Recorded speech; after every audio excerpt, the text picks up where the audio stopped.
Hogwarts, Forbidden Son of the Black and White Lord. This video is purely for entertainment and does not infringe on copyrights or laws. The rights to the novel and image belong to the original author. We do not claim ownership. Don't like waiting and want to listen to this fanfic in full now? Subscribe to our Patreon, where you'll find the best fanfics. Chapter 51, Gryffindor. Soon, there was a heated discussion around the topic just now, so intense that he even forgot the protagonist of the topic. Nelson rested on Alfred's shoulder and closed his eyes drowsily. When he woke up again, it was already white outside the window. The September sunlight, which should have been soft, hit his face through the thick white mist outside the window, but it was a bit dazzling. He raised his arms and covered his face with his palms. With the coat covering him, he slid to the ground full of newspaper crumbs. He raised his neck and found himself lying on the bench, leaning to reach for the coat which had fallen on the ground, only to be picked up first by the hand holding the book, which handed it over to the other. He picked up his coat and shook it twice, patting the confetti and dust on it with a book. "You're awake. Huh. Tom, are you there?" Nelson raised his head and sat up on the table. The kitten on his stomach let out a milky roar, but he still couldn't avoid the fate of falling to the ground with his coat. Nelson saw Tom looking at him expressionlessly across from him. Christian beside him rubbed his sleepy eyes and leaned his head on Tom's shoulder. The cat's scratch took it by the back of the neck and locked it in a cage and threw it in a high-grade magic small dried fish bought in Diagon Alley that is said to grow 1 centimeter long after eating one, and it settled down. Although it has eaten a lot in the past year, it has never grown a little bit, and it is still such a small one. Not yet. Tom put his coat over the shoulders of Christian, who had his eyes closed again, and spread the book on the table, turning his head to look out of the white window. "Seriously, you isn't that magic? How many times have I said it? It's just how foggy it is in England." Nelson asked vaguely, leaning against the window, putting his hands on his face, and tapping his 2 index fingers on his temples. "Are they gone?" "Well." Tom closed the book again, shaking his shoulders, as if he felt uncomfortable sitting, so he held Christian's arm to make her sit upright, then stood up and carefully helped her lie down on the bench, and picked her up for her. She put the hat and the book under her head, tucked the coat over her, walked across to Nelson, and sat next to Nelson. "They'll see you fall asleep again." "I'm gone." "What happened to you?" "I couldn't sleep soundly all the way, and I recited words." "Is this also a kind of prophecy?" "I don't know. It might really be the jet lag." Nelson tapped his forehead, answered the question in a weak tone. "Do you also believe this is a prophecy? In fact, you can read more newspapers, but you don't care about these things. Then what prophecy were you doing when you just slept?" Tom seemed to have no doubts about Nelson's ability to predict, and the dozing Christian also stood up and looked curiously here. "I don't know." Nelson continued to tap his forehead, looking a little painful. "I feel like I had a dream, but I don't know what I dreamed, but it should be a nightmare. I feel like I have lost something very important. To make matters worse, my forehead really hurts." Tom covered his mouth, unable to see his expression, and choked out a sentence between his fingers. "That's probably because Alfred smashed your head with a cockroach pile. We'll be at Hogwarts in 10 minutes, Christian. You can change into your wizard robe." Tom looked up at the clock on the top of the window and pulled Nelson into the corridor outside the cubicle. He closed the door of the compartment, and there were many people coming and going in the corridor at the moment. Nelson and Tom stood still in the corridor, watching the mist gradually fading outside the window and hurrying with the people coming and going. "People say hello. I don't know why, but I always feel that we should have a cigarette in our mouths at times like this." Tom turned to look at Nelson, who had his wand in his mouth and was playing with a silver lighter. "What are you doing?" "It's nothing. I'm just in love." Nelson took his wand, turned to face Tom, smiled awkwardly, and suddenly someone bumped into his back. "Hug." I'm sorry. Nelson turned around and saw Myrtle, who was wearing a Muggle denim jacket with a bag. She didn't wear glasses and looked much better, but her hair was messy in dirty clothes. "What's the matter with you?" Nelson supported Myrtle, who almost fell. Tom frowned and took a step back, handing over a tissue. "Aren't you changing your clothes? The train will be here soon." "Hold. I'm sorry. Myrtle just kept apologizing, squinting, and lowering his head, different from the girl in the owl room at the top of the Ravenclaw tower. I'm just looking for I can't get my clothes. But maybe someone accidentally took it wrong. Who could get it wrong? Myrtle. You will always be the only one in your cubicle. A Ravenclaw girl whose name Nelson can't remember passed by with her school bag and stood beside the three of them. Tucked the broken hair on his temples behind his ears with his hands and said hello in a soft voice. How are you, classmate Riddle, classmate Williams? Tom snorted as a greeting, and Nelson couldn't remember his name and could only stand there and smile, pretending not to be embarrassed. Avery. Tom suddenly stretched out his hand and hooked a passing boy like he was pulling a person out of the air. He pressed Avery's shoulder, smoothed the folds on the back of his wizard's robe, and smiled. Greetings. I haven't seen you for a holiday. You've grown a lot taller. Yes. Avery blushed and nodded. A group of students with him gathered around him, greeting him with the same enthusiasm. Nelson looked around. Most of them were from Tom's small club. It seems that while studying, he has not left his job as a courtesan. Tom nodded and said casually, "Oh, by the way, did any of you see who took Myrtle's clothes? Why don't you go look for her? You know, I can't rub sand in my eyes. I can't stand this kind of thing." Okay. Avery waved his fist in indignation, as if he was the one being bullied, and the crowd dispersed, leaving only Myrtle standing there. The Ravenclaw girl didn't know anything. Time to leave. They didn't bully me. Myrtle lowered her head and couldn't see her expression clearly. It's just a joke. I also like to play with everyone. We finally experienced the feeling of coming to the restaurant ahead of time and waiting. Alfred stretched his arms comfortably on the long table of Slytherin, probably due to the graduation of the student council president Miranda Goshuk. Compared to last year, the long table is a mess. Unfortunately, the Academy Cup last school year was not ours. Tom frowned, pointed his fork at the red and gold lion's head above the dome, and narrowed his eyes. Who knows the captain of Gryffindor? That McGonagall caught the snitch in the first 10 minutes. Alfred put on a hey, so angry look, crossed his hands and said, I always thought that the second grade it is unfair to a genius like me that students cannot join the Quidditch team. Just watch how I led the team to win the Academy Cup this year. Nelson, can you make a prophecy for me? He pleaded, turning his head and shaking Nelson's arm again. Make a prophecy that I'll be drafted by the Quidditch team this year and swept all the enemies. Anyway, Gryffindor the captain won't play this year either.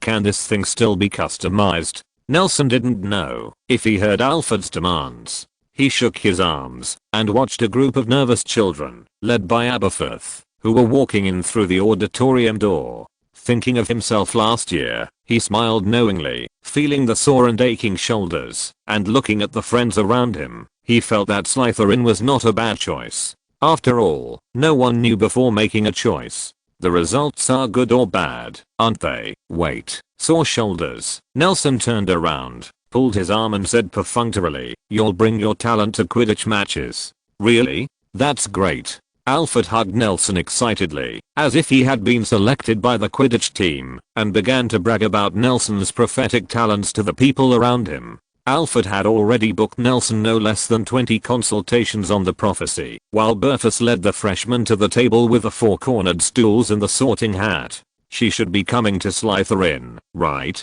Tom took out a brand new newsboy cap with the Slytherin emblem from his pocket, and turned it around quickly. He could see that he was nervous, and Nelson took the Alfred away, a hand on his shoulder, staring intently at the sorting ceremony point. Christian Jewel was last in line, so the two around the table waited more and more anxiously. Which house do you think he'll be sorted into? Alfred poked Nelson's arm. In the middle of the sorting process, Aberforth shouted with the list, Alastair Moody, Gryffindor, Gryffindor. Nelson's response and the sorting hat's cry fell almost at the same time, and Alfred's cry quickly sounded, see, he can really predict. Christian Jewel. Soon, the list on the parchment in Aberforth's hand came to the end. He rolled up the parchment and did not go to the staff table. The whole auditorium watched Professor Dumbledore walking to the Slytherin table. He stood beside Nelson, bent down, and whispered, come out with me, okay? But Professor, Chris, it's in a hurry, come on. Aberforth grabbed Nelson's arm and pulled him to his feet. Tom's here, isn't he? Tom nodded. The newsboy cap in his hand turned faster, and Nelson had to follow Aberforth to the side door of the auditorium. Nelson, what's wrong? What happened? Wait a minute, listen to the branch first. Aberforth was a little vague when he reached the door. Nelson turned his head to look at the center of the auditorium, just in time to see Tom, who stood up with his hat, and Christian, who froze on the stage. And the unexpected cry of the Sorting Hat. Gryffindor, listen to me. Nelson, you need to go home. You can still catch the train going back. I will take you back. Aberforth's voice sounded in Nelson's ear. I just told the station one call, and they'll wait 15 minutes. It's a little late to watch TV series to watch. Hi. Chapter 52 Bad News. Hurry up, Aberforth urged. He led Nelson onto the small wooden boat on the edge of the Black Lake Pier and instructed Og to row to the other side. The small wooden boat was driven by magic to ride the wind and waves, giving the huge and a blade-like ripple was left on the calm Black Lake. Thank you for your hard work. It's alright, Professor Dumbledore. Og held the oars in one hand and grabbed the shoulders of Nelson, who was a little unsteady due to the turbulence, and looked at the distant lake shrouded in mist. What do you have to do directly? That's it. What's going on, Professor? Nelson was a little dazed by Aberforth's appearance, and he was a little worried, hesitantly asked, and his tone gradually became sharp and sharp. What's going on at my house? Is it? What happened to my aunt? Your aunt is alright. I'll tell you later on the train. Aberforth was sullen, unable to see the slightest thought from his expression. Nelson had to sink his breath and look at he cut through the water with the bow of the boat and shuttled through the fog. The closer he got to the shore, the more restless he became. He only felt a sharp rhythm in his ears piercing into his mind, as if his fingernails were running across a blackboard, and it was as if a plane was flying. The rusty gramophone was singing loudly. He suppressed his anxiety and covered his ears with his hands unconsciously. That's the mermaid song. Og's voice sounded above Nelson's head. He looked up, and the look on Og's face was no less than that of Aberforth, and he murmured to himself, what's the matter? They are normal. You can't sing on the water. The harsh singing gradually faded away, and Nelson couldn't see the true face of the mermaid until the end, only to hear Aberforth in his ear constantly urging, hurry up, hurry up. I don't know how long it took. With the sound of bang, the bow of the boat shook, as if it hit a rock, and the rope piled on the bow flew up and stretched into the fog ahead, as if it was entangled in something, and then towed the boat closer to the dock. As soon as the boat came to a standstill, Aberforth grabbed Nelson's arm and jumped ashore. He greeted Oja in a hasty manner, and then took Nelson to the school gate without looking back, and strode towards the school gate. Nelson had to trot, following behind him. Aberforth took out a golden pocket watch to watch the time while walking, and then suddenly slowed down. Nelson didn't stop his speed, and almost hit him on the back. Okay, let's go slowly. Aberforth handed the pocket watch to Nelson, looked at the school gate in front of him, and said softly to him, the train has left. We don't have to worry. Mr. Aberforth. Now it was Nelson's turn to be anxious. He heard the whistle from the far station and a steam slowly rising from the mountains. He didn't know what to do. It's okay. Aberforth put his arms around his shoulder and walked towards the school gate, but much slower. He patted Nelson's shoulder hard, bowed his head, and whispered in his ear, it's okay. I'll take you apparat in the past, and you can apparat when you walk out of the school gate. Oh. Hogwarts, that's right. Hogwarts doesn't allow apparition, but once you leave the school gate, you lose your restraints. But, what's the matter, sir? It's nothing. I just don't want to take you there like this. I think you'd better go by train. But the train has left, and the next one will have to wait until tomorrow. Yes, so Nelson, tell me. Aberforth walked out of the Hogwarts gate with his arms around Nelson, and asked in a deep voice, are you a strong boy, sir? I'm no longer a child. Nelson was still a little confused, but he had some bad guesses and his voice was low. That's great. Aberforth let go of his arms, and grabbed his arm tightly. Immediately afterwards, Nelson felt the darkness in front of him, and the pressure in all directions, pressed against his body. He seemed to be immersed in invisible and intangible water in a void, and he was about to drown. The huge pressure separated his five senses, and he feeling that his eyes, nose, and ears were squeezed back into his body, like a description of jumping into a black hole in a book. He was pressed into a piece of dough, stretched into a piece of noodles, and then he took a deep breath in the cold and turbid air around him.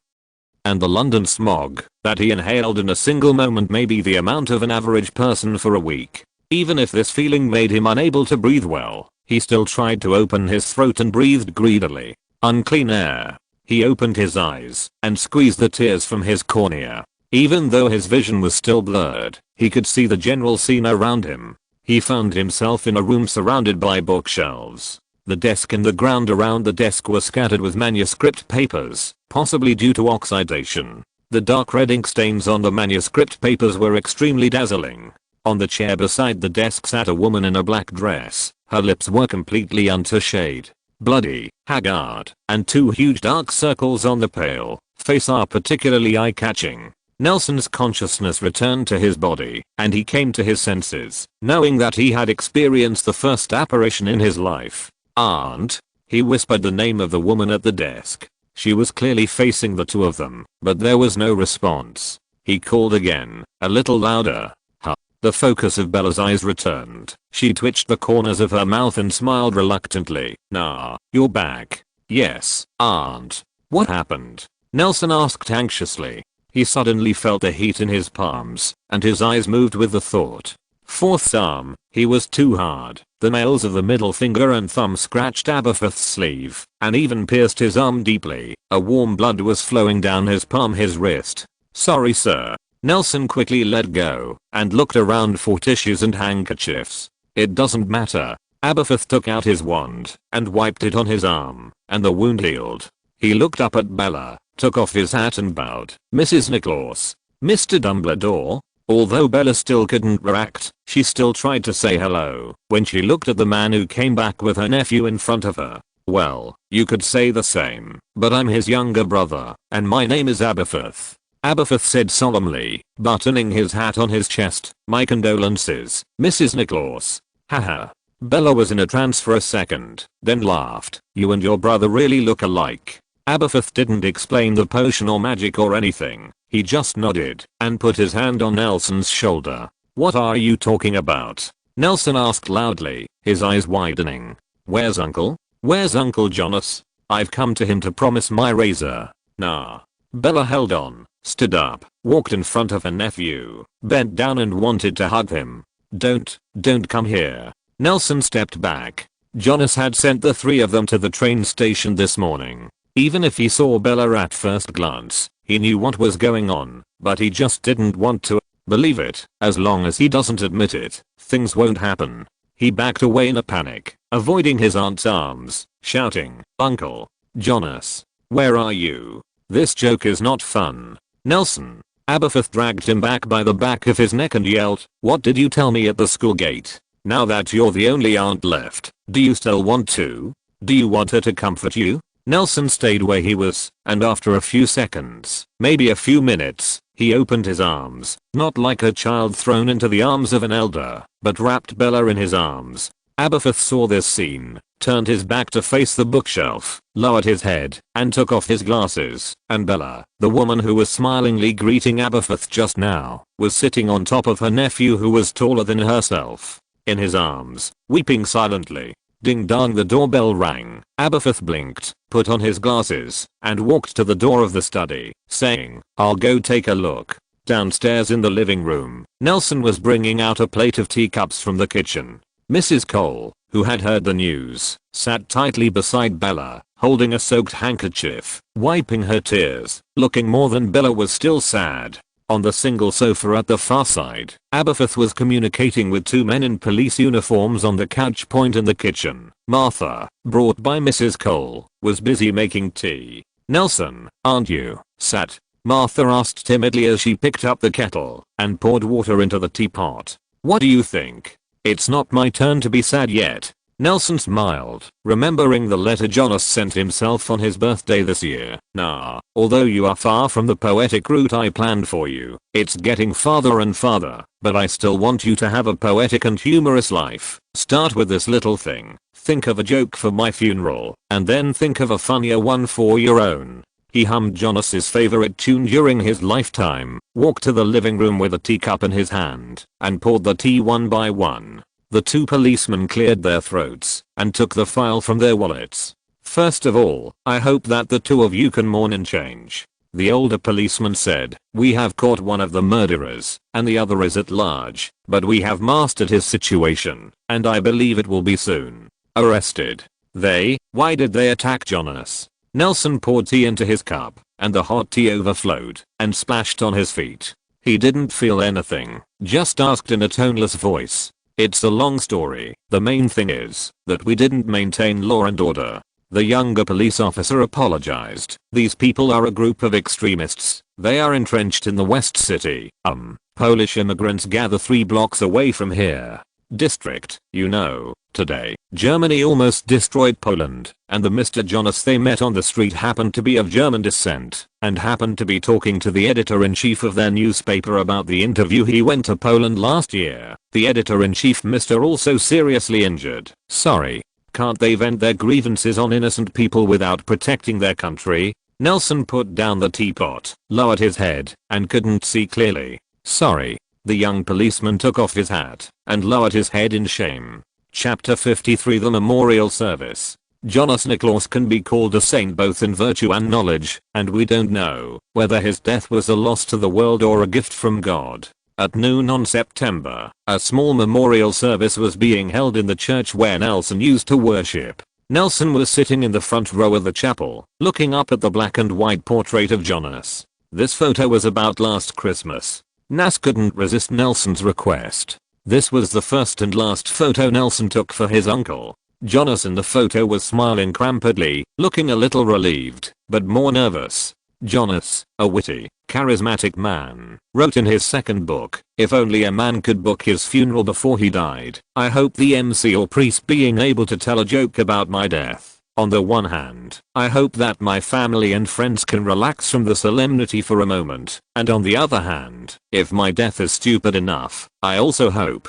that I can take this opportunity to wake up the world, lest they repeat the same mistakes and reproduce my stupidity. The priest spread out a Bible on the stage and spoke in a serious manner. As soon as he finished speaking, he smiled slightly. The guests under the stage also understood and laughed quietly. The atmosphere of grief was instantly washed away. Bella, who was on Nelson's shoulders, also raised her head and smiled at her nephew. Then I'll tell a joke about his passing. The grey-haired Father Crawford put down the cross in his hand and wiped his tears. Jonas's life has been running for peace. Going deep into war-torn countries. Going deep into the battlefield. Going deep into the battlefield to find out the truth and hope that his reports could wake up the world, call for peace, and save those countries and people who were caught in the flames of war. But in the end he died at the hands of the people he hoped to save. The bloody accusation of the old priest with laughter echoed through the high domes of the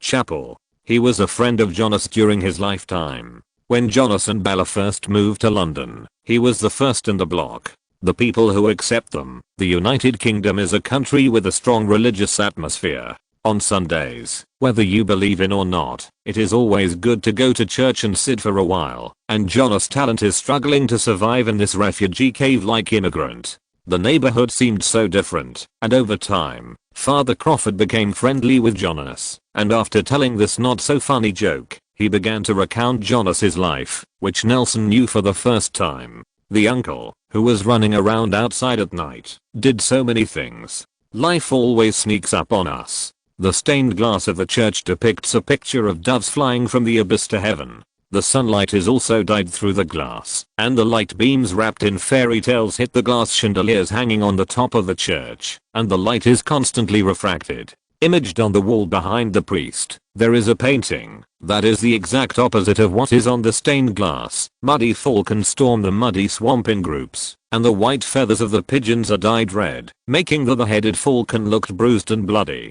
The falcon jumped on Jonas' shoulder and looked at the person outside the painting with him. Nelson blinked. He clearly saw Jonas turned his head and looked at himself. With a glance, grimacing and blinking, Nelson was fascinated and smirked until the sun moved sideways and the light-woven falcon flew away. May you receive his grace when you return to the Lord's arms. The Lord knows all your good deeds and mistakes. For good deeds, a loving father will reward you. There are bound to be mistakes in people's lives, and a loving father will forgive you. Man is born from the mud and returns to the dust. May your soul rest in heaven. Amen. The guests stood up and followed the priest, bowing their heads and making the cross. Amen. After a while, Father Crawford put down the cross and walked towards Bella. Bella, who was wearing a simple black dress, stood up, took Nelson's arm, and began to greet John as friends and colleagues before his death. Cole, the lady, walked in front of the two wearing a black veil, hugged Nelson gently, and took Bella's hand. Nelson couldn't stand this kind of atmosphere. He walked through the crowd and walked to the door of the church. Nelson stood in the square outside the church door, and a group of white pigeons snuggled up, picking up the grain scattered by the believers on the ground. A group of crows flew from the east and landed on the cross on the roof, pecking at the liver of the bound idol. Nelson, are you better? Nelson looked aside to see a tall man in a black velvet suit leaning against a Roman column beside the gate, squinting eyes looking at him through half-moon glasses. Mr. Aberforth. Thank you, I'm much better. Nelson approached him, leaned against another post, took out the lighter that Aberforth had given him, and played with boredom. He nodded. You, if there is magic in the world, will there be heaven? Nelson. He glanced at the silver tin box in Nelson's hand, and said solemnly, you must know that for a very sane person, death is just another great adventure. Huh. Nelson raised his head, and asked in surprise, Professor Dumbledore? Yes, it's me, Dumbledore asked curiously. How do you know it's me? That's what you said. Nelson put the lighter in his pocket. Besides, Mr. Aberforth doesn't wear velvet, he usually wears a wool sweater. Oh, by the way, your business is over. Not yet, I happened to come to London to do something. Dumbledore moved his eyes to the pocket of his trousers with his hand, and said, I think listening to an adult repeating some clichés at this time is the most interesting thing. People are getting bored, and I think you may need the company of friends more, so. He took 2 steps forward, and Tom, who was hiding behind the pillar, came out slowly. He opened his mouth, but he seemed to be choking again. He didn't know what to say, just like the carp in the viewing pond blowing bubbles in the morning. He opened his mouth, but couldn't make a sound. After holding it for a long time, he slowly spit out 2 words. Nah. It's alright, it's over. Nelson stepped forward, but comforted Tom. He stretched out his hand to support Tom's shoulder, and hugged him tightly. Tom patted Nelson's back, closed his eyes and smiled. Said, very good, Uncle Jonas will be very happy to see you like this. After a while, Nelson let go of Tom, grabbed his shoulders and laughed. Where did you get the suit? Why is it wrinkled? Just bought it in London, and it doesn't fit.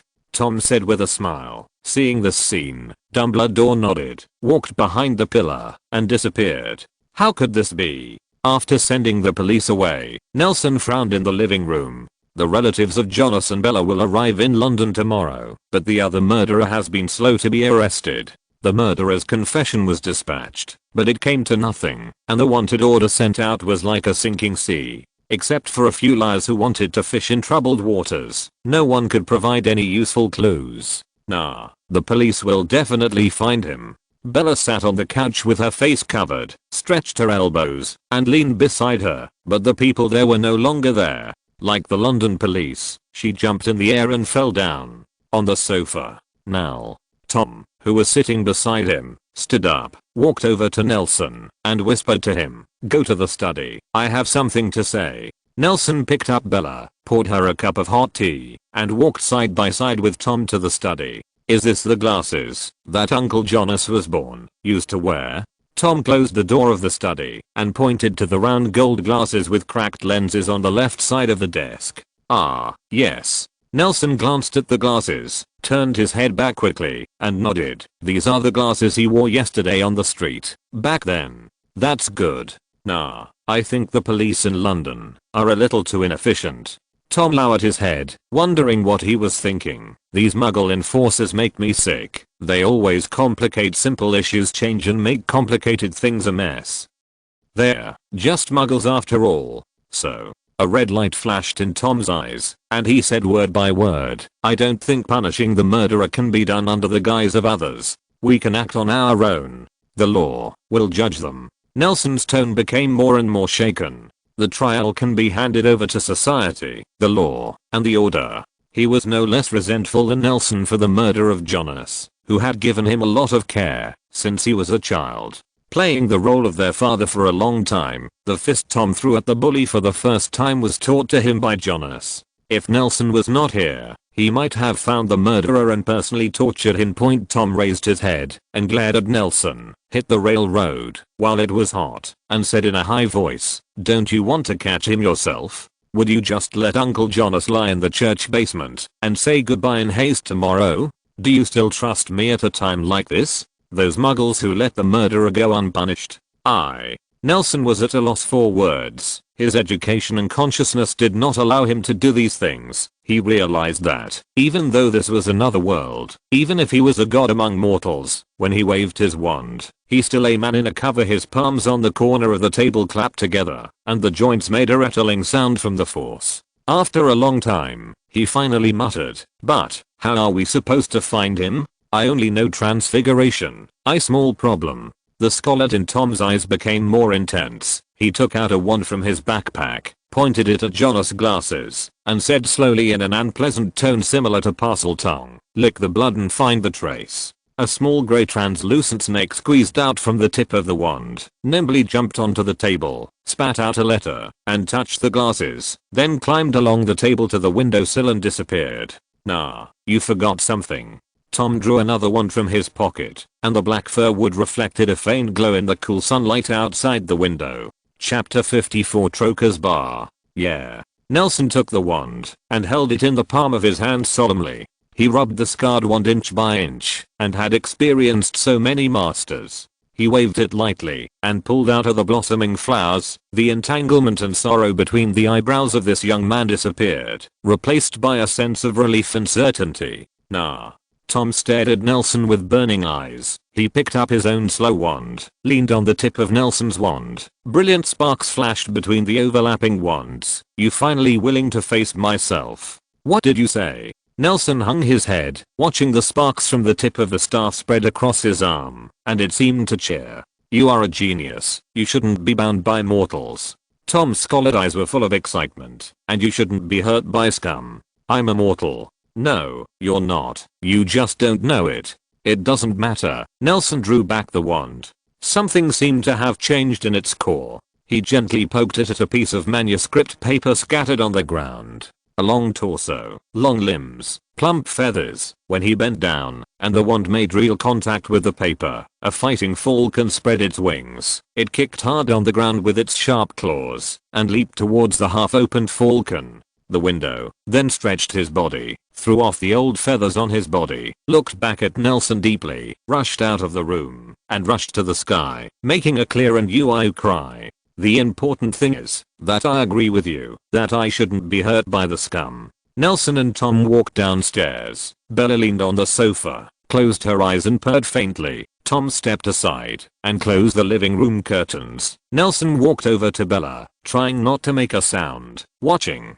With a haggard sleeping face, my aunt took out a towel from under the coffee table and gently covered Bella. Jonas. Bella's eyelashes trembled slightly. She was too tired, but she slept so lightly that the slightest movement could wake her up from her dream. Her heavy eyelids struggled hard. Nelson sat at her side. Her consciousness finally struggled to wake up. She opened her sleepy eyes and looked weakly at the person in front of her. Oh, nah, it's you, Aunt. Nelson held Bella's hand stretched out from under the towel. You've been tired these days. Go to the bedroom and sleep. Now, are you hungry? Bella struggled to sit up. She smiled, tucked the strands of hair that fell from her forehead behind her ears, and raised her hand to help Nelson sort out what he hadn't done for 2 days. Hair. I'll go to the kitchen and make you some food. She turned her head and smiled at Tom, who had drawn the curtains, and walked beside her, trying her best to be less vulnerable in front of the two juniors. She was still struggling to get up. Nelson held her back to help her up, and sat on the sofa. Sitting up straight, she stuck out her tongue in embarrassment. Auntie is old. Hearing this, Nelson's eyes blushed instantly. Tom also tightened his body and turned his head away from this side. Nelson covered his mouth, nose and half of his face with his hands and kept shaking his head. No, no. You are just tired. Go to the bed in the bedroom. Just take a nap. Just take a nap and it's all over. He and Tom helped Bella up the stairs from left to right, just like when Bella and Jonas taught him to walk when he was a child. It was so long that Bella was getting a year older with each flight of stairs. In the same way, when he reached the door of the bedroom, Nelson was horrified to find that Bella, who had always been beautiful and dignified, had already developed a wrinkle in the corners of her eyes, and in the gap between the long black hair, there had already been a bunch of silver threads. Tom stepped forward and opened the door of the room. Nelson saw Jonas' coat hanging on the back of the chair and a group photo of the two hanging on the wall by the bedside. He hurriedly motioned Tom to close the door and opened his mouth carefully. Aunt, I think you don't want to sleep in my room. It will be much warmer in the sun in the afternoon. Tom also responded.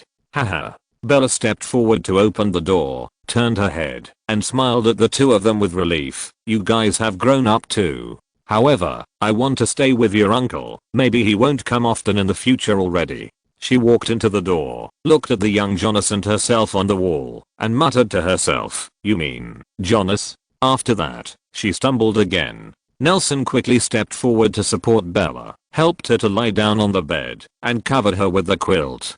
Tom went to draw the curtains again. When he was leaving, Bella suddenly raised his hand to hold his wrist. Now, what are you going to do? Nelson was about to tell a lie when Bella's hand slipped from her wrist and fell onto the bed.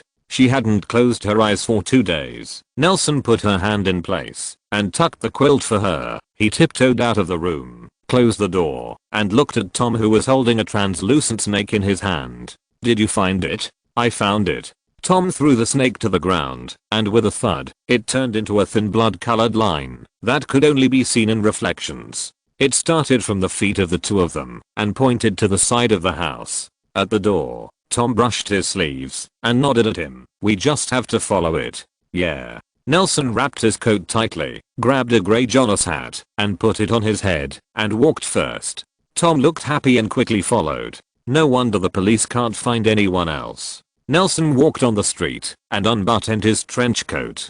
At this moment, they had crossed no less than 10 intersections, and even the sun was setting, not to mention a block of Polish immigrants. They were even approaching the block where the aliens immigrated. He gritted his teeth and said bitterly, you can really run. Rats are always good at escaping. Tom followed behind and kicked the red thread on the ground, which trembled slightly, and pointed straight to a street pub. He frowned at the tattered and dusty signboard of the pub. I don't even think it's repentant. This kind of person is really worthless. Nelson raised his head, narrowed his eyes, and whispered the incompletely lettered name on the sign, Troker's Bar. He put his hat neatly on top of his head, fastened his buttons meticulously one by one, straightened his collar, and strode towards the tattered wooden door of the tavern. Unlike the dilapidated and desolate decoration of the streets and storefronts outside, the business in the tavern is unexpectedly good. Standing outside the door, you can hear the enthusiastic shouting and vulgar scolding, but this is actually expected. After all, the more sluggish the economy is, the more people will drink to relieve their worries. Nelson stretched out his hand and pushed open the tattered wooden door, and the wind chimes under the signboard reminded him of ding ding ding clucking. The moment the door was pushed open, a tidal wave of sound also poured out, engulfing the two of them. With a small pub and dozens of red-faced alcoholics in it, how did they make such a loud noise? This tavern stinks.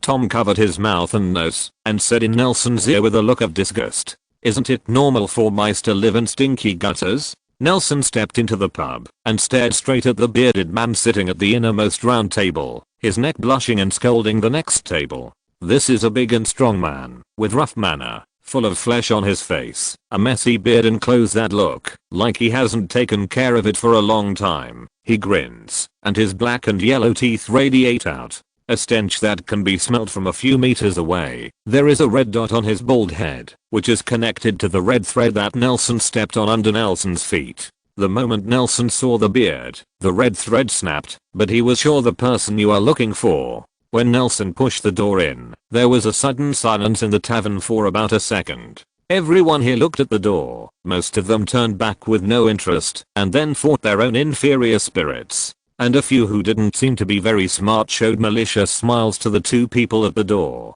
In return, Tom licked his lips and showed them a warmer smile.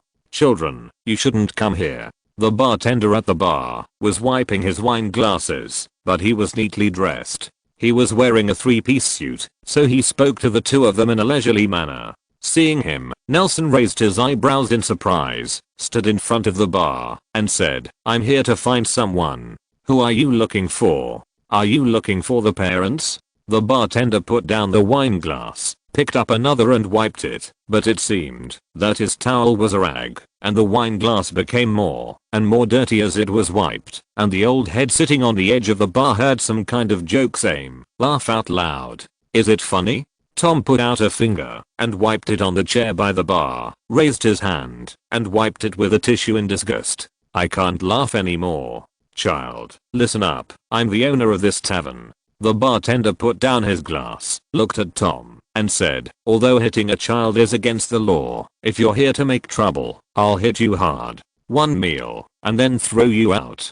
Tom opened his mouth, still seeming to have a strong desire to line up, and Nelson stepped forward and stopped him. "I want to ask you a favor, and call that bald man over." He stretched out a finger and pointed at the fat bearded man at the innermost table. Hearing this, the people around looked sideways. "What?" The bartender suspected that he had heard it wrong. "We mean, please call me that fat, bald, disgusting guy." Tom exclaimed point. As soon as the words fell, almost all the drinkers in the tavern slapped the table and yelled. Nelson realized that, although the target he was pointing at was correct, most of the people in the tavern were fat men with sparse hair. "Child, I warn you, Tom, do you know who is more powerful between vampires and wizards?" Nelson suddenly said something strange, but Tom didn't respond, and said, "Who?" "It's amazing with a wand," Nelson said, unbuttoning his collar to reveal his wand. He turned to the bartender and grinned. "Mr. Vampire, I have no intention of violating the law of secrecy. I have a private matter with that fat man. I hope you don't do too much. Mind your business. The collection has exceeded. Thank you for your daily support, and please recommend collections. In addition, let me explain the update. The author is still in school, and I haven't found a job suitable for writing online articles with less money and less work, and I have to brush the abyss and accompany my girlfriend, so I can only update per day for the time being. I can do more during the holidays, but compared to the beginning of writing online articles, I have made great progress, mainly reflected in the faster typing, which may be more than, or even, in the future. In addition, regarding the issue of the exchange group, some comments and chapters said that I may not see it. If you want to find a place to chat and exchange stories, I will create one, if there are more people. If you're listening to this novel on a channel other than Fanfic World, it means they downloaded and uploaded it without effort. We cordially invite you to visit our channel, Mundo Fanfic Novelos. There you'll find the original version of this story, and you can explore many other novels of various genres. We're waiting for you to immerse yourself in a world of incredible novels. Chapter 55. Vampires. Tom whispered in confusion. "Are there any vampires in London? I thought last time I ran into that vampire in Diagon Alley, you knew how to identify them." Nelson turned his head and said softly, "Look at its eyes and neck, Mr. Wizard. Please don't use me as a teaching aid. It seems that you haven't learned enough. Vampires have hearing far better than wizards, so you must remember it clearly." Troker pushed open the trapdoor of the bar. He walked out, loosened the top two buttons of his shirt, and moved his neck and shoulders. "We are not some kind of magical animals. Vampires are just special people who have been injured. Although we do not have the right to hold a magic wand, but we are also equals. We are not here to discuss human rights with you." Tom stepped forward impatiently and stopped in front of Nelson. "Or are you going to stand up for him?" "No, no, no." Troker waved his hand and said to Nelson, "Mr. Wizard, since you know about vampires, you should also know how we reproduce, right? So is it really good for you to kick the door like this?" As soon as he finished speaking, the waiters and bartenders who had been scattered all over the tavern gathered around him. They grinned mockingly and looked at the helpless two people. Exudes a compelling cold light. I still have to say something. Troker's expression turned lazy, and he pouted. So children should not come to this kind of place. We didn't kick the door. Nelson frowned, as if this was a very important matter. He looked at the bearded man drinking bad wine at the round table in the depths of the tavern, and said softly, although vampires are not scratched like werewolves in the category of dangerous magical animals, but a peaceful life is always hard to come by, especially in a muggle metropolis like London. Are you sure you want to come out for such a scum? Scum? Troker also has his own principles. I don't know where he offended you. I don't want to judge your personal affairs, but as a tavern owner, you can't let your customers be on your own territory being attacked. It seems that you are also a reasonable person, and you should be able to understand how difficult it is for those of us who go abroad to make a living.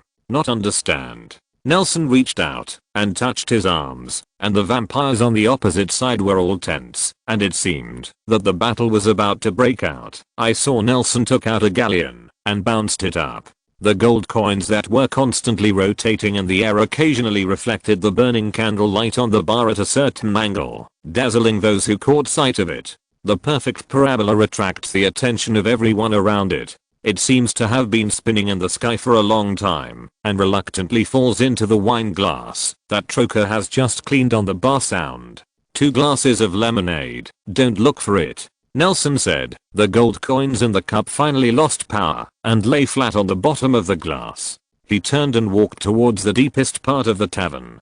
Tom walked aside and turned his head towards Tello. Cat said, now we are also guests. Please don't mind your own business. Troker froze in place. He didn't understand how to solve this situation. In his long life, he had never seen such a person who didn't play cards according to the routine. He didn't understand why these 2 young people dared to do this. Walk in, even if they are wizards. After all, none of the drunkards sitting in the tavern looks like a good person. Troker? What do we do? Asked the young bartender on the side. Should we kick them out? Or, what are you thinking? They should be students at Hogwarts, although they don't know why they are in London now.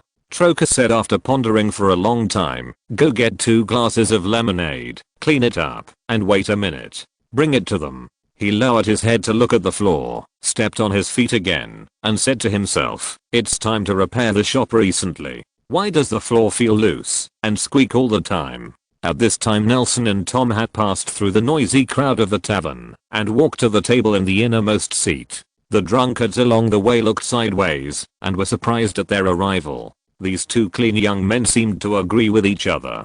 This drunken tavern was out of place, but they quickly turned around and immersed themselves in the turbid liquid and bragging on the wine table. For the citizens of this kind of country that has fallen into involution and is on the verge of stagflation, it is better to drink 2 more if you care about others' cup.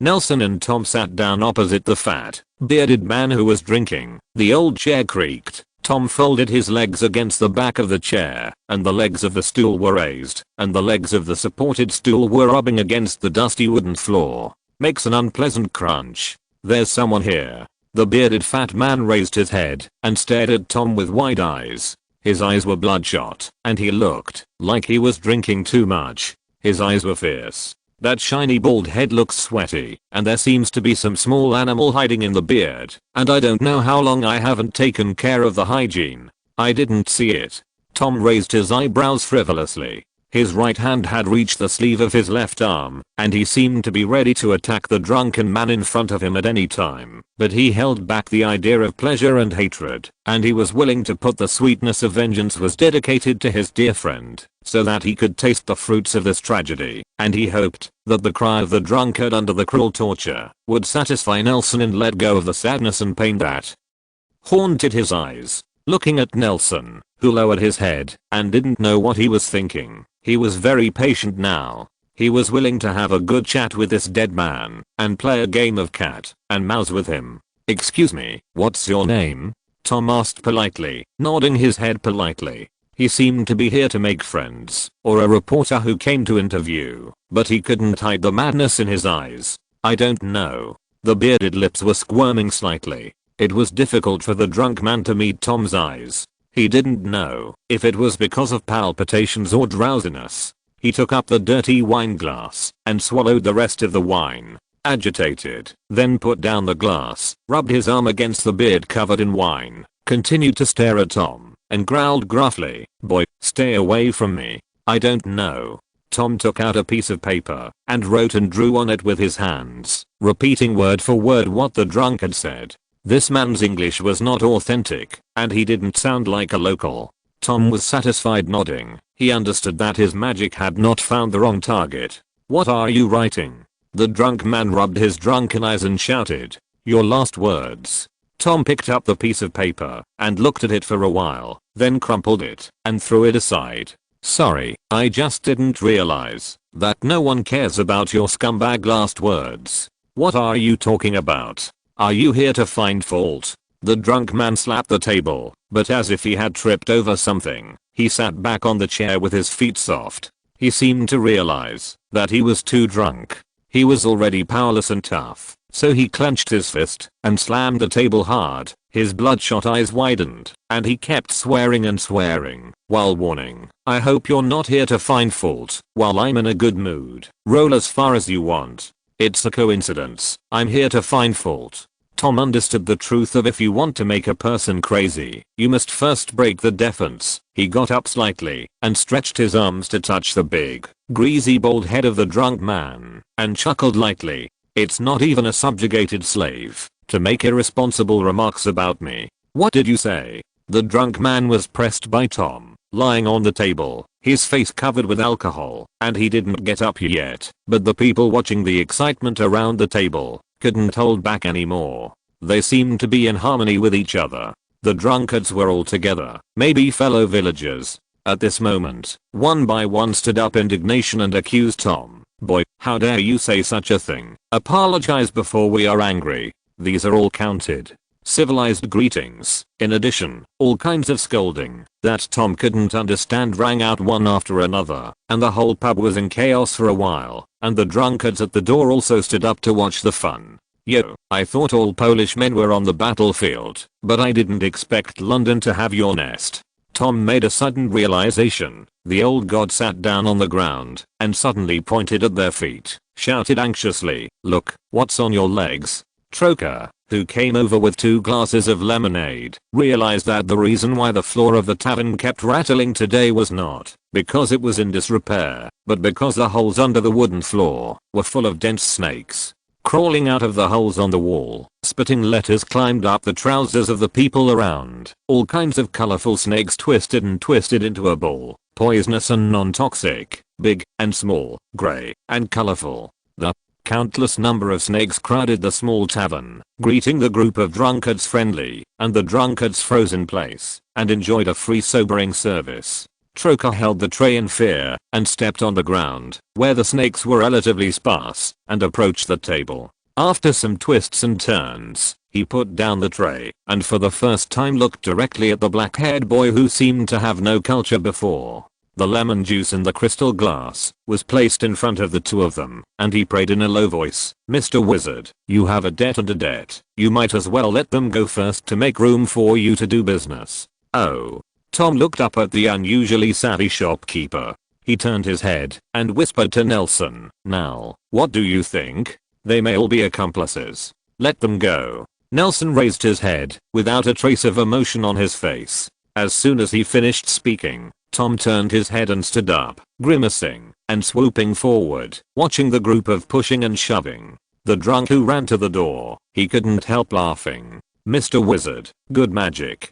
Troker asked worriedly while complimenting, "But the law of secrecy. They are just a group of alcoholics whose brains have been burned by alcohol. It is normal to have hallucinations." Nelson said blankly. For a time, the three of them forgot that they were sitting across from each other because their legs and feet were completely entangled by Najani. Action. The bearded fat man who is completely sober at the moment. His face is pale, sweaty, trembling all over, and even the table and chairs make a huge noise. Until Nelson turned his head to look at him, he stopped his instinctive movements. Chapter 56 Snakes. "Who are you?" The bearded man who was leaning against the seat was soaked, trembling from his neck, and shouted sternly. It seemed that the louder the voice at this time, the better the chance. The situation, he knew, made his cognition completely collapsed. At this moment, he only saw snakes, and snakes all over the ground.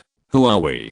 Tom chuckled. He leaned down and picked up a slender green snake in the palm of his hand and handed it to the bearded shoulder. It reached his ear, then slid down, wrapping around his neck with the movement of Tom's hand. Who are we? Nelson repeated this question, looking at the murderer who was stiff and didn't dare to move. He was a little confused. It seemed that he was about to get revenge, but his heart became more and more calm. The resentment and excitement when he picked up the fur wand completely disappeared when he actually faced the enemy. He murmured and repeated the question, as if he didn't know the answer to the question. Nervous, Troker couldn't help but take a step back. I just don't like you, so I want to punish you. The bearded fat man did not dare to look directly at them. He turned his face away to keep the snake wrapped around his neck away from his eyes, while secretly looking at them from the corner of his eye. Nelson sat opposite, like a teacher on the podium looking at the seat of the students doing the little things they thought were secretive, and the beard's antics made him amused. You can't do this. You don't have this power. The bearded man blushed, and his neck was thickened. He hummed and panted, while roaring, I admit that I have done some tricks. I'm going to surrender. Who are you from? I'll return the things. You can't lynch. We don't have it. Don't you have it? Tom finally couldn't help but slapped the table and pointed his finger at the bearded nose. He yelled with red eyes, whether it was because of his unknown magic or because of anger. It turns out that you are still a scumbag who steals chickens and dogs. It's really not a pity for a person like you to die. Didn't you guys come to me because I stole something? The bearded man rolled his eyes. His anger seemed to come back, and his body relaxed. He raised his arms and waved his hands again and again, while staring tremblingly at the neck hanging around his neck. The snakehead, who looked at him, tried his best to smile at Tom.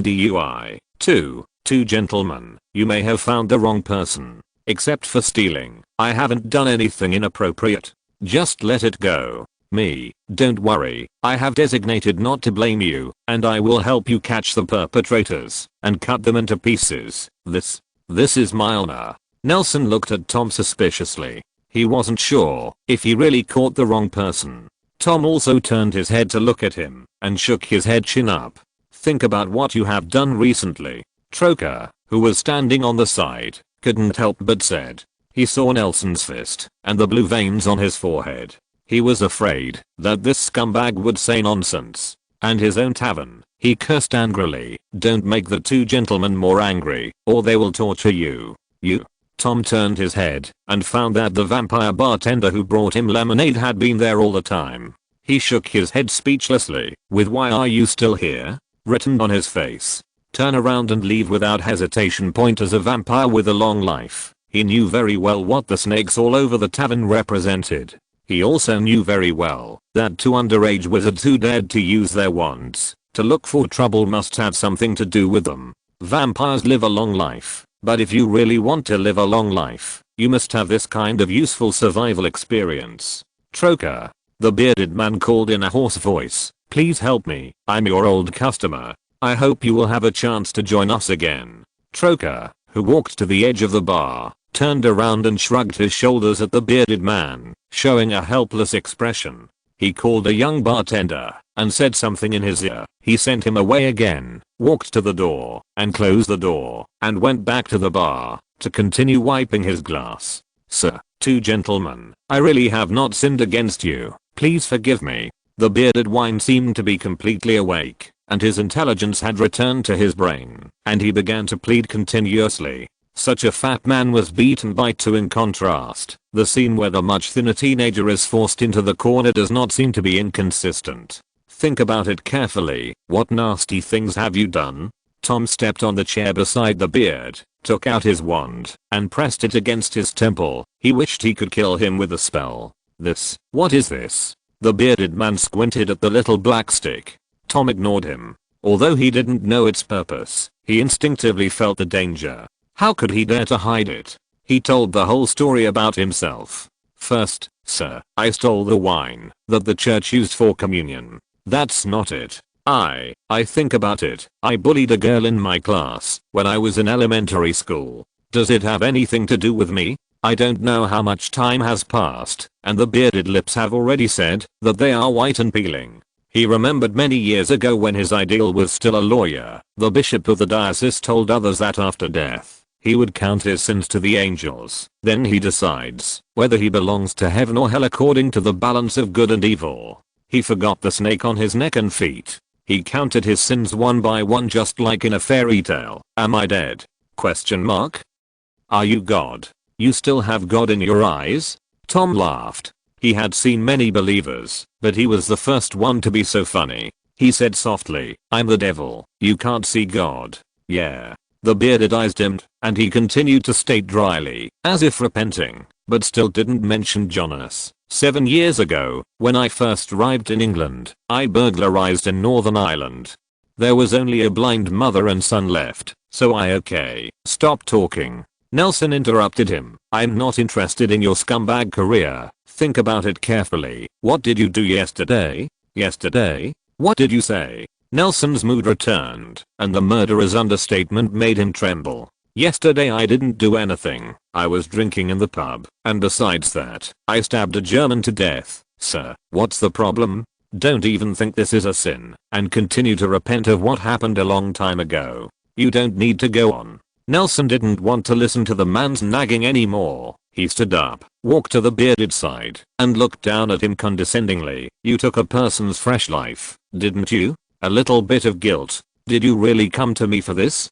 Bearded seemed more shocked than Nelson. He loudly defended, I'm a patriot. What's wrong with avenging my country? Resisting the invaders, is there anything wrong? What did you say? Nelson, forgetting his identity as a wizard, clenched his fists and slammed into the bearded garlic nose that looked disgusting. It all happened too fast, and by the time Tom recovered, the tangled and dirty clump of beard had been replaced by thick, dark red blood. Nelson withdrew his right fist that was scratched by his teeth and raised his fist.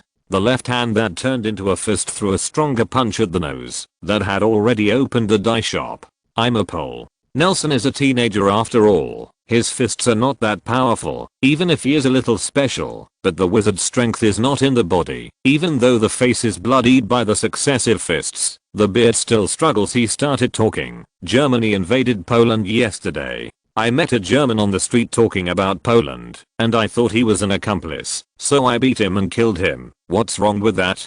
That's right, you have strength. You can play snakes. I dare not move in front of you, but the Germans invaded my homeland. He is my enemy, so what's wrong with me killing him? So it's not wrong for us to kill you, is it? Tom's wand holding hand twitched secretly against the bearded temple, and the skin on the bearded forehead twisted into a swirling shape. That's right, haha. The bearded man finally figured out the ins and outs. He spat out a mouthful of bloody phlegm, which stuck to Nelson's shoes. He was already determined to die, and he laughed and shouted, you can catch it. Lived me, tortured me, even killed me, but I still got my revenge. You know? That grey-haired German was still talking about his wife's name before he died, but his wife had to be a widow. The bearded man grinned, and his teeth were full of scarlet yellow teeth. The smell was even worse with the smell of blood. He looked at Nelson recklessly and laughed mockingly. Look at the hair color. Are you his son? It's so pathetic. Little PFFT. Tom waved his wand in disgust. The bearded man whimpered and couldn't open his mouth or speak, and the snake on the ground, which had been quiet, twisted and crawled with the hissing sound from his mouth.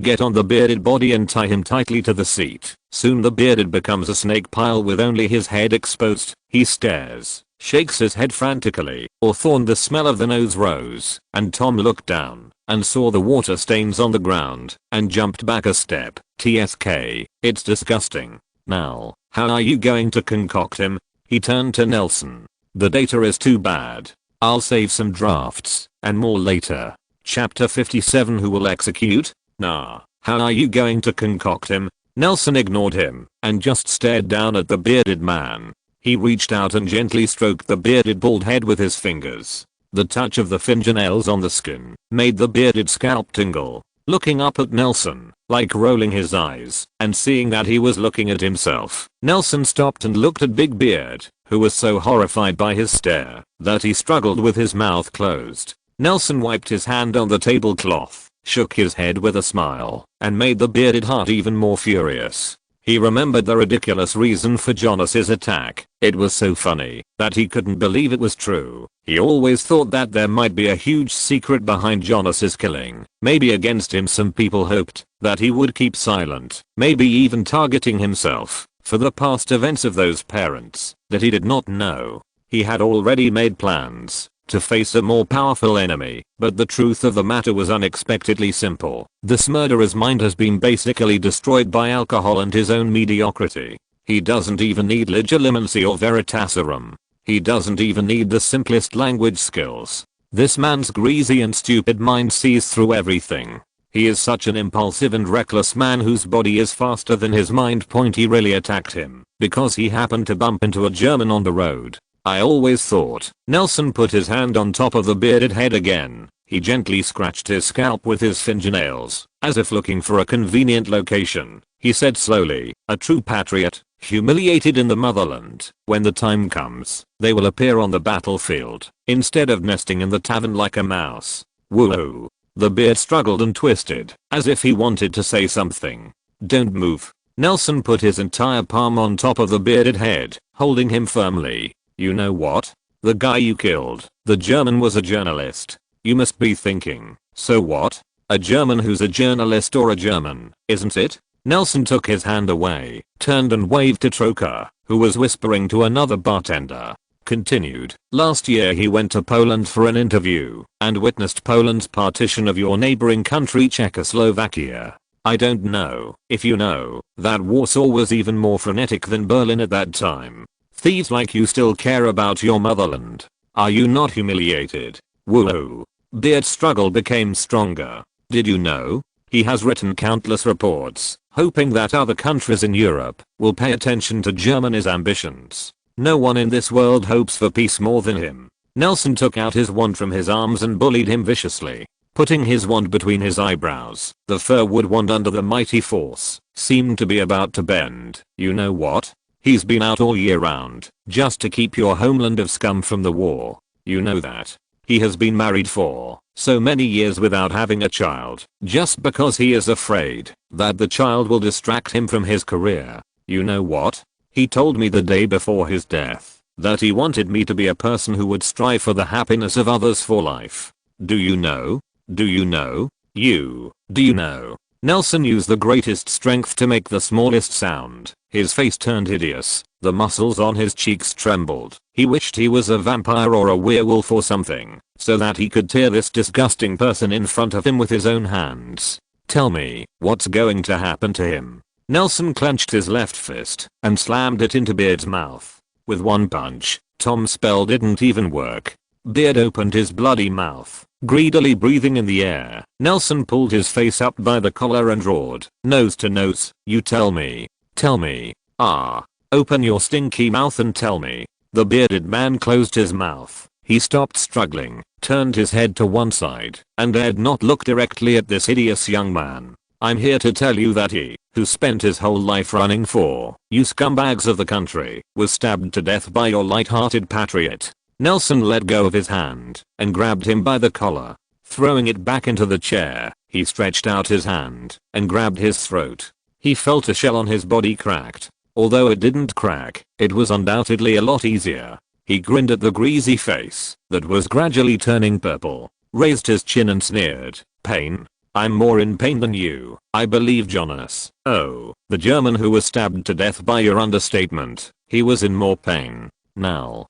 Tom looked at the unfamiliar Nelson and shouted worriedly, I'm fine, Tom. Nelson turned to look at Tom with a smile, bloodshot eyes staring at those scholar eyes. They seemed more like vampires than Troka, and he turned back to stare at the bearded man, bent down to help him straighten his wrinkled clothes, patted his face gently, and asked softly, if you make a mistake, you will be punished, do you agree? Bearded nodded and shook his head frantically. Looks like you agree. Nelson ignored the big beard, who nodded frantically, patted the other half of his face lightly, nodded and said, but it may be different from what you think. Maybe because of your understanding death is the most painful thing in the world. But there are countless ways to make you taste more painful things. Aren't you curious about what this is? Nelson held up the fur wand in his hand and showed it to the bearded man. It's a wand. Yes. That's the look. Yes. Exactly as you thought. Yes. I'm a wizard. And this is a magic stick. Beard widened his eyes, and even though the spell to seal his mouth was gone, he was just struggling in his chair, begging and fear in his eyes. I never felt above anyone, but you forced me. Jonas taught me the same, but he died at your hands. Nelson retracted his wand and touched it again. Living on the bearded temple. Sorry, I've never used this kind of magic before. This is the first time I've used it. It may be a little rusty. I hope you don't mind. Drilling, he said vigorously, word by word, cut out, except your weapons. A red light flashed in the tavern, and with the distortion of the air in the center of the tavern, a man in a solemn black suit appeared in the tavern. He held his wand high and pointed in Nelson's direction. Nelson, don't do this. Nelson's fur wand flew high, swelling in the air, and flew into Dumbledore's hands. Dumbledore stretched out his left hand, caught the wand, glanced down, and snapped, "Don't go astray." Facing fear and various unheard of scenes, the bearded man was a little helpless, tilted his head and fainted. Tom stared at Dumbledore warily, handing the slow wand to Nelson, pulling his U-wand from his sleeve, and pointing at Dumbledore. Tom, daring to challenge the strong is a kind of courage. Dumbledore laughed angrily, and he shook his head. But are you sure you want to attack the teacher outside the school? I don't look down on you. I just think that a second year student is compared with the teacher. The magic attainments should be a little far behind. Tom didn't speak. He gave Nelson a worried look, the wand in his hand firmer. Professor Dumbledore, are you also going to be an accomplice? Nelson turned to look in Dumbledore's direction. His pale blonde hair fell down and covered his eyes, making his expression unclear. Accomplice? What accomplice? He killed Jonas. Are you even going to stop me from getting justice? Nah. Can I call you that? Dumbledore softened his voice and said softly, nah. You are not seeking justice. You are abusing lynching. And wizards are not allowed to cast magic on muggles. You don't one mistake and another mistake. Nelson took out the slender iron needle used for sticking olives from the lemonade on the table and held it in his hand. Professor, this is not magic. Nah, not like this. Think about it. Your uncle. Does Jonas want to see you like this? Professor, that's the difference between you and Jonas. Nelson raised his head and stared at Dumbledore mockingly. He never wanted me to be who he was. He just wanted me to do what he wanted to do. He turned, ignoring Dumbledore, and took Tom's slow wand and continued to point it at Beard. Nah. Stop. Dumbledore shouted, his auburn beard shaking. I'm doing this for your own good. Nelson stopped and turned around, staring straight at Dumbledore, his mouth twitching, and he said softly, for your own good. What? Dumbledore's eyes widened. He thought he had heard it wrong. Even Tom put down the hand that confronted Dumbledore with his wand and turned his head to stare at Nelson in surprise. This was the first time in his life hearing the swear word coming out of Nelson's mouth. He was dumbfounded by this inexplicable plot. I said, for your own good. Nelson shook his head. His words were clear, and now he had given up on it. He put everything he knew in his mind behind him and stared at Dumbledore's words without fear. He opened his eyes and said, why do you want to be good for me? How can you be sure that this is for my good? Professor Dumbledore, you were not there when Jonas was killed, and now the murderer is about to be punished. You are here. Nah, trust me. Can you leave this matter to me? Dumbledore spread his hands. You guys go back to school with peace of mind. This must be what Jonas wants to see. Is it? Chapter 58 Cowardice and Choice. Nah. Hatred can't solve problems. Dumbledore put down his wand and shook his head with a pitying expression. You are still young and don't understand these truths. No, you're wrong, Professor Dumbledore. Nelson shook his head, his sweat-drenched hair hanging down, the corners of his mouth raised, his eyes cold. Forgiveness can never resolve disputes. Sympathy for evil is for kindness cruelty. That would only lead to no. Nelson interrupted him. Professor Dumbledore, you know what? Your so-called forgiveness is just evasion. Do you think you have the right to say such a thing? Take yourself. Nelson raised his head, brushed the broken hair in front of his eyes with his wand, and stared at him with more pity than Dumbledore. Gellert Grindelwald, your former friend, once lover, but not anymore, when he cast a spell on your sister. But you forgave him. Do you think it's forgiveness? Is it kindness? It's just weakness. Did Aberforth tell you all this?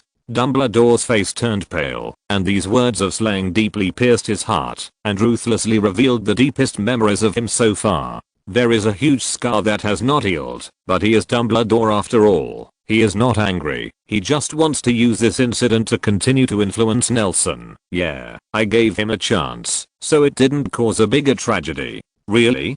Professor Dumbledore? Nelson's face was full of disbelief. It's really you. Don't you think you're wrong? The person you forgive has become a terrorist after escaping from your hands. Don't you know how many people he killed? Your weakness will only bring more cruel consequences. Are you still deceiving yourself? Nah, it's different. Dumbledore discouraged with a scowling face. You're just impulsive, and you'll regret it later. No, Dumbledore, Nelson said calmly, but his trembling hands and the absence of honorifics betrayed his true mood. I've never been so calm, so thoughtful, and I'm sure, if I don't revenge yourself, I will regret it later. Since you are a past person, you should not let me repeat the same mistakes. Look, this is my desire. You have used the mirror averized. Do you dare to say what you saw? I dare. This is my deepest desire. I only hope that the people I care about are alive. Is it so difficult? He took out a photo from his arms and threw it on the table. It was a group photo of several people. Jonas' bright smile was particularly striking. Why do you stop me? You will always be. If you think about your own big things, then think about it. Why do you want to control me? I only know that if anyone hurts them, I will make him pay the price. Dumbledore stared at the small photograph, his face frozen, his mouth open but speechless. Narcisse's farther than you. Tom, who was standing beside him, shouted suddenly. He still kept pointing at Dumbledore with his wand, stubbornly like a little wolf that lost his territory. Nar is a prophet. He knows everything. The prophet? Dumbledore's pupils narrowed, and he lost focus. Since Nelson mentioned Ariana, his thoughts were immersed in the broken family and former lover. In front of him, Nelson's pale blonde hair was in the tavern. Under the dim light, a grayish white with silvery light appeared. When the word prophet was shouted from Tom's mouth, his mind gradually overlapped with the figure of the person in front of him, and his eyes refocused on Nelson's face. Raised his arms, and said in a deep voice, "It's all my fault, but this time I won't let the tragedy happen again." "Sorry, nah," he said softly. "I'm sorry everyone. I'm sorry Ariana. I'm sorry Gellert. I'm sorry for your parents. I'm sorry, nah." Nelson's hand holding the wand trembled violently, his body twisted, and he fell heavily to the ground. His eyes were splitting. A huge pain attacked his mind, and the fragments of his life were reflected in his eyes like a marquee. The cake shop on the street, the sorting hat shouting Slytherin, the mist that lingers in Ollivander's little shop the first time he holds his wand, the cat that fell into the water in the Thames, Jonas hugging tossing his legs up and down in the air, and the blazing fire in the streets of Paris that won't stop. Tom dropped his wand, knelt on the ground, and hugged Nelson's shoulders, patted his sweaty cheek, and stared at Dumbledore through gritted teeth. Dumbledore just stared at Nelson's hair, and kept mumbling to himself apologize. Iron armor. Nelson, who fell to the ground, suddenly picked up his wand and shouted loudly, so loud that the chandeliers in the tavern were scattered with years of dust. "From my brain, get out of here." His painful convulsions stopped, but the anti-curse had soaked him all over, and he had no strength. Tom Bang helped him to sit on the ground, but he stood up abruptly on the table. His legs kept shaking. He was steady. He stopped, raised his head, and looked at Dumbledore with an increasingly mocking look in his eyes. "Professor, since the first day I saw you, I've been making preparations."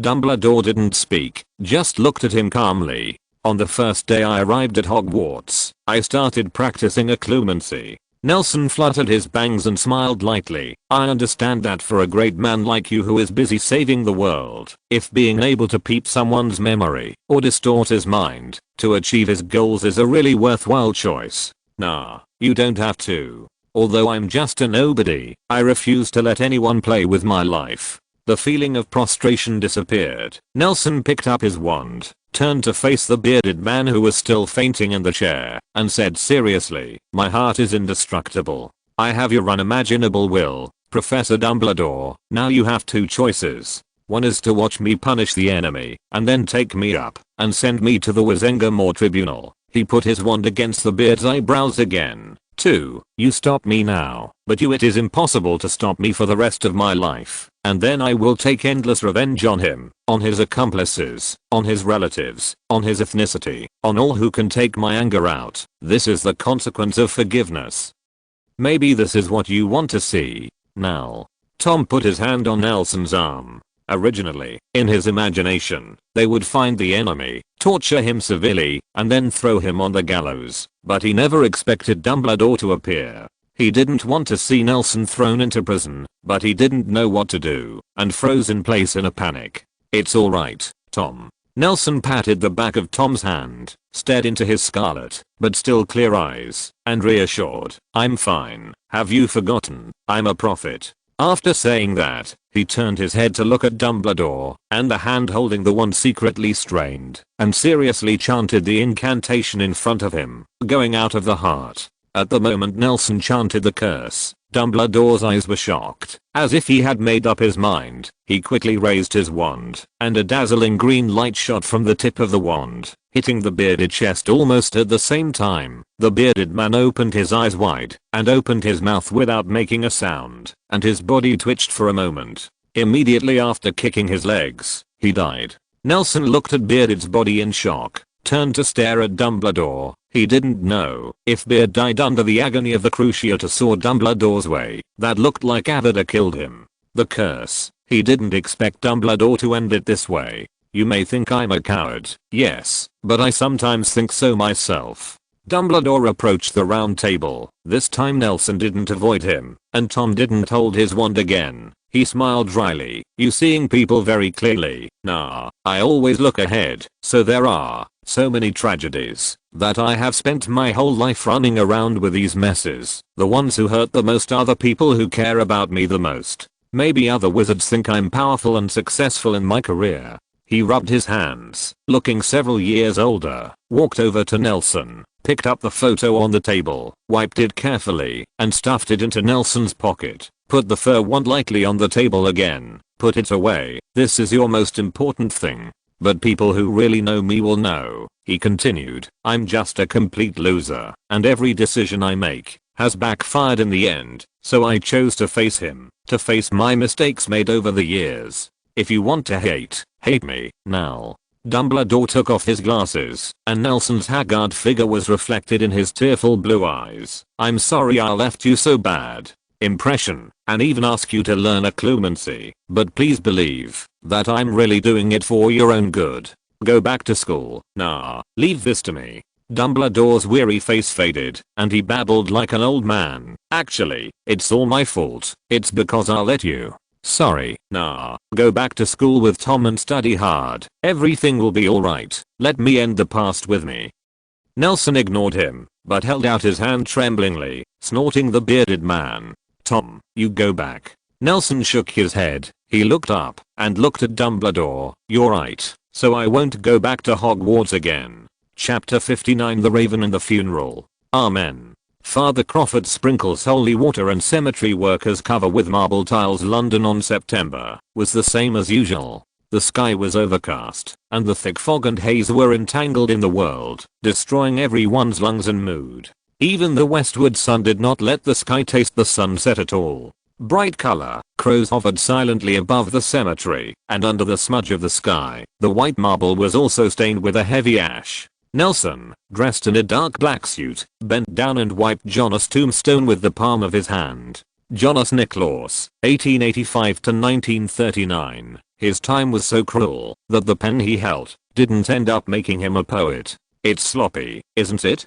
He raised his head and put his arm on Tom's shoulder. A man that big ended up in a small box and buried in such a 1 meter square tomb. And even his whole life can only be summed up in such a simple sentence. The guests who came to pay their respects were all dressed in solemn black formal attire, surrounded by Bella under the command of the priest, looking at the photo of Jonas in silence. Now, Tom turned to face Nelson, stretched out his arms to embrace him, and patted Nelson's back hard. The people are gone, but you still have us. You still have Aunt Bella. You have to move forward. Look. I'm always looking forward. Nelson returned the same hug, then broke free, and looked at a group of stern-faced Germans on the edge of the funeral, relatives from Jonas' hometown, from Trier. Before Nelson, I've never heard Jonas speak of them. I don't know how they got the news in these chaotic years, and how they came here across half of Europe, and they hurried and said nothing, as if they just needed walking around in person to witness the death of a loved one was like Jonas had just scribbled around for a while. Nelson looked back and said to Tom, and look further. The silence was over, and the crowd around Bella began to make noise, comforting Bella with their stupid ways. Bella was surrounded by forced laughs and socializing, and the crows surrounding the cemetery fluttered away. Maybe they too. Unable to bear the noise, Nelson didn't know the guests, and he realized he didn't know Jonas. Quack quack now, you have to go to school. Tom was a little anxious. He cared more about the living than the dead. Come back to Hogwarts with me. The big deal is that we won't have Dumbledore's class. No, it has nothing to do with Professor Dumbledore. Nelson shook his head. Seriously, I don't resent him. He just did what he thought was right. Then go back with me. Tom grabbed Nelson's arm and begged, I saw it with my own eyes. Dumbledore killed the man with the death curse. The murderer was not you. Now, don't punish yourself anymore already. You're wrong, Tom. Nelson pulled his arm back. None of us know who did it, and Dumbledore must know that. But that's not what I care about. Leaving Hogwarts. Yes, I made a thoughtful choice. Nelson raised his head and looked at the shadow of a crow in the sky that had become a little bit, recalling the second half of last night. Professor Dumbledore? Nelson, who withdrew his hand from the beard's nose, was terribly calm. He turned his head and asked suspiciously, what do you mean? Nah, I just helped you do what you wanted to do. Dumbledore smiled bitterly. You see, the murderer has paid the price, and you don't have to sit on the trial seat in Wizenga more. You killed him. Nelson didn't listen to Dumbledore's words. He just looked into Dumbledore's blue eyes, motionless and calm, and shook his head. No, it's me. It's my cruciatus. Muggles can't take the pain. Nah, what's the trouble with you? Leave it all to me. Go back to Hogwarts to study. That will be your forever home.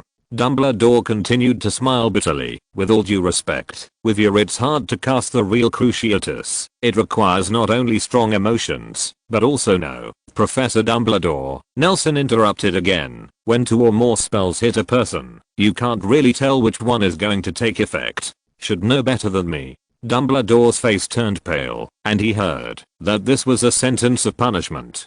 Nelson seemed to be holding a dagger against his heart, and he could only swallow the bitter fruit with his lips trembling. It made him feel powerless about his life experience and ingenuity. He seemed to be full of energy to rush into the abyss. He suddenly realized that he might be the real accomplice. Head off. Professor, I can't go back. No, Tom, I can't go back. Nelson answered in the same way, watching the crows go away, but comforting Tom, who was frowning. Jonas has also been buried in the earth, and he must hope that we can be happy. It's all my fault. I shouldn't push you to do this kind of thing. Tom sat on the roof of Jonas' neighbor's house, lowered his head, and fell into deep annoyance. The image of a young boy appeared in front of people, but at this time, he finally exposed the fragility in his heart. His slender and thin hands were deeply inserted into his half-length hair, and his shoes and knees were wet with tears. And the dry ground. If it weren't for me, you wouldn't be. I just didn't go to school, and I didn't die with Jonas. Nelson grinned, sat down next to Tom, and reached out to ruffle Tom's hair, which used to be Jonas' favorite thing to do. Aunt Bella also agreed. My application has been sent. What use do you think these are for? Where are you going if you don't go to school? Tom muttered softly. I want to take a walk in Europe and take a look. Nelson stared at Jonas' tombstone and sighed. At least I can't read books now. I want to walk around. I have too many answers. I want to pursue it. Good boy. That's great. Can I sit here? A male voice with a heavy nasal voice interrupted the conversation between the two. Nelson raised his head and saw a tall and thin figure looking at him in the backlight. His head more than ordinary people grew bigger and looked like a lollipop, and Nelson narrowed his eyes to see the thick bandages wrapped around his head. Please. Nelson shrugged and moved his butt to make way for his seat. You don't need to ask me. I'm also a villain. You can ask this. He stretched out his hand and pointed to the tombstone beside him. The deceased wrote a long epitaph to himself, and his family seemed to have not come to sweep it for a long time, making the whole tombstone look like a mess, and he could barely identify the owner of the tomb. His name, he couldn't help but curl his lips. It is indeed a surname widely distributed in the United Kingdom. You can meet the family at any grave, and continued, Mr. Williams. I'll just pretend he agreed. The man leaned his cane against the blurred tombstone, sat down with difficulty, and sighed at Jonas' tombstone. Sir? Are you still going to see Jonas? Nelson asked, patting Tom on the shoulder. Hey, let me introduce myself. The man straightened his plastered leg and gasped. Hey, my name is Hink Runchian.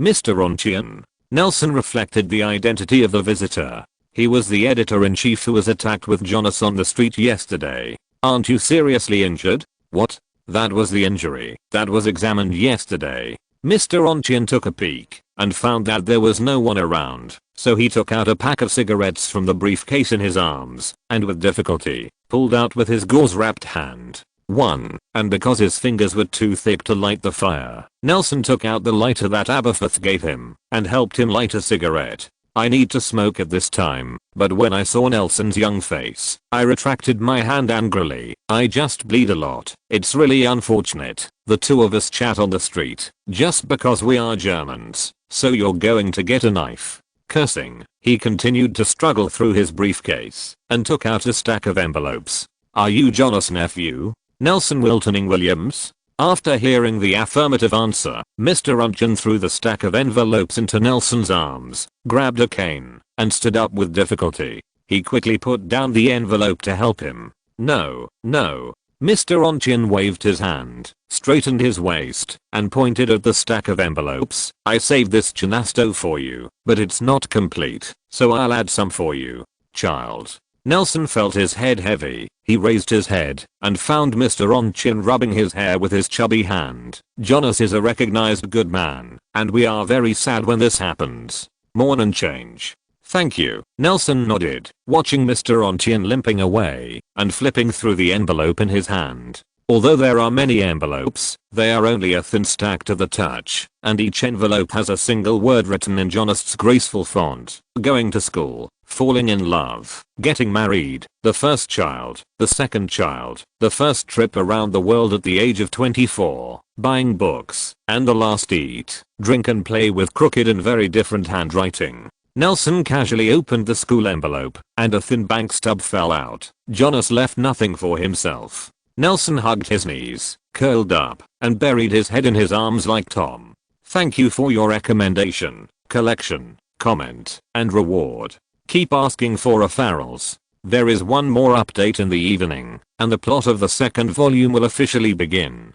2077 unlocked for 2 days and still can't get on Steam. I had to update it desperately. Chapter 60, the eve of leaving. Ugh. Nelson walked out of the gate of King's Cross Station, wrapping his plaid coat tightly. The whistle sounded one after another behind him. This was Nelson's second farewell today. Tom went to Hogwarts. Bella went back to France. Jonas is like a rope connecting strangers. He is broken, and everyone has to leave this sad place. After sending Bella away, he was the only one left in the huge London. Sir, let's do it. Nelson turned into a long and narrow alley next to the station, and a group of homeless people swarmed up by the trash can at the entrance.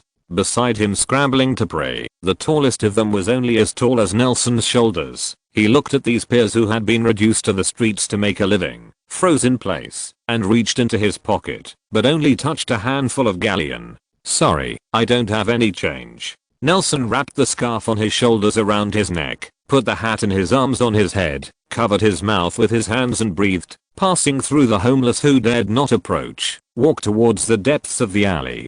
Compared with the difference between wizards and muggles, the well-dressed self and the ragged ones are more like showing what two worlds are. So, let's do it. Although the group of vagabonds did not dare to approach, they still did not intend to give up. They followed behind Nelson and kept begging. Nelson looked up at the sky that was squeezed by the buildings on both sides. Shaking his head, speeding up, he left without looking back. By the time Nelson came back to the neighborhood, the sky was already dark. Neighbors who occasionally passed by would come forward to comfort him when they saw him passing by. By the time Nelson came to the door, he was exhausted from dealing with these kind neighbors. He took off his gloves, took out the key, opened the door, and stepped into this cold house. "I'm back," he shouted habitually as he changed his shoes, but no one would respond to him again. Nelson sat on the sofa in the living room and lit the fireplace with difficulty. The living room became a little more angry, waiting for the appointment of the police. He sat for a few minutes and couldn't stay any longer. Jonas' manuscript to come. Ding dong when he put the last manuscript paper into the suitcase. The doorbell downstairs rang in time. He walked downstairs unhurriedly, and the guests downstairs waited patiently. "Mr. Williams?" Nelson opened the door, and the two policemen standing at the door looked at him in surprise and asked, "Where's Mrs. Nicholas?" "She's back in France." Nelson asked two policemen to come in and sit down and pour 2 cups of tea. "We are French, and Aunt Bella doesn't want to stay here anymore, so she's back home." "Sorry, Mr. Williams." The young patrolman nodded slightly, took out a stack of files from his briefcase, and spread it out on the coffee table. "The other murderer has been found, but what's wrong?" Nelson asked, rubbing his hands a little closer to the fireplace. "He was dead of a drinking overdose when we found him," another older policeman said. "Sorry, we didn't give him the trial he deserved." "Dead? Are you dead?" Nelson nodded. "If you die, you should die. This can be considered retribution." "That's right, sir," the young policeman responded. "Then we'll leave. Do we need to organize a copy of this file for you after the case is closed?" "No need." Nelson got up and shook hands with the two policemen. "I'll see you off." "No need, no need." The older policeman picked up the file, dragged his colleague to the door, took off his police cap before going out, bowed his head and said, "My condolences." "Thank you." After sending the police off, Nelson went back to his room and took out his prepared luggage, a small suitcase. He put the wand that Tom had given him in the inside pocket of his coat and put his own in the suitcase, opened the drawer to check for omissions, and after hesitating, he tucked the cane that Jonas had left him between his elbows and went downstairs. Sitting by the fireplace, unpacking the suitcase, Nelson threw the box containing the Jonas manuscript into it, fastened the buckle, went upstairs to check the doors and windows, went back to the living room, and sat on the sofa, waved his wand to extinguish the fire, sitting alone in the silent darkness. When the sky was completely dark, he finally stood up, put the soft felt hat beside his head on his head, picked up the box and walking stick and walked out, locked the door, turned and took a deep look at this small house. This house, it was no different from the one next to it, but to him, it was a beautiful house of rose-colored bricks, with geraniums in the windows and pigeons on the roof. Nelson stood in the doorway, holding his wand and raising his arm, and all of a sudden, a blinding white light illuminated the street. A bulging bright purple 3-decker bus stopped in front of him, and the headlights under the front block made him unable to open his eyes. "Sir, where are you going?" The car door opened, and a young man with brown hair wearing thick round glasses leaned out and asked enthusiastically, "Good evening, Mr. Plan." Nelson turned to his side, brushed past him, boarded the bus, and walked straight to the second floor. He stuffed his suitcase into the overhead rack and looked for a place to lean with his cane. Sit by the window. The warm air in the car soon made him sweat profusely, so he had to take off his scarf and hat, took off his gloves, and opened his coat. He took out a ferry ticket from his pocket, saw that it was still healthy, and put it away with confidence.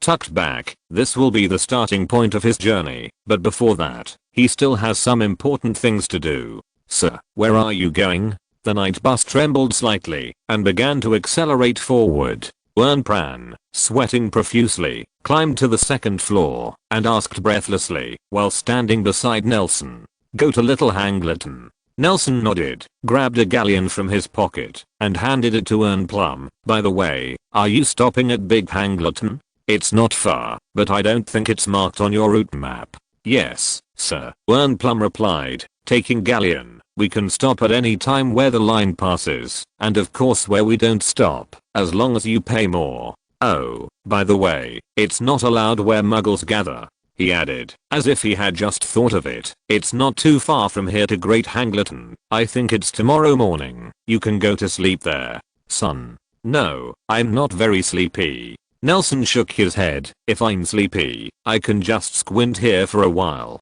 "Okay, what would you like to drink?" He started promoting the byproducts on the bus again. "There's a lot left for this galleon to pay the fare. A cup of cocoa, hot cocoa," Nelson added. "It would be great if you could get me a breakfast and a hot towel tomorrow morning." "Okay, sir." Wernplum stepped back and came up shortly after with a cup of hot cocoa. "Are you a Hogwarts student?" he asked curiously, putting down the hot cocoa. "Yes, but I'm taking a break from school." "Oh." Suspension from school is actually a common thing in the Wizarding Society. After all, some families always feel that schools cannot provide a better environment and resources than family education for magic education, and he added, "Sir, have you been to Greater Hangleton before?" "No, it's the first time." "Then you must be careful," said Wernplum gravely, "and none of the nice people live there." "Thank you, I'll pay attention." Nelson took the cocoa, took a sip, and put it on the table. He closed his eyes and rested, and the carriage quickly became quiet. In the early morning, before dawn, Nelson was woken up by another passenger, who got on the bus in the middle of the night. These days, his sleep was very light, and he had to wake up with only a sound. He leaned against the window like this, looking at the dotted lights in the distance and the rapidly receding scenery around, quietly waiting for the dawn. And God finally did not fight against him. It was soon dawn. After washing up, Na huddled in the seat and nibbled on the sandwich that Ern brought, and soon Ern came again. "Sir, you can prepare for it. Big Hangleton will be here soon. Do you need me to help you unload your luggage?" "Oh, okay, thank you." Nelson nodded and agreed vaguely with the sandwich in his mouth. "Is this the little suitcase?" After getting a positive answer, Ern straightened up, grabbed Nelson's suitcase, and with a loud tinkling sound, he put Nelson's suitcase on the ground. "Dude, but it's heavy enough. Is this the traceless stretching charm?" Nelson took a sip of milk and nodded. "You're amazing," Ern said in admiration. "I haven't learned this spell for so many years at Hogwarts. Haha, so I can only work as a conductor now. You'll be a driver in the future." "That's good. It's your blessing," Ern said with a grin. "Do you need me to help you lift the suitcase to the first floor?" "No, thank you." Nelson swallowed the last gulp of milk, wiped his mouth, and shook his head. "I always carry boxes with the floating charm." 5 minutes later, Nelson was standing at the entrance of a dilapidated village with a suitcase in his hand. Everything here looked dilapidated. To what extent was it dilapidated? If Trucker's bar was moved here, it might be called a mansion. How can the Wizarding Village be so poor? Nelson said to himself, following the path on the hillside next to the village to a more dilapidated house on the top of the hill far away from the village. About 50 meters away from the top of the mountain, the houses suddenly opened from the inside with a bang, and a savage freak stood at the door with a rusty knife, muttering something in his mouth. "I don't understand words. Is there any textual evidence that the party knows where the Big Hangleton is?" I vomited. "I feel that steam locked me in the area. Ask for recommended collections." Chapter 61 Gaunt's Old House. The freak used the rusty knife in his hand to poke the long hair that covered his eyes in front of his forehead, revealing his face that looked like he hadn't cleaned it for a long time. Judging from his body shape, he should not be old, but dirty. The face under the long messy hair is full of wrinkles, and the dirt hides in these ravines. The distance between the small and black eyes is a bit large, and they look in different directions. He was a little confused. The person in front of him seemed to be young, but he felt that he was not too young. Soon he stopped thinking about it. The genius brain created by his generations of inbreeding could no longer support him in thinking about such complex issues. He opened his mouth wide, his teeth were half lost, and the other general stains and spots were about to fall out. He roared something. It sounded like an ancient dialect somewhere. Nelson approached the dilapidated house. The man pulled out from behind his waist wand, waving the wand in one hand and the knife in the other. Nelson took a closer look and saw that the knife wasn't rusted at all. On the contrary, it was sharper than most knives, and what looked like rust on it was actually dried blood. Hiss. Nelson got closer and heard what he was saying. His voice was rough and indistinct, as if he had something in his mouth, and it passed through again. That leaky mouth with only half of its teeth left is even more incomprehensible.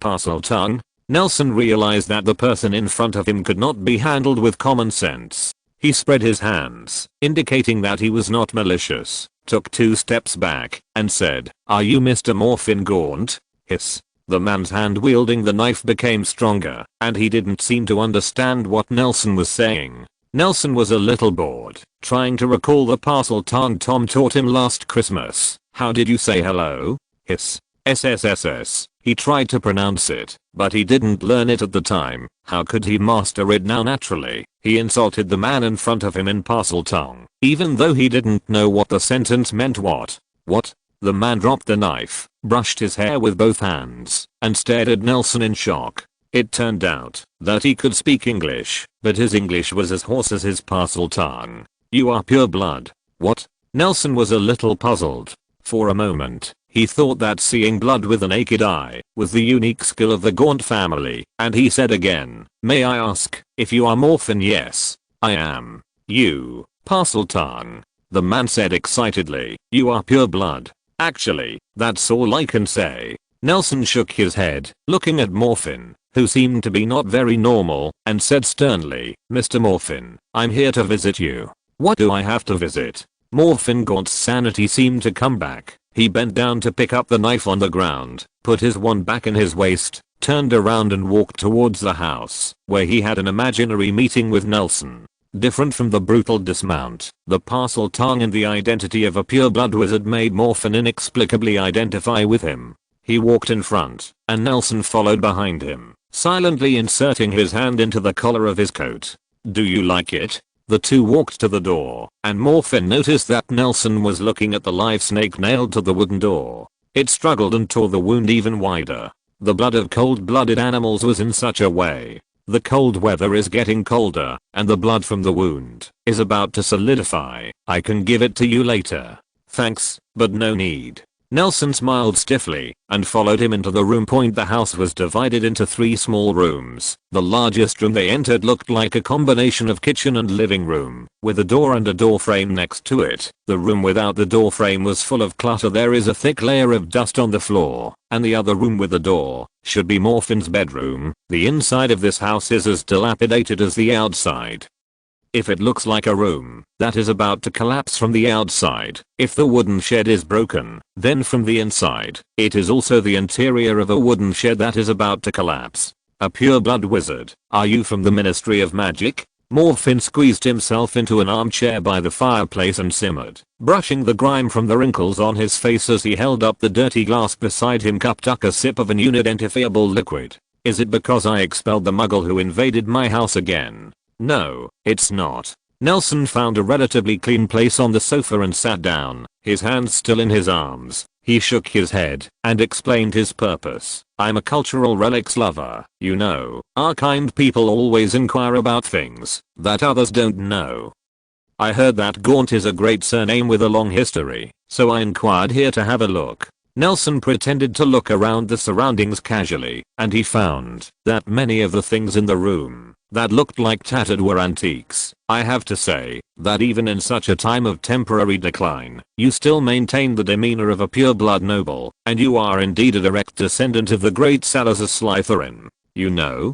Morphin asked gruffly. His face and neck were already red. It looked like the quilt was filled with wine, or maybe it was because the fireplace was too warm. Nelson felt a chill in the room, wrapped his coat tightly around him, and dismissed the idea. Morphin took another sip of wine and asked, "Pure-blood wizard, what's your name?" "Me. My name is Igor Karkaroff." Nelson looked at the furnishings in the room like a true artifact lover, and said with admiration, Seriously, Mr. Gaunt, I really am. I want to be with you, but the blood of the Gaunt family is too pure.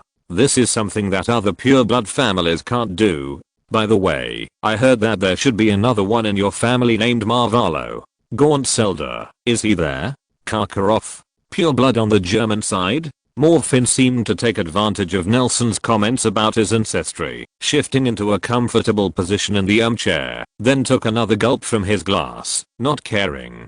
He said, he died in Azkaban. And I have no sister, and the pure blood of our family will be cut off. Oh, that's a pity. Nelson's glib look made him feel a little disgusted. He sat up straight and said sternly, Mr. Gaunt, I'm here mainly for this matter. What? I would like to help you restore the glory of your family and lineage. It seems to me that you have everything, except for some money and pomp. Nelson shook his head, his soft blonde hair fluttering, looking really like it is a rich pure-blood nobleman. And I, who happen to have some spare money, I'm willing to help you. Morphin opened his mouth and was about to say something when Nelson interjected. Mr. Gaunt, I understand that as a noble pureblood like you, you will definitely not accept alms from others. He moved his eyes to Morphin's hand holding the wine glass and finally found the ring. So you only need to pay for some useless crafts, and you can get the gold galleon you need most. Although Morphin lacked intelligence, he was very keen. He immediately covered Nelson's staring hand. Nelson thought, something bad, but heard Morphin loudly say, this cup cannot be given to you. It belongs to our family. The treasure, with it, you can drink a steady stream of wine. No wonder he's so poor and still drinking. Nelson thought to himself, and his dangling heart finally fell. He said with a smile, don't worry, Mr. Gaunt, I just want some useless things, such as this snuff bottle, this flower pot, oh, and that oil painting over there. Oh, it's so beautiful. Dispose of these useless things to me, and you'll get 100 galleons. They are not worth that much. Morphin regained his senses, resisting the temptation and asking, what do you want? No, Mr. Gaunt, you are very wrong. For collectors, the collection is not about the price, but about the hobby and the story behind it. I think in a family like Gaunt, even an ordinary armchair there is a long history. That's right, the chair I'm sitting on, my mother used to sew, Mr. Gaunt. Nelson strikes while the iron is hot. If you don't think you want to take advantage of me, you might as well add a few trinkets to top it off. How about this corkscrew? Oh no, you need it to open it. Wine bottle, well, let me think about it. Nelson moved his gaze to Morphin's hand, and he licked his lips. How about this ring? It just so happens that you have money. You can change yourself a gold one. This ring is the treasure of the Gaunt family. You believe that too? Nelson shook his head regretfully. How could a family like you use an obsidian ring as a family heirloom? Anyway, it has to be set with some precious stones. Which one of your relatives is designated? I stole the real ring and sold it. Merope must have done it. Morphin said savagely, dazedly handing the ring to Nelson's hand, then turning around and pouring alcohol into the doorless utility room. Passed out. A short red light flashed across the dilapidated house. Nelson retracted his wand, walked to Morphin, who was lying on the ground, and waved it again. Forget it. Then he picked up the ring and looked closely to his eyes. The smooth black gemstone was engraved with a gleaming symbol, a vertical line in the circle, and the line ran through a triangle. Nelson put away the ring with satisfaction, took out the purse, and counted 100 galleons, found a tattered cloth bag from the house, threw the money in it, and stuffed it in the junk pile in the utility room. I hope you have the habit of cleaning regularly. Nelson picked up his suitcase and cane, put on a soft felt hat, pushed open the door, and whistled briskly down the mountain. If you're listening to this novel on a channel other than Fanfic World, it means they downloaded and uploaded it without effort. We cordially invite you to visit our channel, Mundo Fanfic Novelos. There you'll find the original version of this story and you can explore many other novels of various genres. We're waiting for you to immerse yourself in a world of incredible novels. Chapter 62 Resurrection Stone. While Nelson walked to the entrance of the village at the foot of the mountain and felt more and more cold, he quickened his pace and tried to leave through the autumn wind. The first ray of autumn wind is always wrapped in chill. It only took a moment to blow off half of the leaves on the mountain, rolling them to another mountain, and a red leaf that nostalgic for the homeland was photographed on the telephone pole. Nelson approaching the telephone pole, he picked up the leaf that was in good condition and fit in a book, revealing a yellowed missing person notice underneath. He took a closer look and found that he was looking for a girl named Lola Riddle, the quirky looking little girl. He couldn't help but read aloud. Missing in Greater London in 1932, 3 feet tall, with short black hair, wearing a red dress when she disappeared. It may be Tom's relative. Nelson raised his head and looked at the large and spacious mansion on the opposite hill. From far away, he could see the busy servants in the building and in the courtyard. Looking at the age of the missing person, it is estimated that the girl's family also gave up searching. There was a lively scene on the opposite hill, but the wizarding village beside him looked desolate. The homeless residents sitting in the sun at the entrance of the village stared at him with vigilant eyes. They obviously possessed the most advanced productivity such as magic, but lived like a shabby house. Change is a good thing, Nelson sighed, holding out his wand. Soon, the night bus stopped in front of him again. "Sir, may I ask?" The door opened before the car stopped, and Ern Pullen, the always passionate young man, leaned forward again. "Oh, hello, are things done?" "Yes, Mr. Plan." Nelson nodded, got into the car, and said casually, "As far as I know, the Cavalier bus is supposed to hop every 100 miles, isn't it? Can Hogwarts even teach this?" Ern said with wide eyes, closed the car door behind Nelson, and said proudly, "The night bus has been on the road since the 60s. It was the collective wisdom of the British Ministry of Magic at that time. The crystallization was designed and manufactured by the Shafik family hired by the Ministry of Magic, and it cost a total of galleons. At that time, everyone said that the then Minister of Magic, Doug MacPhail, was crazy, and there was some uncivilized pureblood. The wizard felt it was a Muggle insult, and wrote him threatening letters, but the night bus recouped its cost in the second year alone."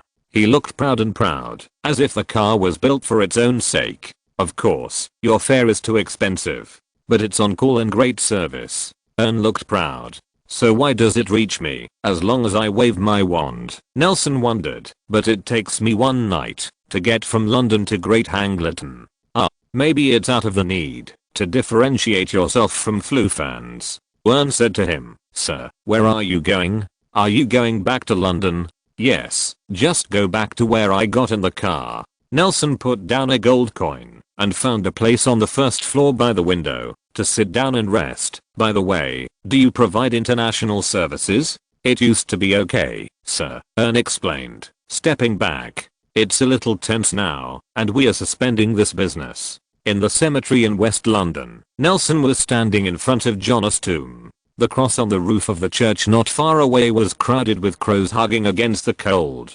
Suddenly the grass at his feet moved, and a huge snake head emerged from it. "Nagini?" Nelson crouched down and touched the smooth scales on the VIP's head. "Are you here the whole time?" Nagini nodded, and the huge body swam out of the grass and coiled in front of Nelson. "I want to stay with Jonas for a while. Can you help me keep this place? I don't want to be disturbed by others." Nagini nodded again, stretched out a slender letter, and licked Nelson's palm, turned his head, and disappeared into the grass. When the surroundings were completely silent, and even the crows on the cross closed their noisy mouths and silently looked at the person in the center, who had not moved for a long time, Nelson finally stood up and took out a black ring from his pocket. "I'm sorry, Jonas, but I really don't know what to do next." The arrogant second brother wanted to play the god of death, so he asked the god of death to give him the power to recall the dead.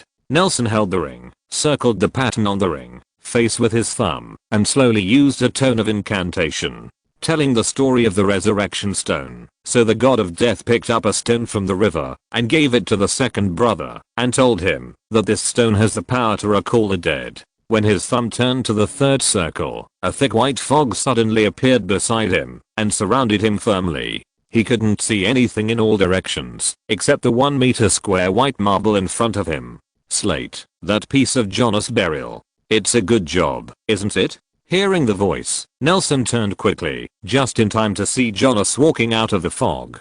"Sorry, Jonas." Nelson took a step forward and stopped again as he approached Jonas. "I think you should be a strong child." Jonas smiled. He was not annoyed that Nelson disturbed his long sleep. Instead, he stepped forward and hugged Nelson, patted his trembling back gently, and said in admiration, "Is this also magic? Nah, you lived up to my expectations." "It's not my magic." Nelson shook his head, broke free from his arms, and stared at Jonas' face that he had only seen a few days ago. "I really don't know how to go down the road. Nah, I actually know a lot of things now." Jonas smiled and blinked, pretending to say sternly, "You lost soul, say it. Where did you hide now?" Ha ha ha. Nelson also laughed. "I think you're doing something wrong, but it's not bad." Jonas grabbed Nelson's clenched right hand and said seriously, "I'm sorry for making you do such a thing. I thought elders shouldn't cause trouble to their children." "Jonas, I should have realized it sooner, but there is still a remedy." He raised his right hand, revealing the black ring in the palm of his hand. "Nah, I think you know what that is." Jonas shook his head. "You know what I am, too. Do not. Nah, birth, old age, sickness, and death are the laws of nature, and this is irreversible." Jonas grabbed the ring in Nelson's palm and said sternly, "Resurrection, that's such a tempting word, but such a false thing, always addictive. Nah, often the most attractive and most accessible thing is not God's gift, but the devil's test, you understand?" I don't understand." "Haha, Nell, no matter who you are, you should be more transparent than me." Jonas picked up the ring with the resurrection stone from Nelson's hand, and the moment the ring left Nelson's palm, Jonas' figure also became blurred. "Actually, I think it's better to stay in school for education at your age. But I'll still say that, nah, do what you want to do. You can go around the places I've been, and see the real Europe, the real world, the real cities, the real people." Jonas' palm became transparent. "If you are interested, you can help me complete my unfinished business. Being a poet." Nelson looked sadly at Jonas' gradually transparent figure. Ha ha ha. Jonas laughed as if he had heard a good joke.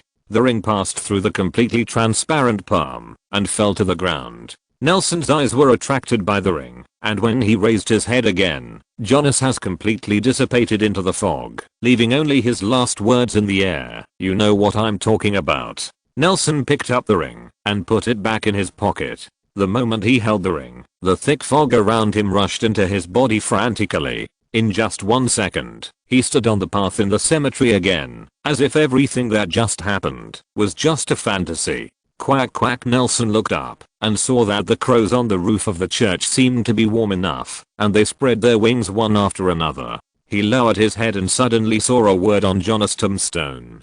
Jonas Niklaus's here. The words were misty. Only Nelson could see. The corners of his mouth lifted up uncontrollably, took off his soft felt hat, and put it on his chest, bowed to Jonas' tombstone, and packed himself, walked out of the cemetery with ease, hopped on a tram to the pier, and left. Sitting on the tram, he always felt that he had forgotten something, but he could not think of it, so he left it behind, and when he was about to reach the terminal, he took the ticket out of his pocket and double-checked this one. It was his second time on the cruise, but before that, he needed to take a small boat downstream from a dock in London. The waters were still not wide enough to allow only shallow draft boats to pass. The pier was bustling with people coming and going. There were far more people disembarking than boarding. Compared with those passengers with large and small bags, Nelson seemed too light and simple, and too alone, but he didn't care, and he was even contented. He boarded the ship early, found a quiet spot in the dining room on the deck, and watched the dense crowd under the ship. Pickpockets proficiently walked among these outsiders, and a middle-aged woman was reprimanding her daughter, and the little girl talked back while crying. The whistle sounded, the hull shook violently, the hinges began to retract the rudder, and he saw the captain patrolling the deck with a cigar, holding a fat cat in his arms. He smiled bitterly, and finally remembered what he had forgotten. "Let's write a letter back to Tom. Hope he doesn't starve to death," Nelson thought, turning his head to look at the slowly moving shore. "I asked for recommendations and collections every day, and I found out that the chapters were wrongly divided. Chapter 60 should have been the beginning of the second volume. Others should be fine. W. Chapter 63 The Icarus. Ma'am, welcome aboard. Moored on Tilbury's Pier is a huge steel ship that looks old. It is about 100 meters long and 20 meters wide. There was thick smoke, and a sailor was climbing on the mast at the boat to blow his horn, but he couldn't quite hear the tune. The white paint on the hull and the black bottom marking the waterline peeled off in some places, revealing the rusted iron underneath. A red flag decorated with a white 5-pointed star was painted on the hull. The color was also stained by the rain and the sun. The name underneath was newly painted, and it looked bright and bright from a distance. It read Canard White Star Line. Waiters in brand new sailor suits stood on the shore to help VIPs carry bags and dogs. They used iron fences to enclose a huge space on the pier for tourists who bought first class tickets to board the ship first. The spacious and white gangway handrails, it is even dotted with enamel mosaics imported from the Far East, which seemed to be the story of Napoleon's creation of an empire. Nelson put the suitcase at his feet and was standing beside the gangway, holding a cane in both hands to stretch. He had just gotten off the little wreck in London. The turbulence of the wind and the smell of the cabin made him a little sick, so he didn't want to be too early boarding.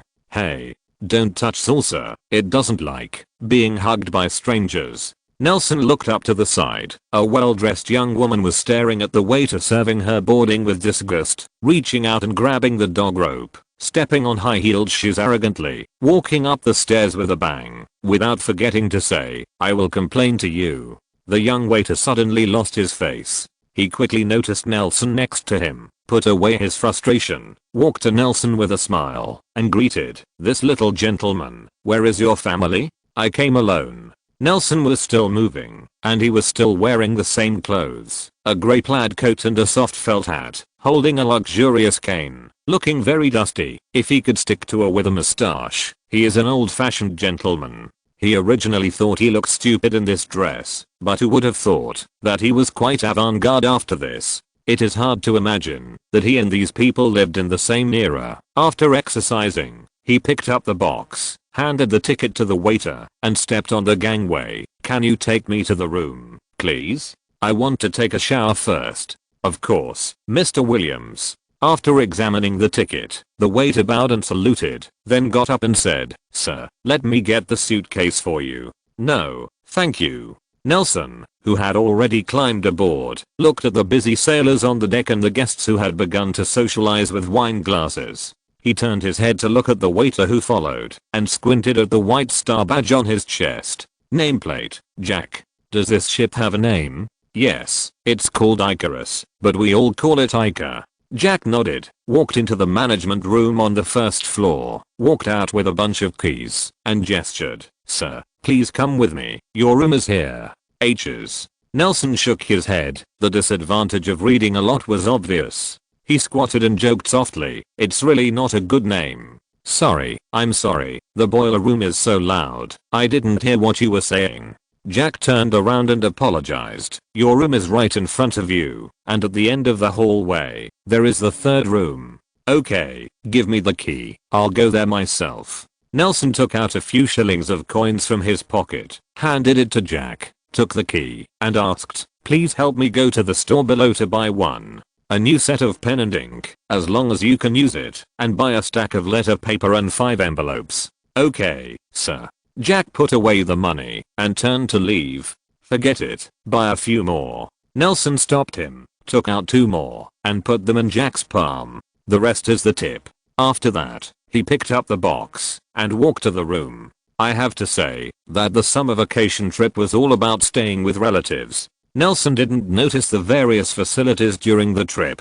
He opened the door and saw that the sunlight through the spacious porthole was enough to brighten the whole room.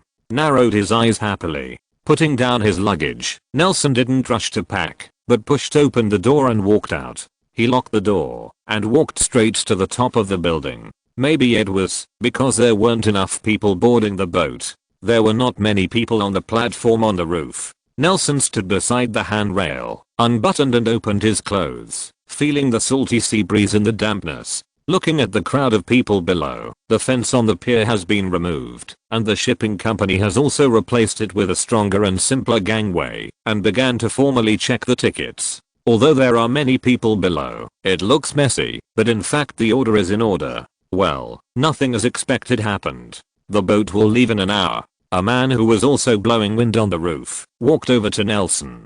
He leaned back against the handrail. Half of his weight was in the air. He held a pipe and held it deep in his mouth. He took a sip, held it for a while, and exhaled 3 regular smoke rings.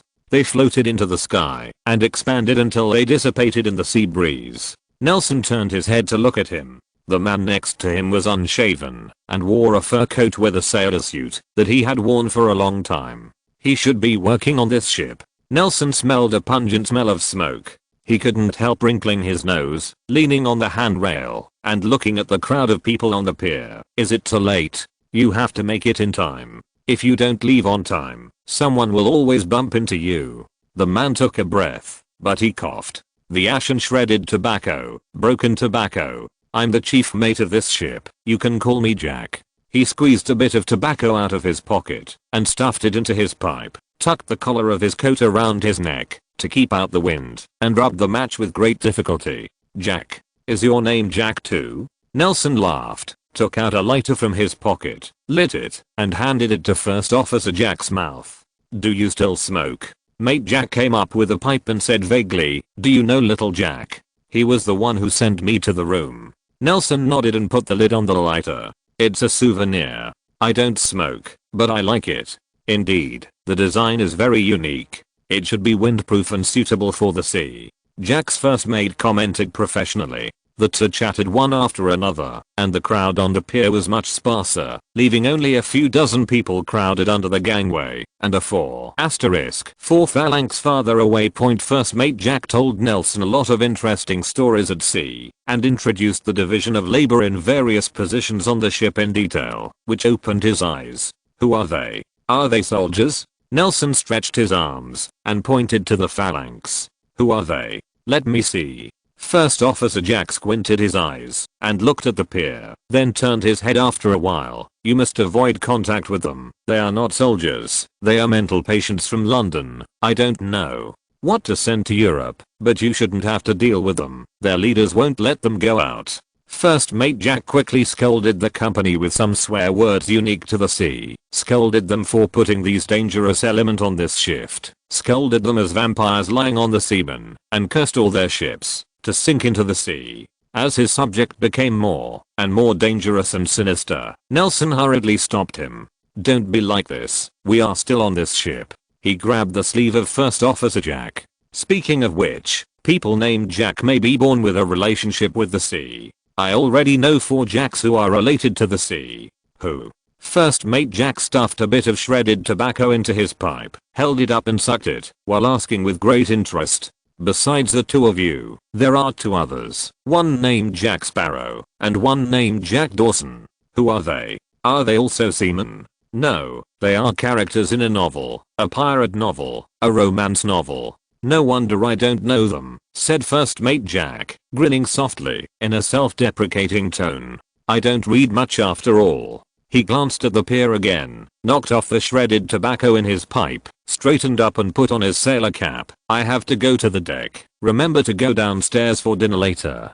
Goodbye. Nelson took off his hat and said goodbye, looking at the empty pier with only a few cleaning sailors, walking to the stairs, and jumping down one step at a time. The hull shook again. Nelson could hear the heavy chain being wrapped around the winch, the sound of the friction, and the sound of the anchor rubbing against the riverbed transmitted to the shore through the iron chain. Ugh, when the whistle sounded, Nelson was already lying in the bathtub watching the advertisements in the room with relish, and his bed was littered with maps, a newspaper, and a notebook, the top one depicting the destination as North Sea shipping routes in Poland. This may be the last time this ship has taken this route. Nelson shook his head, buried his head in the water and purred bubbles. The sound in the water became vague and magical. After all, there is a war going on. Suddenly, the water in the bathtub shook violently, and they moved forward as a whole, and a few splashes of water splashed on the floor of the bathroom. The huge inertia made him completely immersed in the water. He fluttered a few times, got up from the bathtub, walked to the mirror, and began to wipe his body. The ship opened, and it will be a week before the next docking. Chapter 64 Psychopath. The Icarus was sailing in the calm North Sea. The huge chimney emitted thick smoke mixed with white steam, drawing a line connecting the sea surface and the water surface. The turbid ripples appeared, some of which destroyed the sea and sky scenery, but on the contrary, it also made the scenery more real. On the second day of the voyage, the cruise ship had left the UK and was traveling in the high seas of the North Sea. Today's weather was good, the sun was shining brightly, but it had a degree that was warm enough to warm tourists without burning their skin. Taking advantage of this fine weather today, the boatmen and sailors put down their boats and carried out daily maintenance around the Icarus. Hey, you. First Mate Jack, in a brand new uniform, stood on the deck with his head held high, smoking his precious pipe and scolding the boatman who was buckling the bottom shell, which Nelson didn't even recognize. Scallops or oysters, they are similar things anyway. First Officer Jack held onto the handrail on the side of the boat and shouted, "Do you want to die? They eat paint every day, they are poisonous." First Mate, "I'll bring some to your room later." Jack, the waiter, was a trainee sailor on this ship. He forcibly broke off an oyster that had been sucked on the water line, rinsed it in the seawater, and used a small screwdriver on the boat was pried open, and then he swallowed the seawater whole. "Pick the big one for me," First Officer Jack said angrily, flicking soot on the armrest, and retracted his head again. He looked up just in time to see Nelson standing by the window looking down, and waved his arms and shouted, "Mr. Williams, aren't you going to dance? It's going to be a lot of fun on the deck today." Nelson had been writing letters for noon, but when he put those letters in the envelope, he found that he didn't seem to have an owl with him. He dropped the pen and stood by the window with his head on his head to breathe. It must be said that, although the window it is very big, but it is a porthole after all, and the air tightness is very good.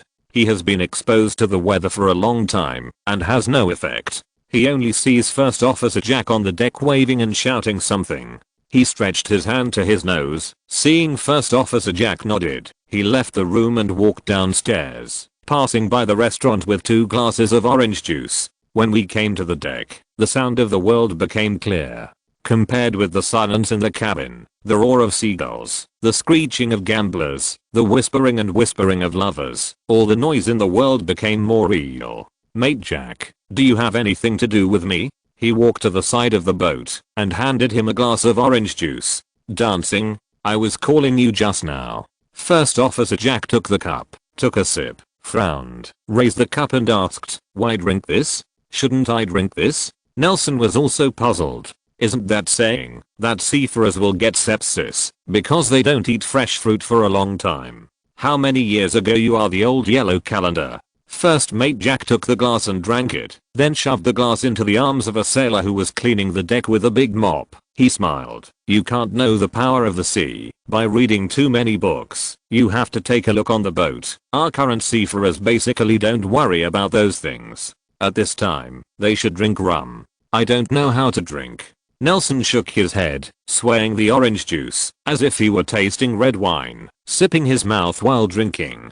First Officer Jack was amused by his pretentious appearance. He patted Nelson on the back and pushed him to the most crowded place on the deck, while saying, "Then go to the young people's activity. I didn't do it yesterday. The restaurant ran into you. I ordered the restaurant to deliver to the room." Nelson was confused. "What?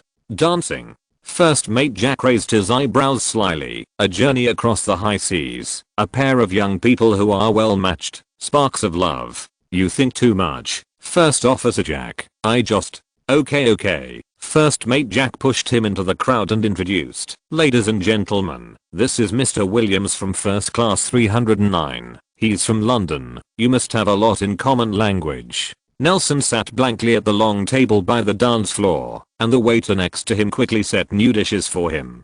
"Mr. Williams, where are you going?" A young girl who had just come out of the dance floor leaned against the table and asked in a low voice. She seemed to have just performed a difficult dance, and her face looked flushed.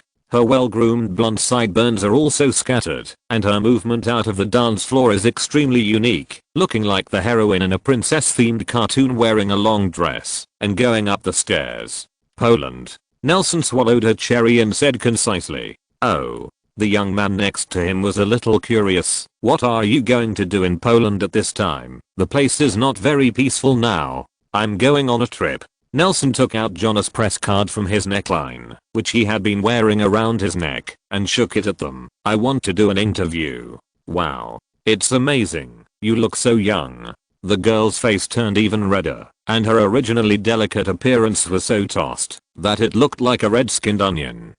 Don't look at me like this. I've already got a bachelor's degree in literature. Nelson raised his eyebrows, but he still couldn't learn the wretchedness of first mate Jack, so he had to spread his hands and said, actually, I'm a nuclear physicist. He just looked around. This group of people seems to be from a good family background, and they are not superficial, but they don't seem to be engaged in scientific research. Sure enough, when he said this, no one came to talk to him about work or professionalism thing. He chatted with everyone around him, telling a hilarious Soviet joke, and the girl who had just finished dancing gave him a crumb with a smile. Sorry.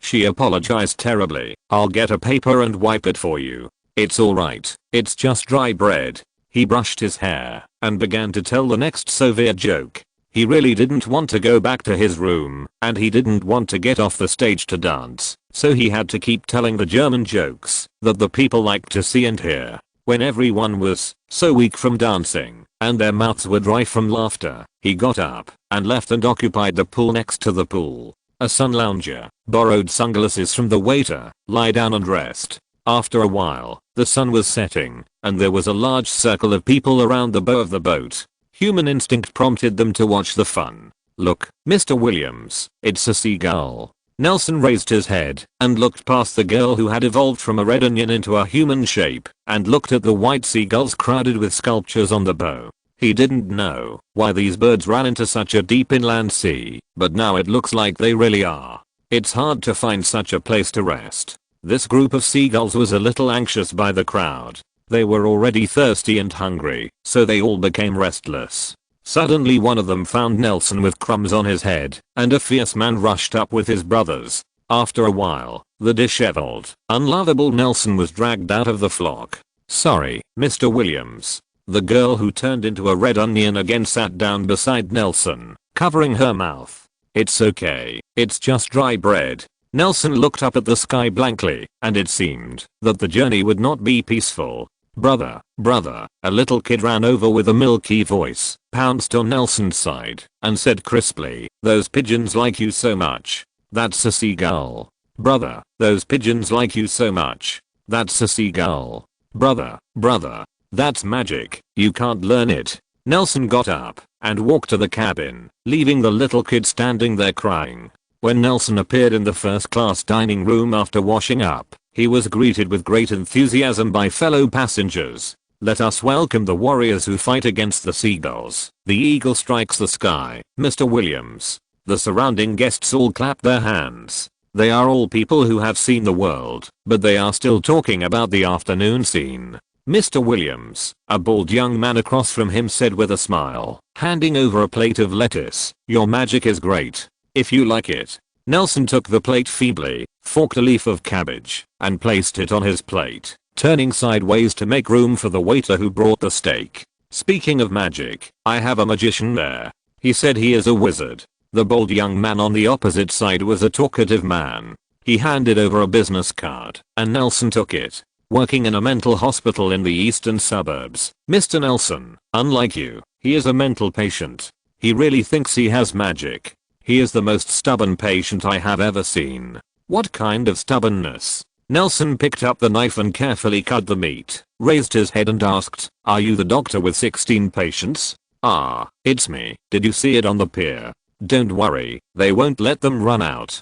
The bald young man nodded and said, I did a lot of tests on him, and the results showed that he did not recognize obstacle. Oh. Nelson listened eagerly. This is where the problem arises. In fact, he doesn't have any magic power. He always says that he has lost his wand, so he can't cast spells. This is obviously unreasonable, isn't it? Guarantor, he came to the UK to find that person, but we have entrusted the police to search for a long time and have not found it. There is no Godric's Hollow, as he said. Nelson's hand holding the knife and fork froze. He cut a piece of steak into his mouth and asked casually, what's the name of his guarantor? The world is so small, maybe I still know him.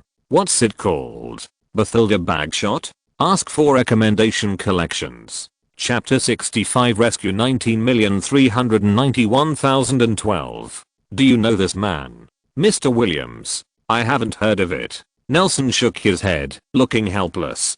To be honest, I feel that he has hysteria, but he believes too much in his imagination, so we can analyze that he seems to be normal. The bold young man stretched out his hand. By the way, my name is Jack. I see, Dr. Jack. Nelson waved the business card on his hand and held Dr. Jack's hand. After all, there is no magic in the world, right? Probably.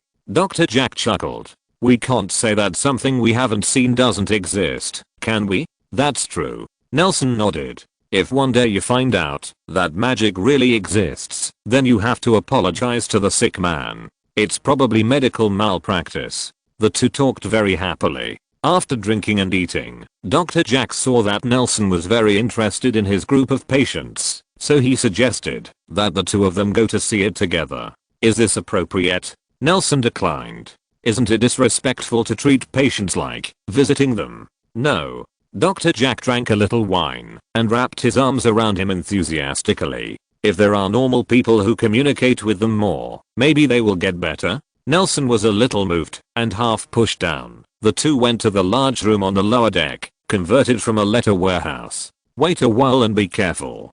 Dr. Jack took out the key and slowly pushed open the iron door while instructing. Although they are the type that won't hurt others, but I don't know when they will be mad. Yeah. Nelson nodded, followed Dr. Jack into the room, and responded. After all, even so-called normal people sometimes do incredible things. It's better for you to see clearly.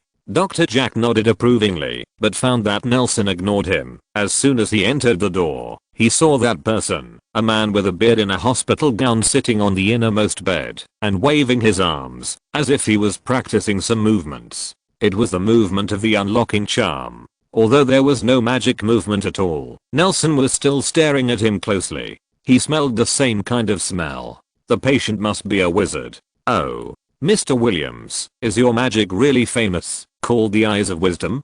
Dr. Jack followed Nelson's gaze and said in surprise, that's the one I told you about.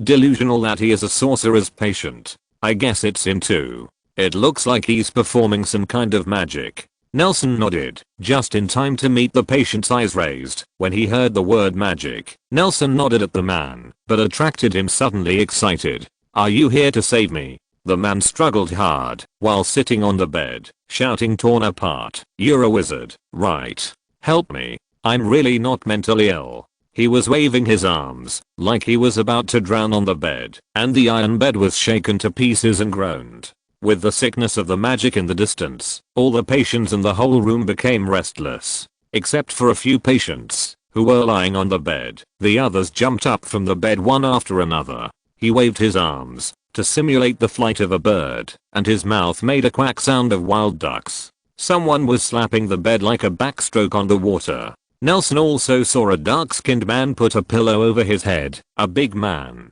shouting, I'm white, I'm just tanned, I'm not a slave. Nelson noticed that, although patients appeared to be able to move freely, their freedom was limited to the upper body, including the torso and mind. Their legs were bound tightly to the bed by restraint clothing, and the idiosyncratic gloves on their hands also allowed them to unable to take off his pants easily and escape. Seeing such a scene, Dr. Jack felt a little embarrassed. He slammed the iron door hard and yelled at the sick patients. He seemed to have accumulated power for a long time. The magician is still moving. Hearing the movement, several strong male nurses in nurse uniforms rushed in and quickly held down the two patients.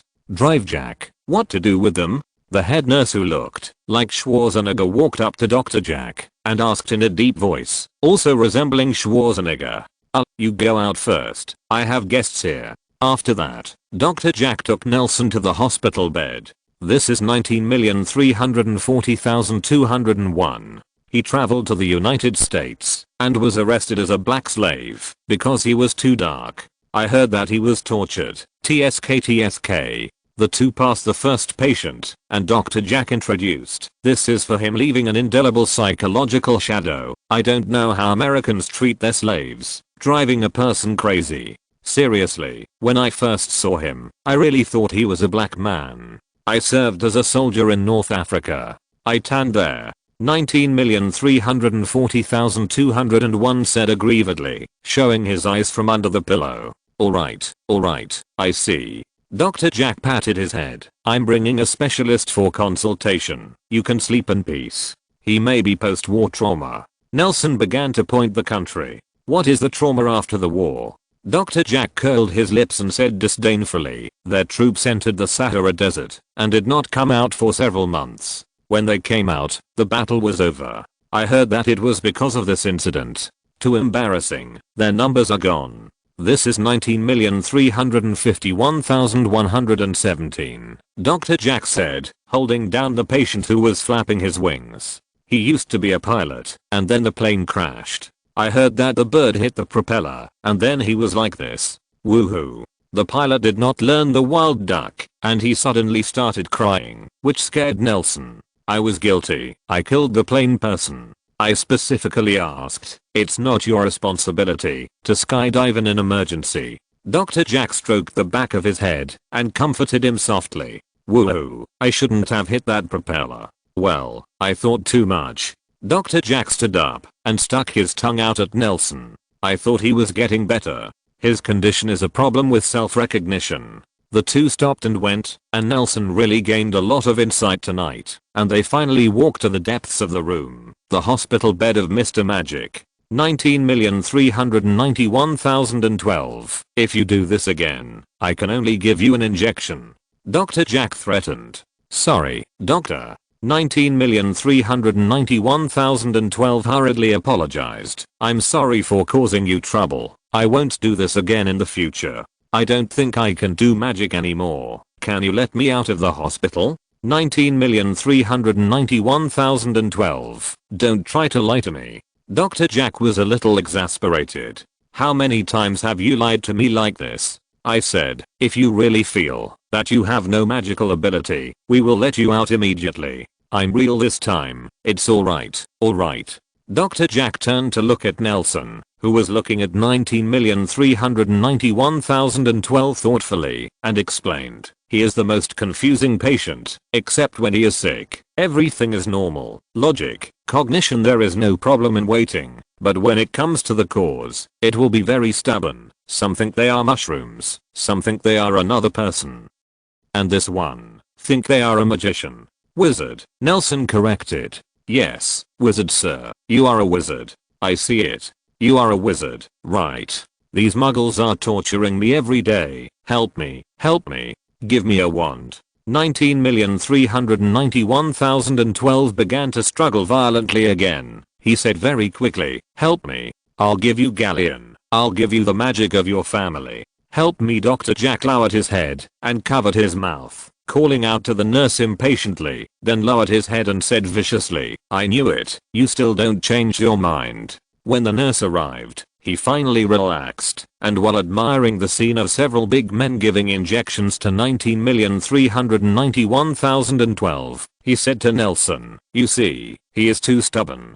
Generally, we can only take this kind of manic patient. It's an approach that keeps them from hurting others or themselves. Yeah. Nelson nodded, and he saw the slumped 19,391,012's hospital gown slip off, revealing the tattoo on the neckline, which is the tattoo of the Deathly Hallows. I don't think he actually looks like he will hurt people. I mean, if you don't lock him up like this, even many other patients, they're not aggressive, so why arrest them? You can never guess what a mentally ill person is thinking. Dr. Jack took out a piece of dried fruit he did not know and put it in his mouth. We are afraid of taking responsibility, so we dare not issue a discharge certificate. After all, mental illness is not a fracture. Look at him, and he'll be fine. There are still people who think we are a heretical inquisition where the church hunts down the devil. Haha, that's really funny. Nelson squinted at the male nurses. I thought the profession of nurses was only for girls, and men were always rough. By the way, are you the only ones on duty among the dozen or so patients? Aren't you afraid the patient will run away? We are a special industry in a special industry. You basically don't see male nurses in other places. Dr. Jack explained. Although we have few people, there are usually no people here, and the door is very strong. It's impossible to run. Aren't they afraid that they usually work in the ward, or they don't work alone? On duty? What kind of duty are you on duty? Dr. Jack chewed the dried fruit in his mouth and said disdainfully, there is no supervisor to monitor. We only came on duty after eating too much, and at most we heard the noise and came over to take a look. We are on vacation, not on a business trip. That's true. Nelson nodded in agreement. Please recommend collection. Chapter 66 Rescue 19,391,012. At midnight, Nelson tiptoed out of the room with his slippers on. It turned out that no matter on the shore or on the boat, there were always people who couldn't sleep in the middle of the night. First Mate Jack stood at the bow and took the helm as if he was doing something. A captain's dream. He walked down the deck and got into the cabin below the deck. The door on the long corridor was closed and only the room at the end was still lit. Nelson approached and heard bursts of laughter and clinking of glasses from the room. He turned his head and looked inside, and the group of strong male nurses were topless, playing bridge in the room. Close your earplugs and listen. With a wave of his wand, the sound in the room was cut off from the world, and his steps suddenly relaxed. Ahala is open. The door of the temporary ward creaked open, and at the same time there was a hole in the door that was billowing with smoke. Return as usual. Nelson pushed open the door and walked into the room. As soon as he entered the door, he was shocked. In the darkness, 16 pairs of crystal clear eyes were staring at him intently. You are the accomplice of the wizard. The dark-skinned 19,340,201 who spoke first. His image is also the most terrifying. The whole face is completely hidden in the darkness of the night. Only the eyes and the occasional flash of white his teeth were shining, and he looked normal at this time. Are you here to save him? Nelson froze in place. He opened the door behind him with a backhand and took a step back. Wait. The innermost 19,391,012 stopped him weakly, then turned to the black cause at the door, pleadingly. You won't tell the doctor, will you? That's right. 19,340,201 nodded solemnly, and other patients, as long as they could speak, answered yes. You should have come. Pilot 19,351,117 complained. He is different from us. Different. It seems that the person who understands mental illness the most should be mental illness. And at the end he added, quack. Nelson shook his head. He really couldn't understand what these people were thinking, so he gave up his useless efforts and went straight to the depths of the ward. Standing by the bed of 19,391,012, he opened the shackles on his hands. Turn off your earplugs. He cast the magic again. You can talk now, sir. There is no doctor here. He helped 19,391,012 to sit up, picked up the water glass on the bedside table, and fed him a few sips of water. What's your name? How did they get caught? Hey, Pan Crossing Pan Moon finally brought you here. I'm really afraid of being locked up as a wandering mentally ill all my life. 19,391,012 moved his wrist, affecting the wound above, grinning in pain.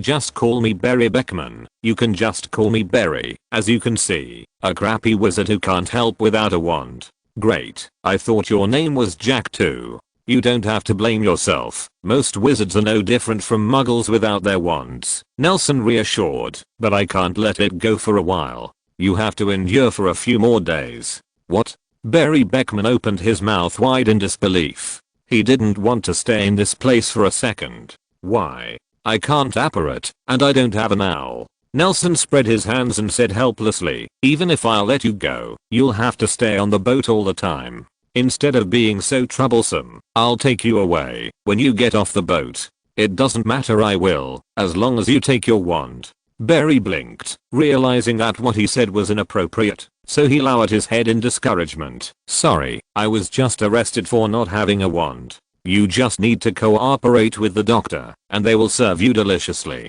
Nelson comforted. Can you tell me how you were arrested? It's a long story. Barry leaned against the wall, laughing self-deprecatingly, then pulled away his neckline with burning eyes, showing Nelson the Deathly Hallows pattern. You should have seen it during the day. This sign. I'm a saint. A follower of the Dark Lord Gellert Grindelwald? Yes, but I have to say that you have always misunderstood Lord Grindelwald in the UK, probably because of Albus Dumbledore. Barry shook his head and said with a frenzy on his face, but Lord Grindelwald not the same. He treats all wizards equally, although he masters countless powerful black magic, but he does not use them to do evil, to grab personal gain. Although this is easy for him, Lord Grindelwald relies on that excellent foresight, bring us together, to resist the darkest fate of wizards. He seemed to be suffocated and kept revealing his admiration for Grindelwald. It seemed that Grindelwald had been his spiritual sustenance during the time he was locked up. Nelson's left ear goes in and his right ear goes out. He has always been reluctant to fully trust the emotional expressions of others. He prefers to see believing rather than hearsay, which is also one of the purposes of his trip.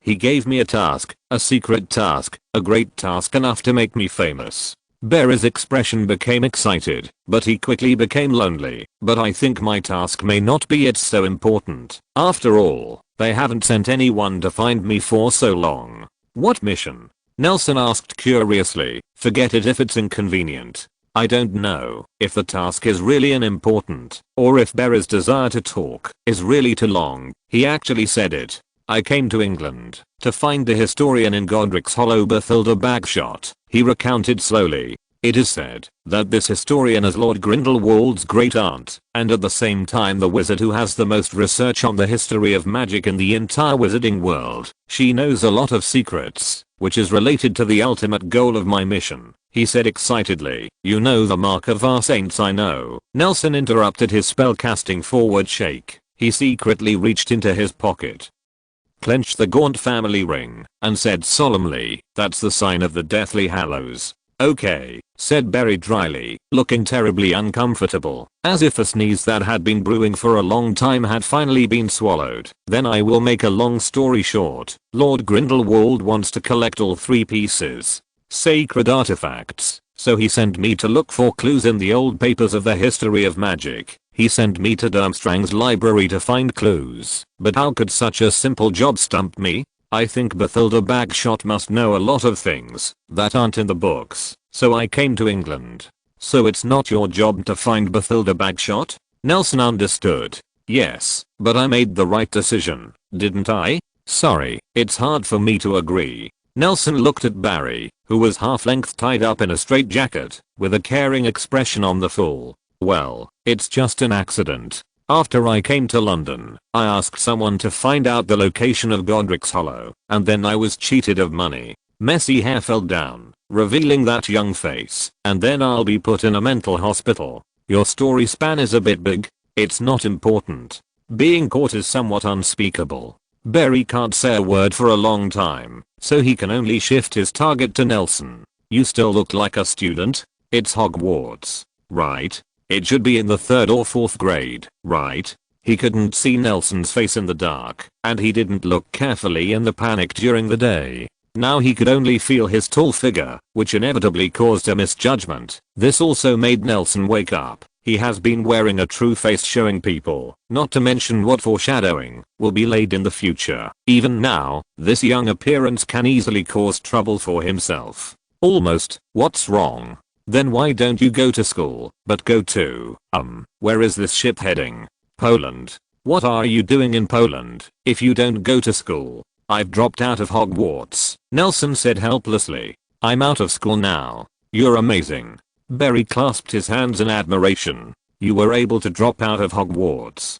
Don't you know? The only person who dropped out of your school in hundreds of years has captured Lord Grindelwald. Barry said excitedly, not feeling that his words were revealing the bottom of his leadership. You wouldn't be too. Are you here to trouble Master Grindelwald? Have you been locked up for too long? Why do you feel that your brain is not working well? Nelson raised his forehead. He felt that Barry could be put in a mental hospital more or less for his own reasons. He bluntly said, I fought with Professor Dumbledore. I had a fight, so I couldn't go to school. Barry's eyes instantly turned into the same enemy again, and it seemed that the medicine that Dr. Jack gave him in the evening had not yet worn off, and he said enthusiastically, after disembarking, I can ask someone to arrange for you to study in Durmstrang. Let's wait until we get off the boat. Nelson got up and said goodbye. It was late at night, and it was time to go to bed. Wait. Barry called Nelson again. Do me a favor,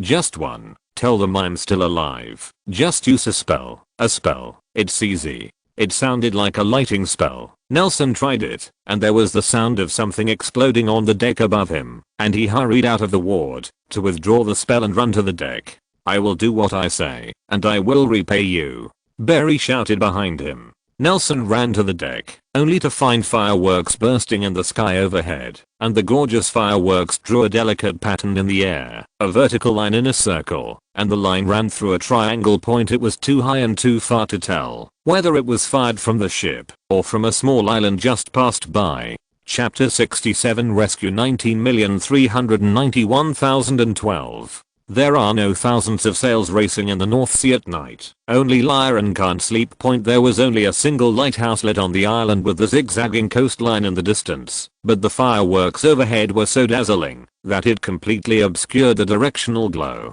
My mood at this time is even more lonely than soot. First Mate Jack was smoking a pipe, looked up at the fireworks lit up in the night sky, and sighed. Nelson hid behind the mast and saw figures wrapped in black robes appearing on the deck. Passed out. When the air was twisted for the first time and the first figure was squeezed out, he raised his wand and pointed it at the back of First Officer Jack. His body that fell to the ground was gently placed on the ground, and he picked up the rain cloth beside his feet and covered him. After doing all this, he stood up and looked at the wizards who had just appeared on the deck and were looking around. Is it your signal? The leading wizard looked around and noticed Nelson standing on the bow. He frowned and looked at the stranger with scrutiny. He spoke German, and Nelson, startled, nodded and replied in German, "Yes, sir." The leader took off his hood, revealing a face as tough as a knife. He had no hair, and his bald scalp was tattooed with mysterious patterns, which seemed to be some kind of religious symbol.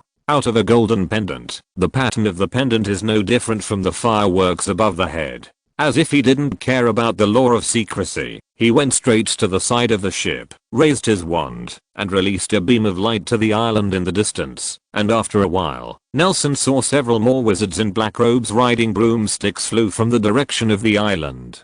Are you German? The bald-headed wizard narrowed his eyes and stared at Nelson's face, as if looking at his prey. He waved his hand, and the surrounding wizards were vigilant. The wizards who came from the island also rode brooms and hovered on the cruise ship. Around, he walked to Nelson's side and looked at him condescendingly. Why haven't I seen you? I'm English, Nelson replied, clenching his wand. Are you here for Barry Beckman? Do you know where he is? The bald-headed wizard's eyes became more severe. He took a step closer, staring at Nelson's eyes with burning eyes, waiting for his answer, looking aggressive. The banquet hall of the cruise ship was still brightly lit, and a lively banquet was being held there, but in a place they didn't know, on the cool deck. In the cold night blowing by the sea breeze, the atmosphere suddenly became tense. Under the deck, his wand was lost, and he was caught as a mental patient. Nelson observed the positions of the black-robed wizards around him, and found that he had no hope of escaping, and became very cooperative. I just heard on the boat. His business. I want to save him. Ha ha ha. A black-robed man behind the bald wizard couldn't help laughing. His laughter was crisp and sweet, sounding like a young woman. White, be quiet. The bald wizard turned around and scolded. The man in black robe immediately stopped laughing. He turned his head to look at Nelson again, and his tone softened a lot. You are very helpful. Can you take us to him? Okay, you come with me. Nelson shrugged and walked to the gangway leading down to the deck. The bald wizard waved his hand, and the two men in black came out of the shadows and stood guard at the entrance of the stairs. Then he put his hand on Nelson's shoulder and led the rest of them down the stairs with him. Sir, are you Auras? Nelson led the way while approaching the bald wizard. He turned his head to reveal a bright smile unique to a teenager, and his 8 shiny teeth gleamed in the dim corridor. We are the black-robed man named White replied, but was interrupted by the bald wizard. Yes, we are auras, and Barry has been missing for a long time, and we have been looking for him. His face was indistinct in the darkness, but soon, he drew out his wand, and the tip of the wand released a faint light enough to illuminate the hallway. With a little force on his hand, Nelson froze his neck, and listened to him ask, "How did you see it?" "I think you are well trained," Nelson replied, "and magic is superb. As far as I know, only the auras have the highest requirements for wizards, and their team is full of masters like you." The bald wizard was a little happy, and the strength in his hands lightened. Everyone quickly walked to the door of the ward. The nurses on the opposite side seemed to have rested. Nelson walked to the door, stretched out his wand, and was about to open the door, but was stopped by the bald wizard. He waved again, followed by a thin black-robed man behind him to the door, and opened the door. Nelson noticed that all the wizards in this team did not recite spells when casting spells. They were all masters of silent spell casting. Thinking of this, he became more and more afraid to act rashly. Even so, he still hated Barry angrily. "I came to save you with good intentions, so you just fuck me like this?" With a creak, the door opened. The bald wizard nodded and pushed Nelson into the ward. The two previous wizards followed him in, while the rest remained in the corridor. The patients in the ward became agitated when they saw a group of outsiders entering. The thin black-robed wizard just raised his hand, and they all slumped on the bed. "Andre." The bald wizard frowned, a little dissatisfied with his self-assertion. "It doesn't matter, it's just a stun spell." Andre's voice sounded very old, like a dilapidated bellows struggling to perform its last mission in life. The hot and humid air in the cabin was dreary, showing an old face covered with scars, and smiled at Nelson, who was looking at him, but because his appearance was too terrifying, Nelson couldn't tell whether it was a friendly greeting or a threatening grin. "I'm here." Barry's voice sounded in the innermost part of the ward. With the shimmer of the bald wizard's illumination technique, he struggled to sit on the bed and waved his arms. "Barry, how dare they do this to you?" The black-robed man who was laughing on the deck ran to Barry. She stood beside the bed, took off her hood, revealed long golden hair, twisted her neck, and stretched out her hand towards Barry. On the back of the neck, the long hair was pulled out from the neckline and scattered behind the back. The soft golden color was slightly curled, like golden waves in the weak light of the wand. She grabbed Barry's skinny arm and saw the dense needles on it at a glance. She was instantly furious and shouted, "What did they do to you? How dare they do this, group of muggles?" Barry ignored her, as if unwilling to face the blonde, and withdrew his grasped arm to face the bald wizard holding Nelson, frowning and whispering, "Zweig, what are you doing? My savior, he is with us, let him go." Zweig let go of Nelson, and Barry struggled to unbutton the pants of his straitjacket. He got out of bed like an old man. He threw off the hands that White was holding onto him, and staggered to Nelson. "Thank you so much for helping me out." Barry stretched out his hands and held Nelson's right hand tightly. "Going out, it should be. Nelson nodded and said, "Just let them take you back. You look like this." "Yes, we should go back." Barry looked at Zweig, nodded, and asked Nelson again, "Are you with us?" "No, I disembarked in Poland." The two were being polite when White suddenly said to Zweig in a cold voice, "Are we just leaving? That group of muggles tortured Barry so much, and we just pretended nothing happened and left like this?" "No, I wasn't tortured." Barry finally paid attention to White, and although he wanted to cut Dr. Jack for 1,000 cuts, he still spoke for the doctor. "He's just a muggle doctor, and for muggles, this Barry, you don't know." White stroked Barry's face, as if climbing on a pole. She said softly, "But the content was cold. After those muggles catch the wizard, they will perform cruel experiments on them. They are not good people." No. Barry didn't bother to argue with White. He stepped towards the door and asked, "I lost my wand. Can anyone give me one?" A rogue guarding the door respectfully handed him a wand. He took it and shook it twice, feeling a little uncomfortable, so he asked for another rogue's wand. "I must get justice for you." White squeezed Barry away and walked to the deck angrily. "You are unreasonable." Barry raised his wand angrily and pointed it at White's back. He cursed, "Are you having a problem with your brain? Can you let me go? Can you not hold me? You know, it's your gift that put me in a mental hospital. Can you stay away from me?" He waved his wand vigorously, and it seemed that this was a long-standing resentment, but unfortunately, the long hospital life almost destroyed his body, and the curse he shot was soft and hit the wall of the corridor. Barry turned his head to look at Zweig and Andre for help. The two wizards were holding hands, standing aside as if watching a play. He had to turn to Nelson, pleading, "Looks like I'm in trouble again, Miss White. I believe you are not the one who takes revenge." Nelson stopped the witch who was walking on the deck, raised his wand, and squinted at her back. "I don't care what you want, and I don't dare to care. But I'm going to disembark at the finish line. Do you understand? Thank you for your daily support plus asking for tickets." Chapter 68 Psychopath. "You're so cute, little brother. You know, only people who don't care about their business can live long, and we have." White turned around, raised his hands, and put his wand in the mouth of his right hand. Licking her lips, she walked towards Nelson with her head held high. The figure shrouded in the black robe was an Evan and full of charm. She narrowed her eyes and counted the black-robed wizards in the corridor, then looked down at herself, whispering softly. He said, "We have 6 people here, and you only have 1. As she spoke, she approached the door of the ward.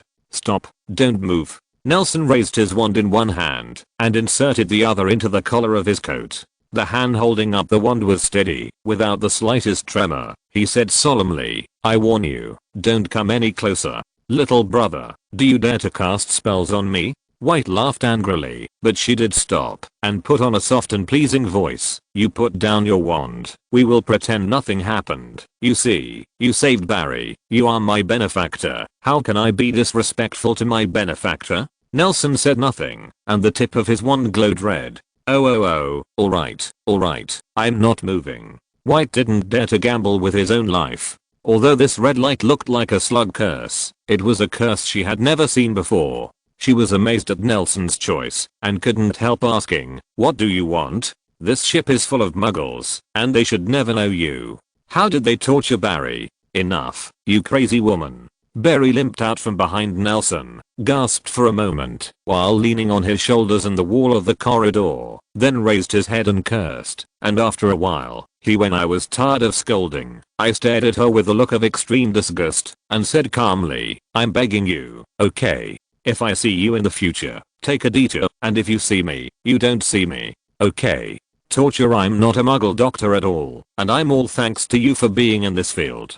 Besides," he continued breathlessly, "now there are 2 people by his side, and by your side." Barry turned his head and stared at the 4 people behind him from his bloodshot eyes. The old wizard Andre made a zipper on his mouth, while Zweig just stood there with his arms folded, staring at Nelson with interest. The 2 scumbags didn't even have the right to express their attitude. Under Barry's watch, they consciously repaired the door of the ward, walked in, and closed the door from the inside. "You're the only one," Barry said quietly, raising his wand again.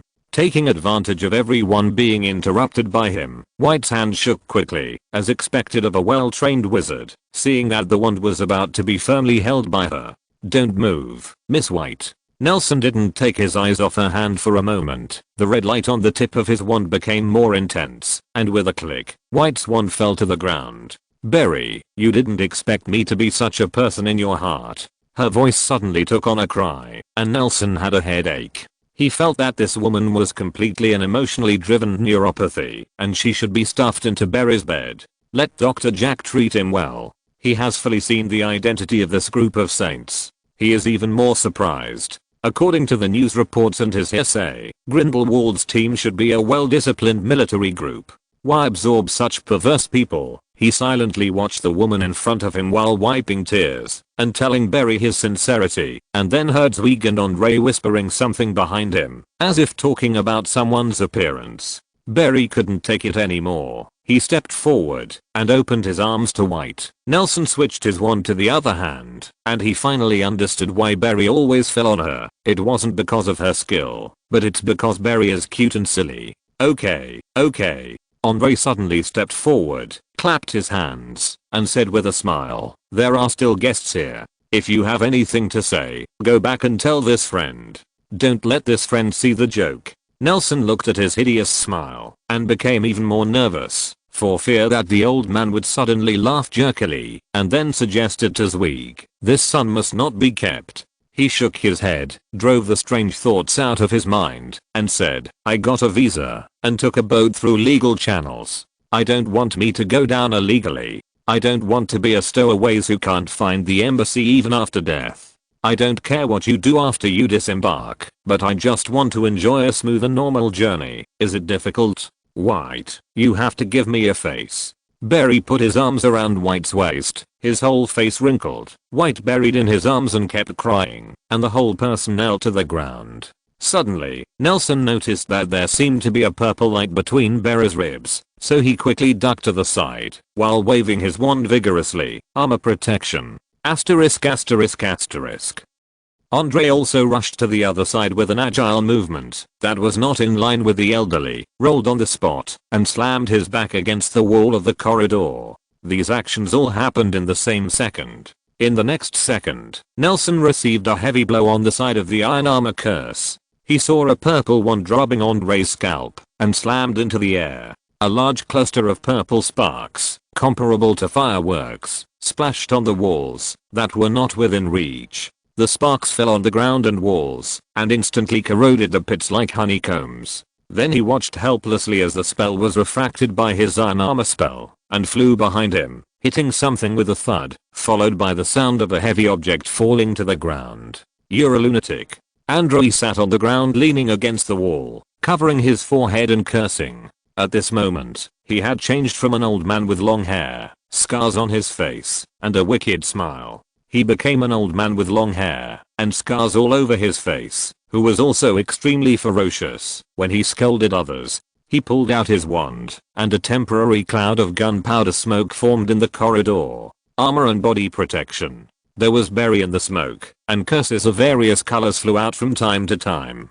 He had to put up an iron wall and passively defend with Nelson. "Sorry, this is a misunderstanding. White has been mentally ill since he got engaged." He maintained the spell while explaining to Nelson, "Sorry, this is just her personal behavior. We will punish her, and you must make up for it. Let's think about how to stop her first." Nelson turned his head and glanced at the smoke and found that Zweig was already lying on the ground with the dense purple smoke above his head. He didn't expect to look the strongest. One of them was knocked down before they could even start a fight. "Barry, are you alright?" Ender hid behind Nelson's iron wall. Lai gasped and asked loudly, knocking out a nurse behind him who heard the sound and went out to check. He dragged him with a levitating spell. The fainted nurse flew back to the room, closed the door, and added a silencer spell. He wouldn't have. "Didn't you save a lonely person?" Impossible. White couldn't really hurt Barry, or he wouldn't have been looking for him for a few months. "Seriously, what's the matter with you?" Nelson was wearing the iron armor curse, waiting for the smoke to dissipate, while staring at Andre. "I've never fought such an inexplicable fight, and I didn't agree with each other. Just sneak attack. Is this the way of the saints? Ah. So you can see it. Oh, yes. Come on with the iron armor curse. You can rest for a while." Andre showed an expression of "this child must not stay," sighed, and opened his mouth to explain. Said, "Since you've seen it, I won't hide it anymore. This matter has to start 12 years ago. White's parents are Lord Grindelwald's opponents. If you really understand Lord Grindelwald's proposition, you will understand that his appeal is just to gain a little power for wizards. He never thinks about himself. For more great interests, this sentence is never just a talk. Oh, beside the point.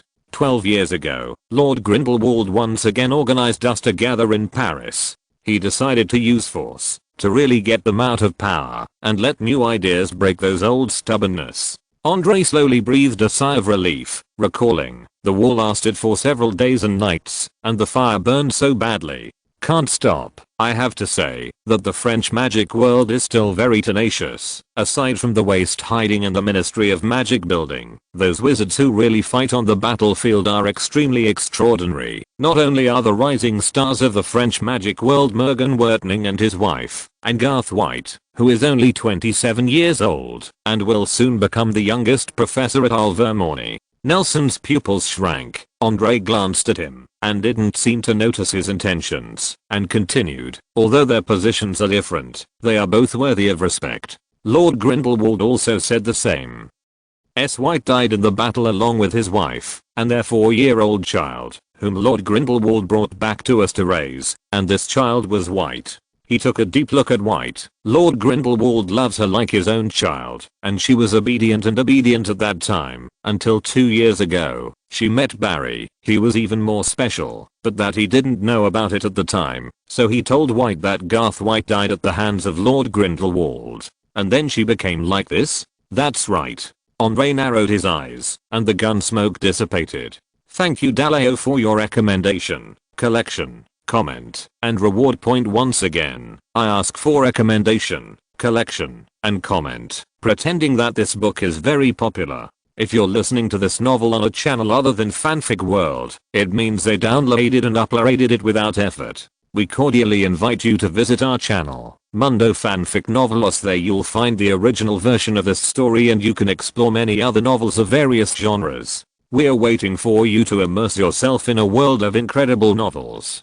Chapter 69. I hope I don't mind my own business. So she became so manic because she recognized a thief as her father? Nelson lowered his head and flashed a curse. The smoke cleared, and White sat on his knees on the ground, holding the wand that had fallen earlier, while Barry slumped in her arms, sleeping soundly. White, calm down. Andre stuck his head out and shouted from the air. A spell rubbed his scalp quickly and flew past. He retracted his neck and whispered to Nelson, Lord Grindelwald is not a thief. Because she has the mark of a saint, she can't leave, so every mission tries to disrupt the situation. But Lord Grindelwald is so indulging in her. Instead of punishing her, she has given her a few more skilled people. Wizard protection is also a kind of guardianship. Oh this. Nelson hid behind Andre's iron wall and took out a stack of tissues from his pocket. He was only wearing slippers and felt a little cold, so he couldn't help curling his toes.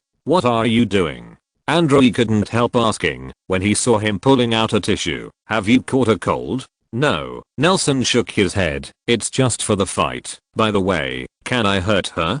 Try not to. She's just a little naughty, Andre said with tangled eyes despite the constant blows from White's spell, and finally he added, if you can. Okay. Nelson rolled his eyes, looked back at Zweig, who was lying on the ground with his face still smoking, and pouted, your doting on her is really outrageous. He picked up his wand and pointed at the tissue. Under the impetus of magic, the tissue was slowly twisted and deformed and stretched into a huge and tough steel mesh, just big enough to fill the section of the corridor.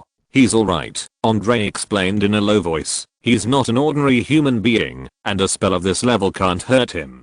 Don't stand out, Nelson warned, holding the wand thinking back to the first time he got it in Ollivander's shop. A faint white mist spread with him as the center, and soon filled the entire corridor. Drops of sweat appeared on Nelson's head. White's curse kept bombarding Andre's iron armor, but Andre was an experienced and skilled old wizard after all. Although his iron armor curse lasted for a long time, he did not waver in the slightest. Seeing the fog in the corridor getting thicker and thicker, Andre's eyes flashed with surprise and admiration, and he sighed. Your transfiguration is very good.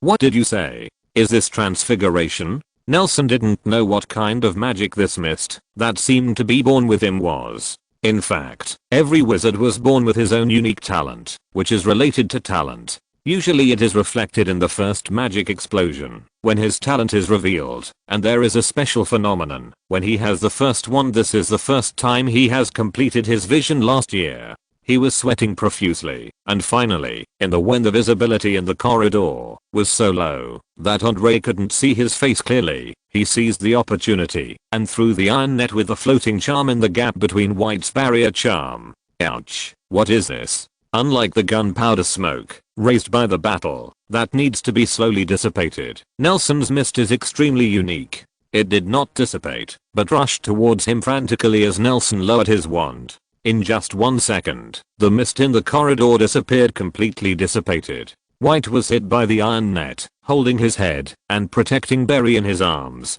Nelson saw the timing, stood up, and pointed at White's wand was unusually steady. Fainted. In White's surprised and unbelievable eyes, the faint red light hit her shoulders. She struggled to put herself under it, closed her eyes, and hugged Barry's body softly. Nelson's iron mesh was also rapidly deforming under the command of his wand at this time. A padded rope net firmly bound the two, and it grew a freestanding rope, trapping itself in the ceiling pipe. Then the rope shortened, and the two wizards were suspended in the sky. Nelson straightened up, and was about to walk in the direction of the two of them. Wait. Andrew stopped him. The wand is flying. As soon as the words fell, the wands in Barry and White's hands flew towards him. Nelson saw White's eyes open, and stared at himself, and he couldn't help but feel scared. Your tactics are advanced, but the spell is quite simple. Who are you? Andre grabbed the two wands, half curious half praise. To be honest, I can't see you clearly. The level of your spells, except for transfiguration, is quite exquisite. Other spells can be cast by any hard-working school student, not even a senior, but it is almost impossible for a school student to defeat White. Impossible. You're British. Did you go to Hogwarts? But how ha ha ha. Barry suddenly opened his eyes and winked mockingly at White, who was face to face with him in the net. Let's be like a ghost. It's not like you want to drink my foot wash. It's the feeling of being tied up. How about this wave? This wave is feeding tigers with one's body. My cooperation is good. He smirked at Nelson. I knew you must have read my tactics. Although there are discrepancies, the effect is outstanding, isn't it? With all due respect, Barry. Andrew rubbed his sore old waist, stared at Barry with a frown, and wanted to kick him. I didn't see what your so-called tactics were. In fact, you put yourself. It doesn't make any sense to get in there other than to make it difficult for us. It's not important. The important thing is that you caught her, isn't it? When I go back, I must let Lord Grindelwald ground her, and she will lose all the saint's face. Barry didn't lose his face. He mocked White with a grin. Do you think you're the only one who is good? Tell you, this is someone who fought Albus Dumbledore. By the way, can you put me down? I'm afraid it won't work, Barry. Andre spread his hands, and behind them came the sound of a man humming and panting from the ground. I haven't asked your name yet. On the one hand, Andre had some doubts about the so-called record of fighting Dumbledore. In fact, this was what Nelson lied to Barry. On the other hand, he had to pay attention to this message and Nelson's young age, to the excess of face and the fighting ability he just showed. My name is Igor Karkaroff, Nelson said without hesitation, urging with concern. You take them back quickly. Look at Barry's arm. He's bleeding. It doesn't matter, a heavy male voice inserted. It was Zweig. The wound on his bloody face was healing, and when he waved his wand, only a white mark remained on Barry's bleeding arm. I really didn't expect this person to be a wet nurse, Nelson murmured, but immediately pulled out his wand, took a step back, and stared nervously at the few saints against the wall. I saw Zweig slowly untie the rope and said, we would like to invite you to the humble house, and take this opportunity to thank Barry for rescuing him. No, thank you, Nelson yawned. You guys go back first. I'll write to Barry if I have anything. That's so embarrassing. We have never let our friends suffer. Zweig's berserker-like face showed unpredictable intelligence, as if he suddenly remembered something. He said slowly, by the way, Kaka Mr. Love, your last name should be Wiltoning, or Williams? Nelson took a step back, and stared nervously at the saints, as if his tail had been stepped on. Looks like I guessed right.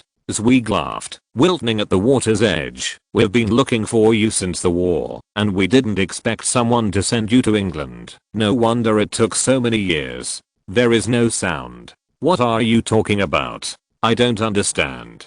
Nelson leaned back against the wall. His brain was running fast. He saw Barry and White being put down, and the two scumbags hiding in the wood were also called out by Andre. A few wizards venturing out at the gangway looked down, thinking about the wizards on the deck and flying around the cruise ship, and suddenly felt that they had no way to escape. I shouldn't be meddling, Nelson warned himself earnestly, nervously planning his escape route. Fine sweat beads ooze out from his forehead again, and after a while, he put down his hands in a slump. The battle just now was exhausted. He has too much magic power, except for the two who have no resistance. He can't beat anyone here. That's how you saints treat the people who have just helped you? He said, trying to use his mouth to convince them, and let him live. Yeah, isn't it the best way to repay your benefactor, to be a guest at home? Zweig turned his head. He had been whispering to Berry just now, and Nelson cursed in his heart, but he had to listen to Zweig. I know that you have misunderstood us saints. The whole wizarding world has a deep prejudice against us, because they are afraid that our new ideas will crush their dominion and oppression, and new things will always be affected in the process of development. The persecution of old things and white also hurt your trust. We will let her apologize to you.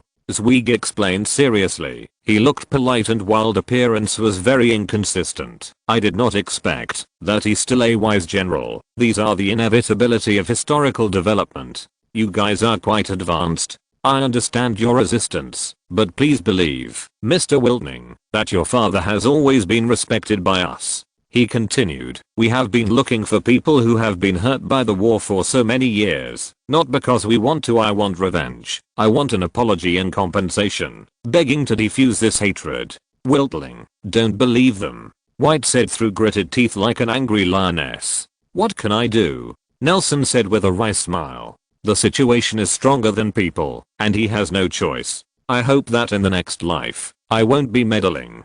Chapter 70 Jail at Grindelwald. Nurmengard is the most dangerous and safest place in Europe and the world. The name Nurmengard could refer to an island, or a city, or just the tower, but Nelson felt that it referred to the place where jail at Grindelwald was. Who stood there? Where is Nurmengard? A towering black tower pierces the sky. Its black is pure and rich, and does not reflect a trace of light. It is so grand that everyone who sees it can't help but feel awe. Grindelwald's famous words are engraved at the entrance in front of the tower, for the greater good. Different from the solemn appearance of the tower, the surrounding buildings look diverse, row upon row, and grow wildly upward. Each building has its own unique artistic style. Their respective builders should come from all over the world. These unique architectural styles. The tallest tower was guarded like a moon, forming a small city, a living city only for wizards. Unlike the well-ordered military base in Nelson's imagination, the streets of Nurmengard are bustling and lively. Even the most dilapidated streets are full of hawkers and customers. How bad is Corner Alley? It's not as violent and oppressive as the newspapers say. Instead, it's like a paradise. All wizards don't care about secrecy laws. They ride broomsticks to work over the city, and even wear uniforms. There are wizards on brooms delivering takeaways. People on the streets also wear colorful clothes, not only wizard robes, but also Muggle costumes such as suits and uniforms. The free air fills the city. Nelson, wait for me here, I'll go buy something. Jail at Grindelwald led Nelson through the streets of Nurmengard. He stopped at a crossroads, patted his forehead, and walked across the street. When he walked, pedestrians on the street recognized him, and they all stood up and saluted seriously. Nelson could see that it was not a power created by violence at all, but a respect from the heart. He stood there bored, the sun shining brightly above his head, which was different from what he remembered, as the sky over Nurmengard was always cloudy, with lightning and thunder. He even felt a little hot, so he unbuttoned his coat and used his fanning the wind. I suddenly saw a newsstand beside me, so I walked over and wanted to buy a newspaper to fan the wind or block the sun, not for reading anyway. The newsstand here supplies all the newspapers that are issued that day in the world every day, from the international wizarding news to the Muggle-laced tabloids, to London in the west, and the magic capital in the east. Just tell the owner and he will find it for you. Nelson stood in front of the newsstand and saw the most important news of the day written by the owner next to the signboard. When he saw the title, he was shocked like a thunderclap. He stood there dumbfounded. His body swayed after 2 strokes. He almost fell. The owner saw the weak customer, stepped forward to support him, and asked with concern, "Sir, are you alright?" "No, it's alright." Nelson pointed to the newspaper in the display window of the newsstand and took out a galleon tremblingly. "The latest Daily Prophet. Get me a copy." The shopkeeper waved his wand and summoned a newspaper, and Nelson waved his hand, not even asking for change, staring at the headline of the news on the front page. Saint or murderer, Albus Dumbledore surrenders to Wizengamore, admits killing a Muggle in early September. Nelson's pupils vibrated, and he squeezed the newspaper with both hands. "Nelson, what's wrong?" Nelson raised his head and found that Grindelwald was on his shoulders, holding a bottle of brandy that he could not name. He leaned over to look at the newspaper in Nelson's hand. His right eyebrow raised, he asked, "So you came to Europe because of this? This is really something Albus can do." He sighed, straightened his collar, and smiled. He's always so self-righteous, thinking he can take on everything, but he's totally unqualified. After he finished speaking, he took the newspaper from Nelson's hand, took a look at it, crumpled it into a lump, and threw it into the sky. As the paper mass flew upward, it suddenly burned, and when the gravity completely overcame the acceleration, it went out, became a clump of fly ash, and dissipated in the air. We won't talk about him today, it's a shame. We have more important things to do. Grindelwald put the brandy in Nelson's arms into Nelson's arms, and walked out of the city on his own, but Nelson followed helplessly. "Nelson, you can attack me anytime, and I won't blame you." Grindelwald turned his head, and smiled at Nelson. Grindelwald is a middle-aged man full of charm, otherwise he would not have assembled so many people. He is tall and tall, more than 1.8 meters tall, with a handsome and tough face, and his eyes are hidden under the high brow bones. He looks unpredictable. He has well-groomed short silver hair and a well-trimmed beard on his upper lip. He always wears a shirt vest and a black coat over it. He is gentle, but always surrounded by melancholy. The shrouded Dumbledore is different. He seems to be full of vitality and resolute. "You must be joking, Mr. Grindelwald." Nelson smiled reluctantly. His feelings for the man in front of him were complicated. After the battle on the cruise ship, he half voluntarily and half forcedly agreed to the invitation of several people to go to Nurmengard. Out of concern for the muggles on board and distrust of White, a mental patient, he asked to enter through normal channels. In Europe, they didn't break their promises, but they didn't give him any chance. As soon as Nelson disembarked in Poland, a group of wizards in black robes were waiting on the dock. In fact, when he broke up with Dumbledore, he thought about the possibility of defecting to Grindelwald. He felt that his ambitions did not conflict with Grindelwald's theories, and that peace was not a greater thing for human beings' interest, but this idea was quickly abandoned. As far as he knew, Grindelwald was his father's murderer, and Melgan Wertning and Elizabeth Williams fell under his spell. But when he made a mistake and stood in front of Grindelwald, he didn't feel any blood rushing up, not to mention the deep hatred and desire for revenge. None of these. He was just simple. "I feel that I'm not the same as Grindelwald." This may be related to Jonas' education to downplay hatred since he was a child, or it may be related to his experience as a human being, or because he has never met his parents and he doesn't even know about all of them. How did this make him raise hatred? "Then come to me." Grindelwald stood there, waving at him, and when Nelson followed, the two walked side by side on the street. Grindelwald raised his arm and pointed to a mountain not far away. "We are going there today. It's a little far. Let's go by car." "Okay, Mr. Grindelwald." Nelson followed him by the side of the road, waiting for the tram to the outskirts. "Why is there a tram here?" "Oh, it's not a tram." Grindelwald shook his head, dragged Nelson onto an empty tram that just came, and dropped 2 coins into the coin box at the front door. "Muggle precision, it will fail in a magical environment. It's just an old chemical product that looks like a tram, and you see, it's just the two of us in this car, and there's no driver." "No, I mean," Nelson considered his words, "I thought the people of Nurmengard were more resistant to Muggle products and even concepts." Haha. Grindelwald smiled. "What we are resisting is Muggle weapons and equipment. Their understanding of violence has progressed too fast. The clips that the prophets brought me made me sleepless at night." "Indeed." Nelson nodded. "I didn't expect Germany to capture Poland in the blink of an eye. This is Muggle modern warfare." "However," Grindelwald said with a smile, patting the seat under his butt, "I still appreciate this Muggle invention." Nelson nodded, looking at the fireworks and scenery by the roadside with mixed emotions. Grindelwald also took out a pamphlet while reading and annotating, silent. "By the way, Nelson, the tram has left the city and travels through the wizard's field. The wizard's agriculture is much more extensive than Muggles, but magic always has many wonderful uses." Nelson looked at all kinds of strange things on the roadside, and the gigantic crop was fascinated, and Grindelwald suddenly called him. "Is it very difficult for you to have foresight, Mr. Grindelwald?" "What did you say? You're a prophet like me, aren't you?"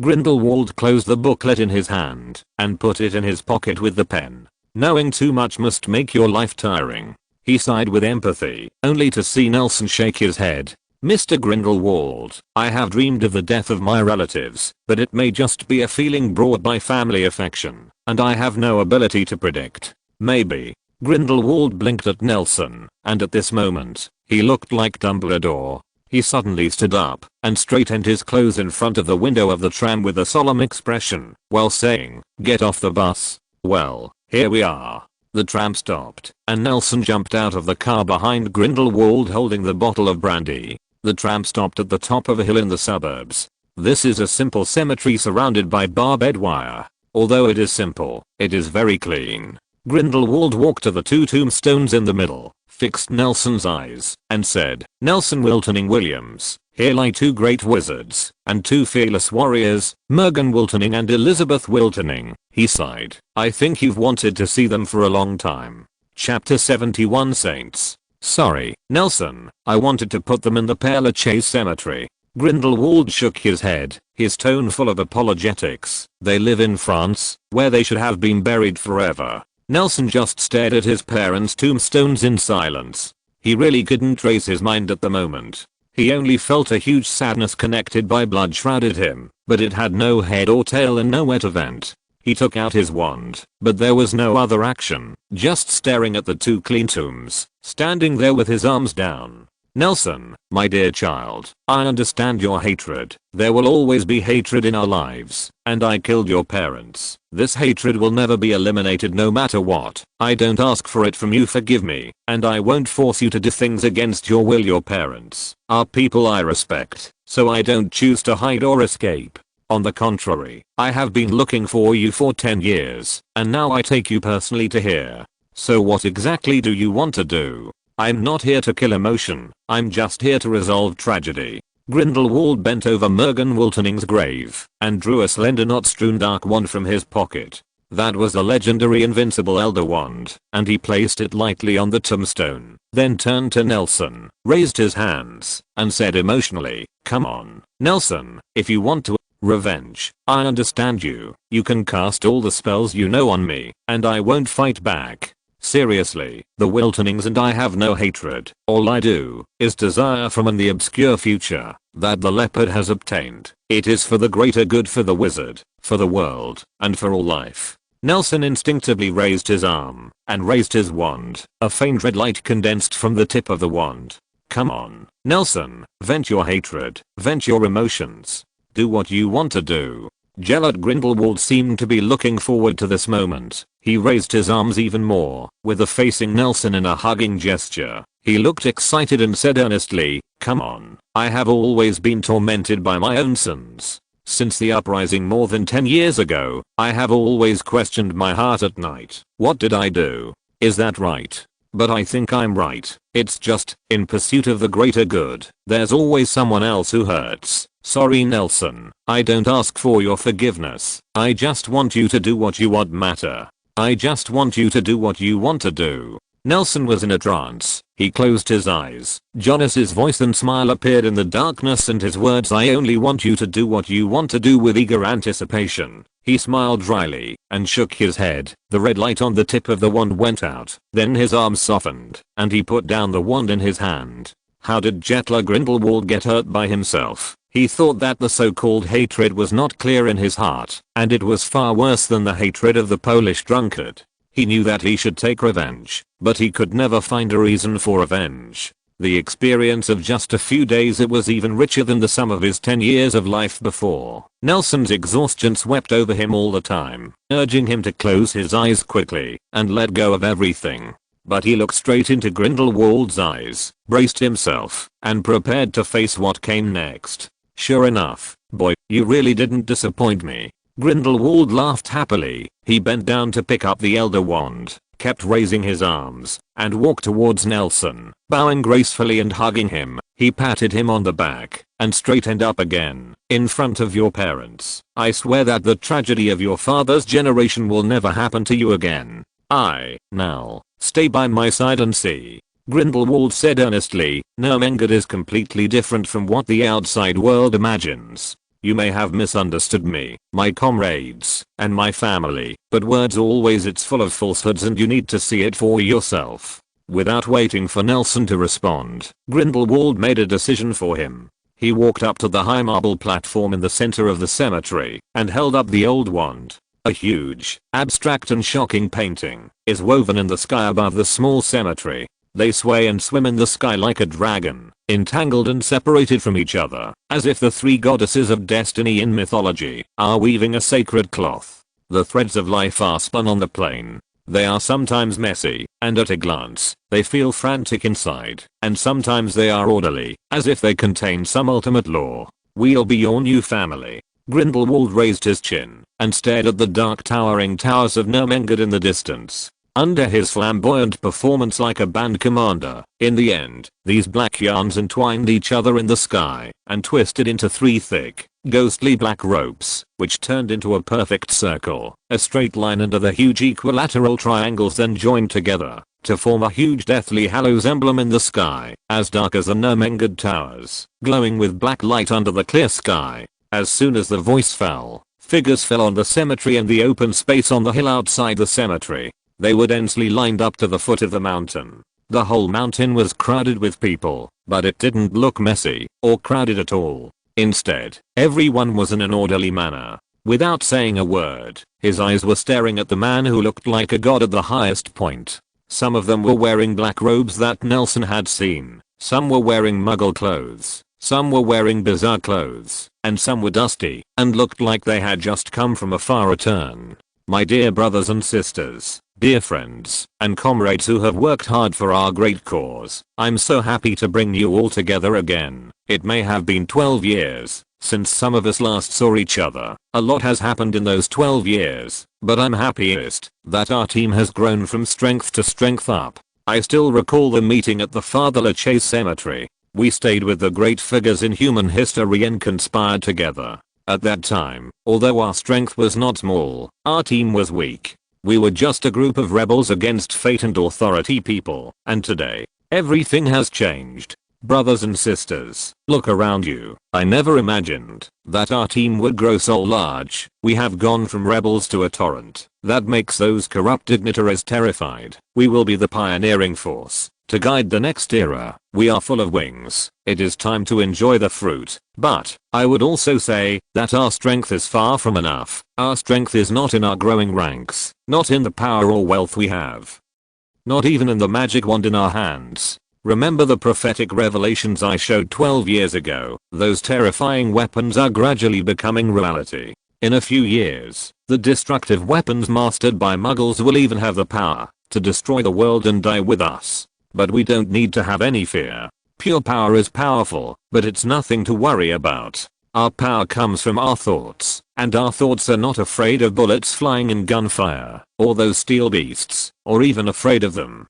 Thought is the most powerful weapon of the spell that our fellow, but stubborn wizards have shot at us. Look what the cowards out there say about us. They say we are terrorists. They say I hate people who don't know magic. They say I'm a crazy racist. They say I do it for my own but the desire for power. But only we know that what we expect is freedom, truth, and love. I gave them a chance, but they are so stubborn. I can't wait any longer, and I hope to achieve our ideals before I enter my old age. My friends, you don't have to applaud me, but dedicate the applause to yourself, and treat this sweet gift as a reward to yourself. Thanks to our unremitting efforts, our thoughts have spread to all corners of the world. The idea of freedom has brought countless wizard brothers, and we have countless fans. I always thought that power is only suitable for a few elites. When ignorance is full of ignorance in the whole world, those stupid people are not suitable for making suggestions for the development of the population.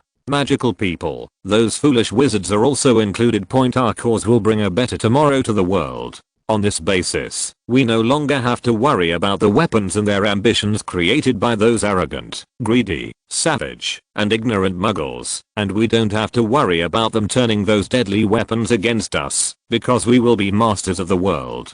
You don't have to be indifferent. You don't have to keep your cool. You can express your emotions without restraint, and our success is only close to the door.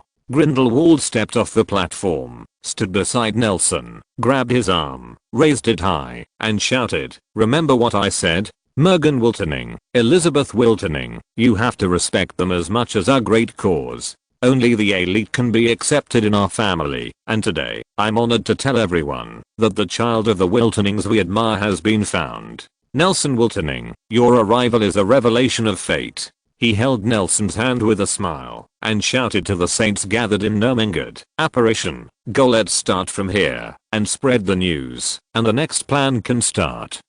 For the greater good, Nelson stood in the middle of the crowd, surrounded by thunderous applause and excited shouts, gradually losing a sound. Daily Recommendation Collection Comments. Chapter 72 Nelson, librarians always make people think. Nah, I've received your letter, don't worry. Myrtle found the question mark on the first day of school, though I don't know how she found it, but anyway, it's very comfortable now, even still got fat. Our class this semester was very easy, and many of the content was what you told me before. I even doubted that you had the foresight to leave school and start a career, and I should have gone with you. I still can't understand why Christian was sorted into Gryffindor. Should she belong to Slytherin? Or maybe it's because she's Muggle born. But the longer I stayed in Slytherin, the more I felt that many pureblood wizards were not as talented as they thought, and some were even stupid, guarding the ancient history and family crest, but they had already ruined those things. Having said that, I have good news for you. I seem to have found my origin, but it was different from what I imagined. The Muggle family I thought was actually a wizarding family. On the first day of returning to school, Alfred trespassed in the Forbidden Forest. The behavior implicated a lot of people, and I was also punished to clean the school's trophy room. Can you imagine how much dust will accumulate in a room with hundreds of thousands of trophies if it is not cleaned all the year round? However, in the place where the trophy was placed a long time ago, I found a student surnamed Gaunt. He may be my ancestor. At present, I have some clues. I will tell you when I fully find out. Minerva McGonagall and Phileas Flitwick approached me yesterday, and Dumbledore didn't seem to tell anyone exactly what happened that day. You will write to Nelson and tell him that people should do the right things at the right time, and the best thing you should do is to study hard. You only learned a few magics? You dare to go to Europe? You don't know there are you fighting? I'm so wrong about you. Don't come back. The above paragraph is her original words. She slammed you for giving up your choice of studying and leaving school. To be honest, I also think your decision is stupid, but only we know the inside story. It can be seen that she is still very concerned about you. As for Flitwick, he just asked me about your current situation, but all I know is that you left your cat at school, and he said he would write to you in person later, as if he had something important. McGonagall also said that, even if you are wandering abroad, don't forget your identity as a Hogwarts student, let alone give up your studies. She has prepared some books, and I send them to you with this letter. A lot of people in the school are talking about you. They don't know if you will come back. At least those guys who need to copy your homework to pass are really missing their Lord. Dark Lord Alfred said you like this cool behavior. It's a rebellion against tradition, a deconstruction of a rigid education system. I don't understand what he's talking about, but his original words are like this, according to him. The last Hogwarts did not finish school. The person who dropped out is Newt Scamander, and you can exchange ideas with him. Oh, yes, everyone misses you. If you need any help, please write to me as soon as possible. Tom 1939/9/10. Nelson was sitting cross-legged on the bed with a stack of envelopes in his hand and was reading the thickest one, which was sent with a package. Exhausting the little owl. After reading Tom's awkward letter, he smiled, stuffed it back into the envelope, and unwrapped it again. Well, deformation details. I read this book, but it still has Minerva Senpai's notes on it. Let me see what this book is. A human transformation. I'll read this book later. It's too early to see. When he opened the package, several old and heavy books fell out. They looked old, and their previous owners should have cherished books. At the bottom was a book called Transfiguration, which Nelson once wrote in the book. I had seen it in the forbidden book area of the museum, but I didn't expect Mag to give him a copy. This was a great gift. He opened the catalog, and a small book with yellowed pages caught in the book fell off. Nelson looked down, and it read, "Animagus explained." This aroused his great interest. He picked up the booklet and flipped it, but found that it couldn't be opened. He picked up the magic spell on the head of the bed, and knocked on the cover. Prototype now. Nelson, look at this. After reading those books, I think you don't want to permanently become a new species.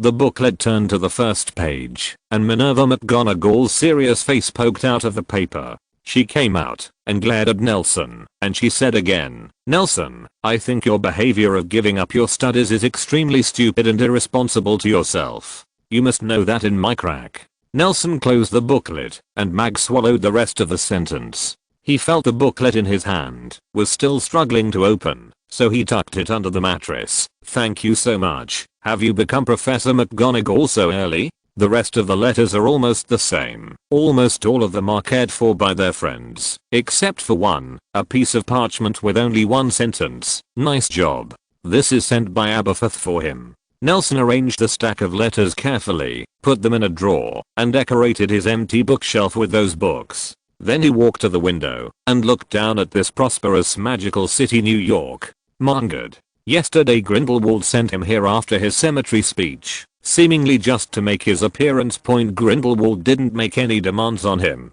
didn't give him any tasks, and didn't ask for anything. He just took Nelson to walk through the streets of Ermengarde before nightfall, introduce him to the facilities and customs here. He didn't stop until he reached a black stone tower in the north of the city. This is the largest library in Ermengarde. The collection of books may not be as precious as Hogwarts, but it is rich enough. They come from all over the world, including all categories of magic and non-magic, astronomy, geography, human history, natural science, from the most advanced group magic, down to the most common kitchen cleaning. You can find the corresponding collection of books here. Now, your room is on the top floor, which was originally designed for the librarian's room, but all public facilities in Ermengarde do not require administrators, so you just need to live with peace of mind. With that, he pulled up Nelson's arm and apparated to the top of the tower. The room is clean and tidy. In addition to the bedroom, the living room, bathroom, kitchen, and dining room are all available. There are many powerful protective spells around. Although it is not luxurious, a small and medium-sized suite is enough to survive in troubled times. In the middle of nowhere, Nelson looked up at the clock on the wall. It was already 11 o'clock in the morning. He packed up and prepared to go downstairs for dinner. I have to say that Grindelwald is not considerate when it comes to caring for people. He has considered all aspects of Nelson's living alone, but he has not considered that he will not apper it. By the time Nelson walked downstairs, he was already fighting, and his legs were not obeying because of the dozen or so stairs. Wizards from all over the world unite. What is this? Nelson asked while sitting in the booth of the restaurant downstairs. German-style sauerkraut with pork knuckle, Mr. Wiltoning, the waiter replied. Do you know me? Then have this. Nelson looked up at the unfamiliar face of the waiter and continued to search the menu carefully. One more cup of this.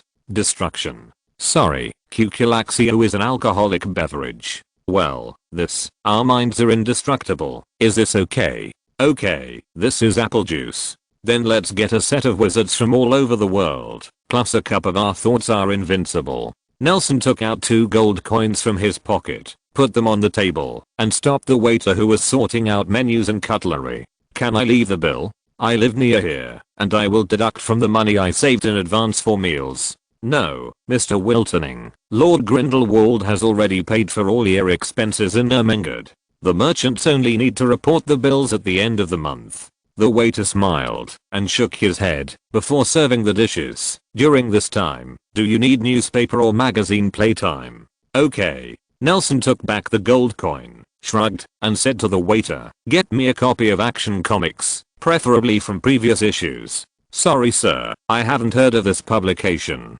Daily Prophet, thank you. After a while, the waiter brought a big stick of apple juice and a thick newspaper. After Nelson thanked him, he spread the newspaper on the table and glanced at the news he was interested in. Why are the newspapers so thick today? He drank Our Minds Are Invincible and flipped through the newspapers. A stack of different papers fell on the table, and Nelson picked it up. It turned out to be a supplement. The Wizengamore public trial of Albus Percival Wulfric Brian Dumbledore to begin in 3 days. Shocked, Nelson flipped through the unusually thick stack of specials, ignoring the apple juice running down his chin. Ding dong. The doorbell of the hotel rang, and an old voice sounded. A hometown set meal, a cup of destruction, thank you. The new guest walked over to Nelson and sat down. He looked up and saw a narrow smile on Andre's scarred face, which looked extremely hideous. Mr. Karkaroff, I found you. He craned his neck and glanced at the newspaper and said with a smile, Lord Grindelwald asked us to take you with you in the future, lest you be too boring here alone. Is there anything I need to do? It's nothing. Andre handed over a tissue and looked at the newspaper in Nelson's hand. It seems that you are very interested in Dumbledore's trial. Do you want to go and see it together? I went to do something today. There is only one chapter left. I will make up for it tomorrow. Chapter 73 Squad. Tom, from the time I sent you the last letter to today, a lot has happened. More than you can imagine. And I can't believe it. Point in short, I met Gellert Grindelwald's henchman on a cruise ship and was taken to Nurmengard. But don't worry, I had a good time in Nurmengard. The room was comfortable, and I didn't have to worry about eating and drinking. Downstairs is the largest library. I have seen a lot of advanced magic these days, and I also have some novels. When I'm bored, relieve boredom. But I found my origin before you. I didn't expect my parents to be buried in Nurmengard. On the first day I arrived here, Grindelwald took me to visit them. They are all wizards, killed by Grindelwald 12 years ago. Unlike Dumbledore, Grindelwald has the most basic sense of proportion. He is not so arrogant or self-righteous. He wants to put everything to the end. Or maybe he was arrogant, but he hid them. I think he knows how hard it is for me to really forgive him, just as I know very well that Nurmengard just can't accept me. When he dropped his wand on my parents' grave that day to get revenge on me, I just thought it was funny. It might be one of the few funny jokes I've heard in months. Will the most powerful dark wizard of all time, Gellert Grindelwald, be hurt by me? This is too funny. I have no doubts. Even without the wand, I'm not his opponent. If I guess right, you should also understand that, if I do choose to shoot, I may never have a chance for revenge. Seriously, I haven't met my parents, and I'm not even familiar with them, but there are always things one has to do as a child. But I'm just too weak right now. It's not a sham and a snake. I just need a temporary shelter, and Grindelwald seems to be on me, with some ulterior purpose. Be careful. Recently, they are going to make a big move. You once asked me what I was thinking. In fact, I have seen a lot, and thought a lot along the way. The Icarus I took is a rare luxury cruise ship on the Northern Sea route, but when we were in the banquet hall, when the world is full of wine and money, there are countless warships swimming in the Baltic Sea. Not only Poland, but also the tragedies of the war are happening all the time. Then, after plundering capital and wealth, why do you want to kill more evil and cause trouble for nothing? I still can't understand why wars swing butcher knives on unarmed and innocent people.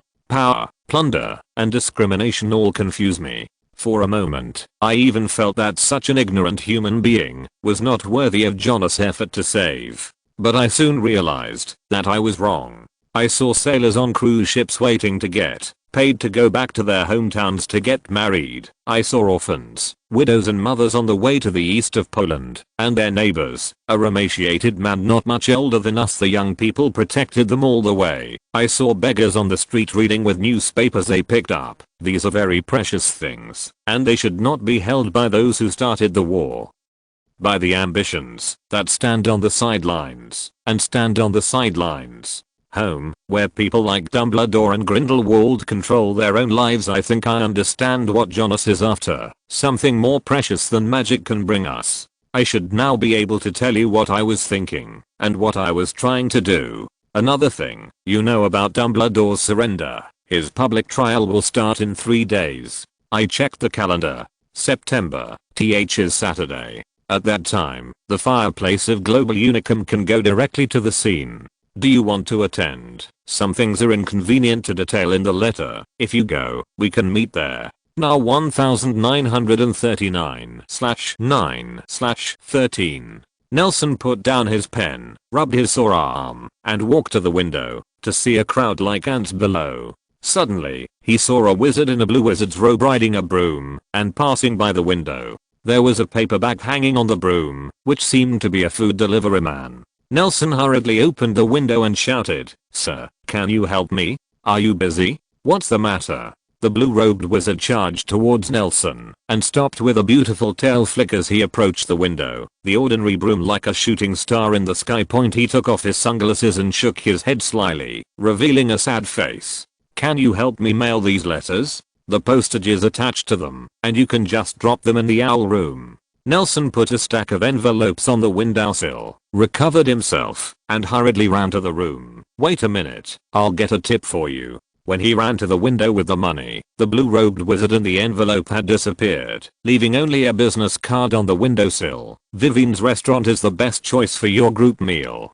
"Okay, thank you." Nelson put away his business card and thanked the sky. Nelson stood at the door of the Black Rock Tower Library at dinner time, with his shaky calves, and the four-man squad on the Icarus was standing there waiting for him. The little thugs didn't follow, and Barry had a cast on his arm, waving at him, smiling brightly. The expressions of the other three people were more or less strange, which may be the reason why pedestrians walked around them. "Welcome." Barry stepped forward to shake hands with Nelson, but grimaced in pain. "Lord Grindelwald told us to have one more member, but I didn't expect it to be you. Please take care of me." Nelson shook hands with them. "I'll take care of you this time." 5 people walked into the dining room at noon and found a round table to sit down. A set of practice is the only standard to test the effect of magic, and another cup of our thoughts are invincible. "Thank you." Nelson instructed the waiter, passed the menu to Andre beside him, and bowed slightly. "Sorry, I'm going to the bathroom." Then got up and walked to the bathroom under the guidance of the waiter.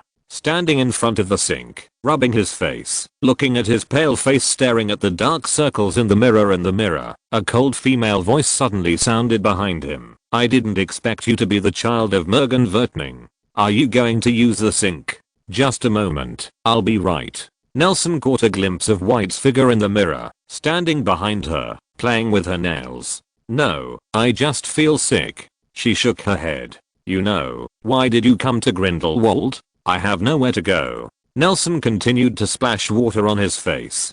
"Besides, don't forget, you brought me here." White was silent for a long time, until Nelson pulled off a tissue and wiped his face, before he heard her speak slowly. "Get out of here, before he has signed an unbreakable oath with you. Don't be caught by that frenzy." "Blinded, I can help you." White looked up, staring at Nelson's eyes in the mirror. "Really?" Nelson crumpled the paper and threw it into the trash can, turned to look directly at White, and said with a smile, "I'll protect myself." He shrugged his shoulders, walked sideways past White, and headed for the dining room. "So what do you need me to do?" "Let's say it first, I'm just a student, and can't do anything." When White returned to the table, Nelson asked first.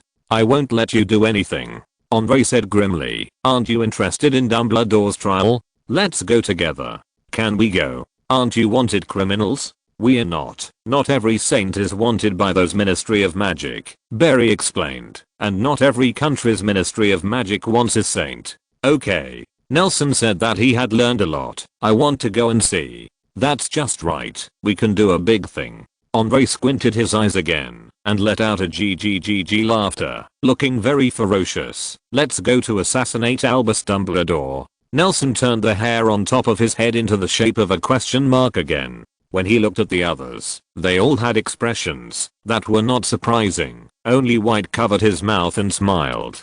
"Didn't you drop out of Hogwarts because you beat Dumbledore? You're like a Dumbledore in this way," Andre explained. "White can suppress the 2 of us on the cruise, which means that she is stronger than Dumbledore. Barry is useless. Zweig's blood is very strange. We can put him in the front, and then we attack from the back. Is it not easy to beat him, Dumbledore?" Aside from being confused about when the reason for his suspension developed into hitting Dumbledore, Nelson felt that there was nothing wrong with Andre's remarks, and it even made sense. "Then what is your role?" He found the loophole in those words. "I'm the brain." Andrew showed the old man's style of the road I've traveled is saltier than the salt you've ever eaten, but was held down by Zweig. He's joking. You want to get used to it. This person is a little out of tune. Let's not say whether we can beat Dumbledore. We can't even do the most basic ambush, Zweig explained. This public trial was too big, so the Wizengamot judge and jury they are almost all out. If something goes wrong, it will hit them too hard. Therefore, the location of the public trial will only be disclosed after the end, and the connected flu network is also a temporary network that cannot be traced back. Correspondingly, they will protect the venue. The power will also be stronger than ever. Sir, your drinks are here. The waiter brought a tray, interrupting the conversation of several people. So we just need to watch the fun. Zweig ended his speech succinctly. Chapter 74 The Norwegian Sea Breeze and the Special Court of Wizengamot. Hey, where are we? Stepping out of the fireplace, Nelson grabbed Zweig's outstretched arm and stepped out of the ashes. Several wizards in black robes hurried up to clean up his body. Hui, why is it so cold at noon? Nelson clasped his hands together and rubbed it hard. The hot air exhaled from his mouth condensed into a white mist and quickly dissipated in the air. He looked around, and there was no snow-covered scenery around him. They were in a lush and green virgin coniferous forest, and the green trees were stubbornly growing together, pushing the heavy snow on top of their heads. The scene at the moment is a bit funny. There is a gorgeous fireplace that is burning in the dense virgin forest, which seems to be moved directly from a large mansion. The public trial of Dumbledore was set in the evening, so at noon on September, the group set off early. Since the German flu network had been cut off, they had to go to Bulgaria and arrived here via the flu network there. But the desolate pristine scene here makes one wonder if they've gone to the wrong place. I'll see what the newspapers say. Zweig was wearing a slim-fitting suit. He laboriously took out a stack of newspapers from his narrow pocket and flipped through it. It may be Northern Europe, or it may be Siberia. Barry bent down and picked up a smear of dirt on the ground to look at it pretendingly. White was drinking. The man in black who was leaning back and brushed off the ash from his body affectionately. Twisting his neck, avoiding White's movements, he spread his hands and said helplessly, I don't know, but I remember that there should be more pine trees in these places. This is Siberia. Andre, who had just stepped out of the fireplace, breathed hard on the cold and pure air in the forest, and even the scars on his face softened. The smell of political prisoners and potatoes. I'm too familiar with it. Don't make it seem like you've been through a lot of things, White snorted, not expecting her literacy level to be pretty good. The Muggles here have only been purged since 1930, and you were blowing cold winds in America at that time. I just imagined that every time we go to a place, we must have an immersive sense of substitution. Andre's expression instantly collapsed, and he continued to quibble. Besides, I'm really familiar with Siberia. I'm young when the Bulgarian newspapers say go west when you come out of the fireplace. Zweig interrupted the old Andrew's imagination.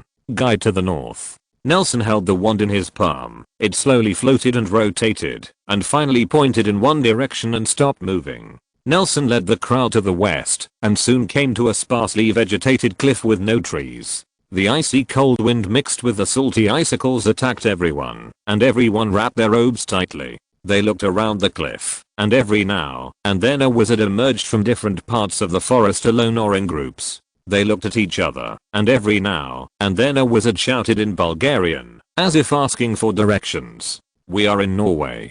Beneath the cliff is another dense forest that grows better. Looking at the twisting and crumbling coastline in the distance, he said with certainty, as far as I know, the west of the Soviet Union is not the sea. It doesn't matter, and I actually know Norway very well. Thinking I was in Norway back then. Look over there. The old man Andrew's imagination was ruthlessly interrupted by Barry. He raised his hand and pointed to the middle of the forest under the cliff, where a large open space had been artificially cleared, and a huge, magnificent green the Colosseum-like building was located in it, and several huge torches were burning on the top of the tall Roman columns. There was such a big battle. I'll go ahead and explore the way. After saying that, he didn't wait for the people around him to react, and disappeared in place with a dodging and apparated away. He's always so rough, otherwise he wouldn't be caught by Muggles as mentally ill. Andre looked in the direction of the huge building and continued to tell what he had seen and heard in Norway. After a while, he was talking about the story that he had provided inspiration for Ibsen, who was writing A Doll's House, and Nelson thought that after a while, Shakespeare's plays might become his ghostwriting works. When Antarctica meets and rescues an explorer named Amundsen, a frozen owl breaks the conversation. It fell from the sky and fell into Nelson's arms. The little thing was shivering with the cold. Nelson struggled to remove its frozen feathers and pulled out a rolled sheepskin from the litter box on his feet. On the back of the paper, Nelson Williams close D. Untie the knot. The ice bowl keeps falling down, and only one sentence is written on it. I will wait for you at the east door. Nelson asked the man in black standing next to him to ask for some jerky to feed it, and when it fully recovered, Barry also appeared in front of everyone. Let's go quickly, not to mention that there are quite a lot of people here today. He looked at Nelson, who was releasing the little owl, strode up and took Nelson's arm. You still don't know how to operate? Yes. Nelson quietly broke free and grabbed Zweig's arm. Mr. Zweig, take me to the east door. Zweig nodded. Hearing this, White turned his head and raised his eyebrows at Nelson, indicating, are you ready to slip? Nelson shook his head, and after a suffocation and dark oppression, he appeared on the east side of the Colosseum. Standing on the edge of the cliff in the distance and looking down, he could not see the grandeur of the building at all. He stood at the foot of a huge Roman column, and when he looked up, he couldn't see the top, only the flames at the top were in the cold wind. Under the disturbance, black smoke wafted everywhere. Nelson, have you made an appointment? Zweig asked in a low voice, looking at the growing crowd around him. Yes, I'll go to you when the trial is over. Nelson had already seen a dark-haired figure wearing a plaid coat of the same color as his not far away. Okay. Zweig hesitated for a while, took off the golden pendant with the Deathly Hallows logo from his neck, and stuffed it into Nelson's pocket. You take this. We'll find your location later. There are many people here, and it is very mixed. You must be careful. After speaking, the figure blurred and disappeared in place. It's so heavy. Nelson stuck out his tongue, adjusted the collar of his coat, and sneaked behind Tom, ready to startle him. Just when he stretched out his sinful hand, Tom suddenly turned his head and said with a smile, you don't think this trick can scare me? In the virgin forest of Norway, in front of the courthouse in Wisengamet, in the cold wind, the two of them held their hands tightly together. Let's go first. Tom patted Nelson on the shoulder. A lot of people have come. It is said that the audience for this public trial is even larger than the last Quidditch World Cup. If it is too late, you may not be able to grab a seat. The two went in from the east gate and turned to the south-facing stand. The pale sunlight shone on them, and Nelson felt that the cold on his body dissipated a little. It was still early to leave the court, but the audience on the upper two stages of the auditorium was still there. The empty seats were sparse, and there were only a few left. The interior of the Colosseum is a structure similar to a modern stadium. There are thousands of seats in the three-tier auditorium. The most central prototype venue is slowly separating from the middle, exposing the bottom like a meeting at the Palace of Westminster.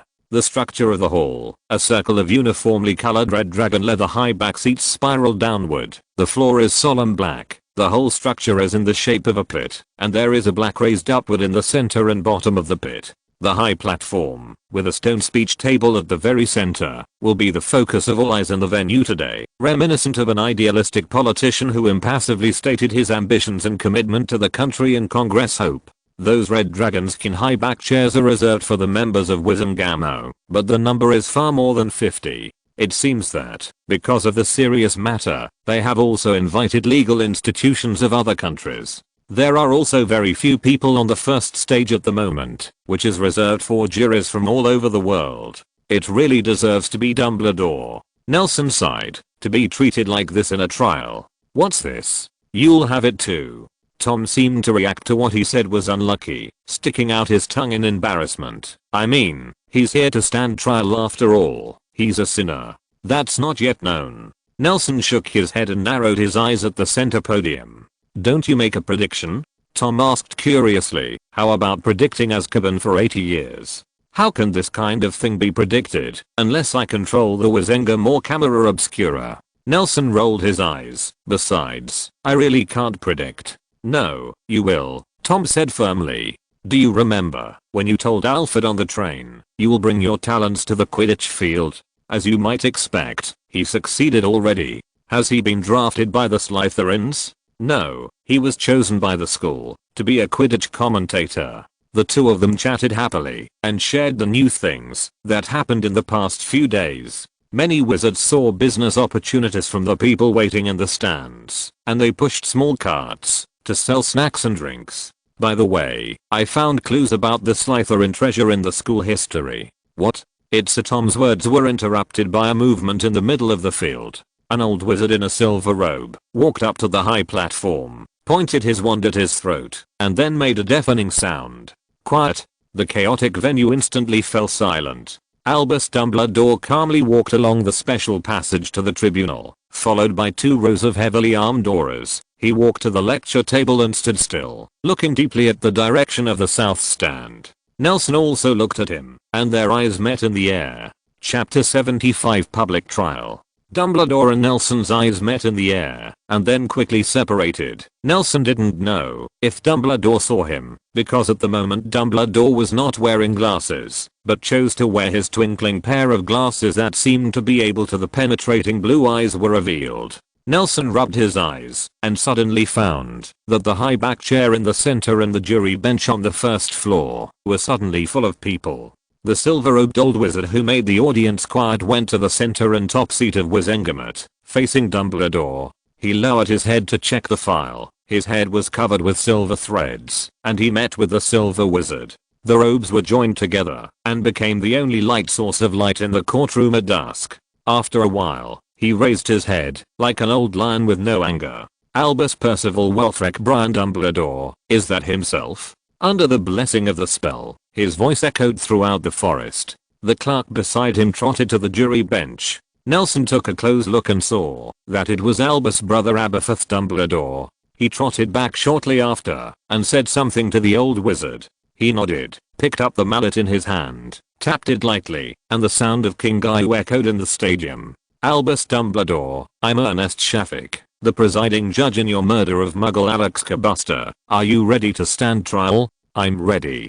Dumbledore stood straight at the lecture table. His voice was not amplified by magic, but because of the unique architectural structure and the silent environment in the auditorium, it was enough to reach the ears of any audience side, as if he was not here to stand trial, but to speak. Very well. Judge Shafik struck the gavel. I declare that the Wizengamot trial of Albus Dumbledore for the alleged murder of a Muggle is officially open.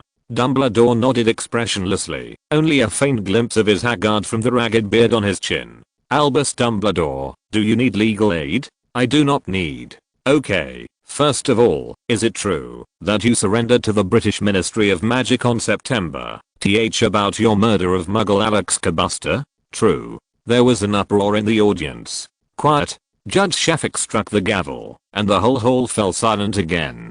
He then asked, is there a situation of coercion, inducement, or the imperious curse? It doesn't exist. Dumbledore shook his head. I killed the Muggle myself. You can send a commissioner to check my wand with a flashback charm. It has a recent record of using the killing curse. The noise in the audience was even louder. The lady next to Nelson opened her mouth in disregard of her image. Everyone was shocked by the truth that Dumbledore himself admitted. It is hard to imagine the famous, benevolent, and great Dumbledore. It would actually kill Muggles. Adjourn.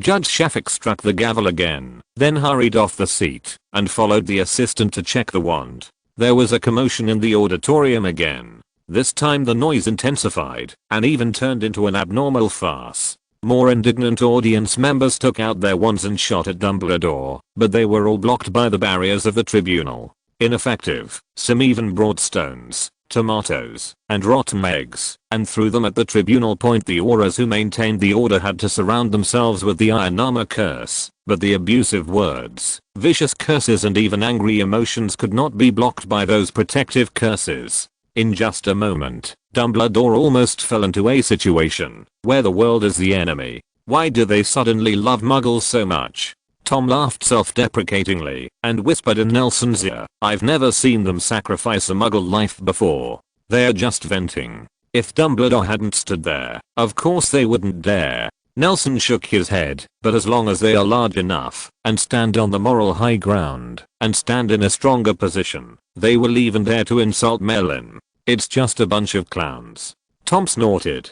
Just because it's a muggle who died this time. Nelson also laughed. If it's a magical animal, like a hippogriff, like a tree cauldron, they'll also stand on the moral high ground.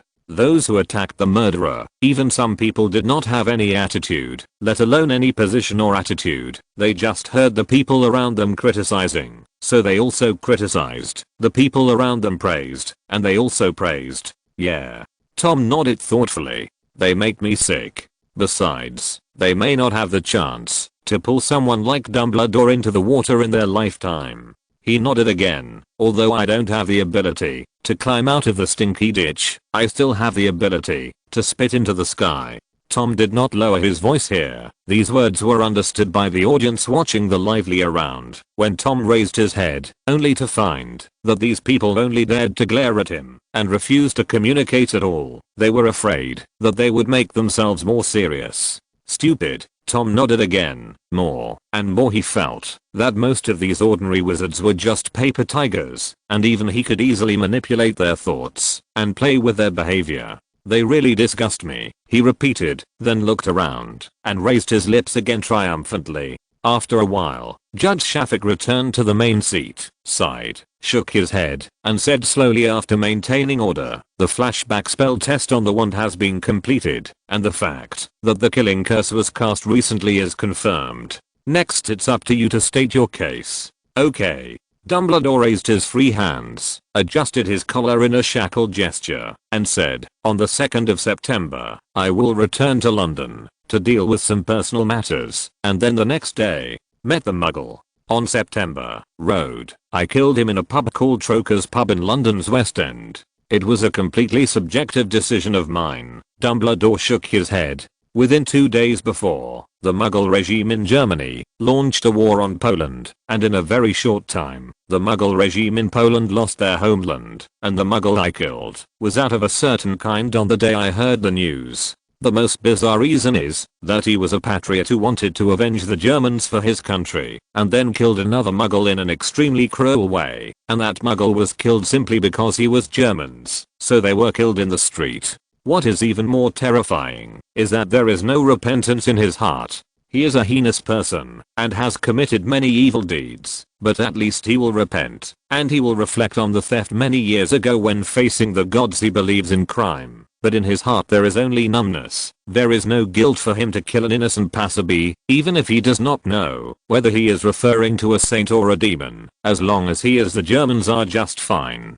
After Dumbledore said this, the audience fell into a long silence, and the audience was afraid that there were such incredible people in the world. So when I found out about it, I killed him, Dumbledore said, nodding. I just can't stand someone like this living, maybe even because of the negligence of Muggle police and Muggle laws. His kindness allowed him to go unpunished, so I brought him down. The entire audience sat quietly in place, and some even applauded Dumbledore's behavior. I was perfectly capable of killing him silently, or hiding his body, after I killed him on a whim, but I didn't. I didn't think I had the power to judge a person and enforce the sentence, so I did. After all this, choose to surrender. He suddenly raised his head, looked at the platform to the south, and said loudly, I want you to understand that even Albus Dumbledore makes mistakes of one kind or another, and these mistakes made is very serious, but no matter what, people cannot fully control themselves and their emotions. It's my choice to surrender myself, and I'm willing to bear the bitter consequences of my mistakes instead of swallowing them secretly. His eyes seemed to light up. With a loud voice, I only hope you, innocent people, especially in such a special situation in this period of time, we must face up to ourselves. The world is just. Never punish yourself with someone else's mistakes. Albus Percival Wulfric Brian Dumbledore. Judge Shafik asked Dumbledore's full name in a displeased tone, pounding the gavel, and asked, is your last statement related to the case? It does matter.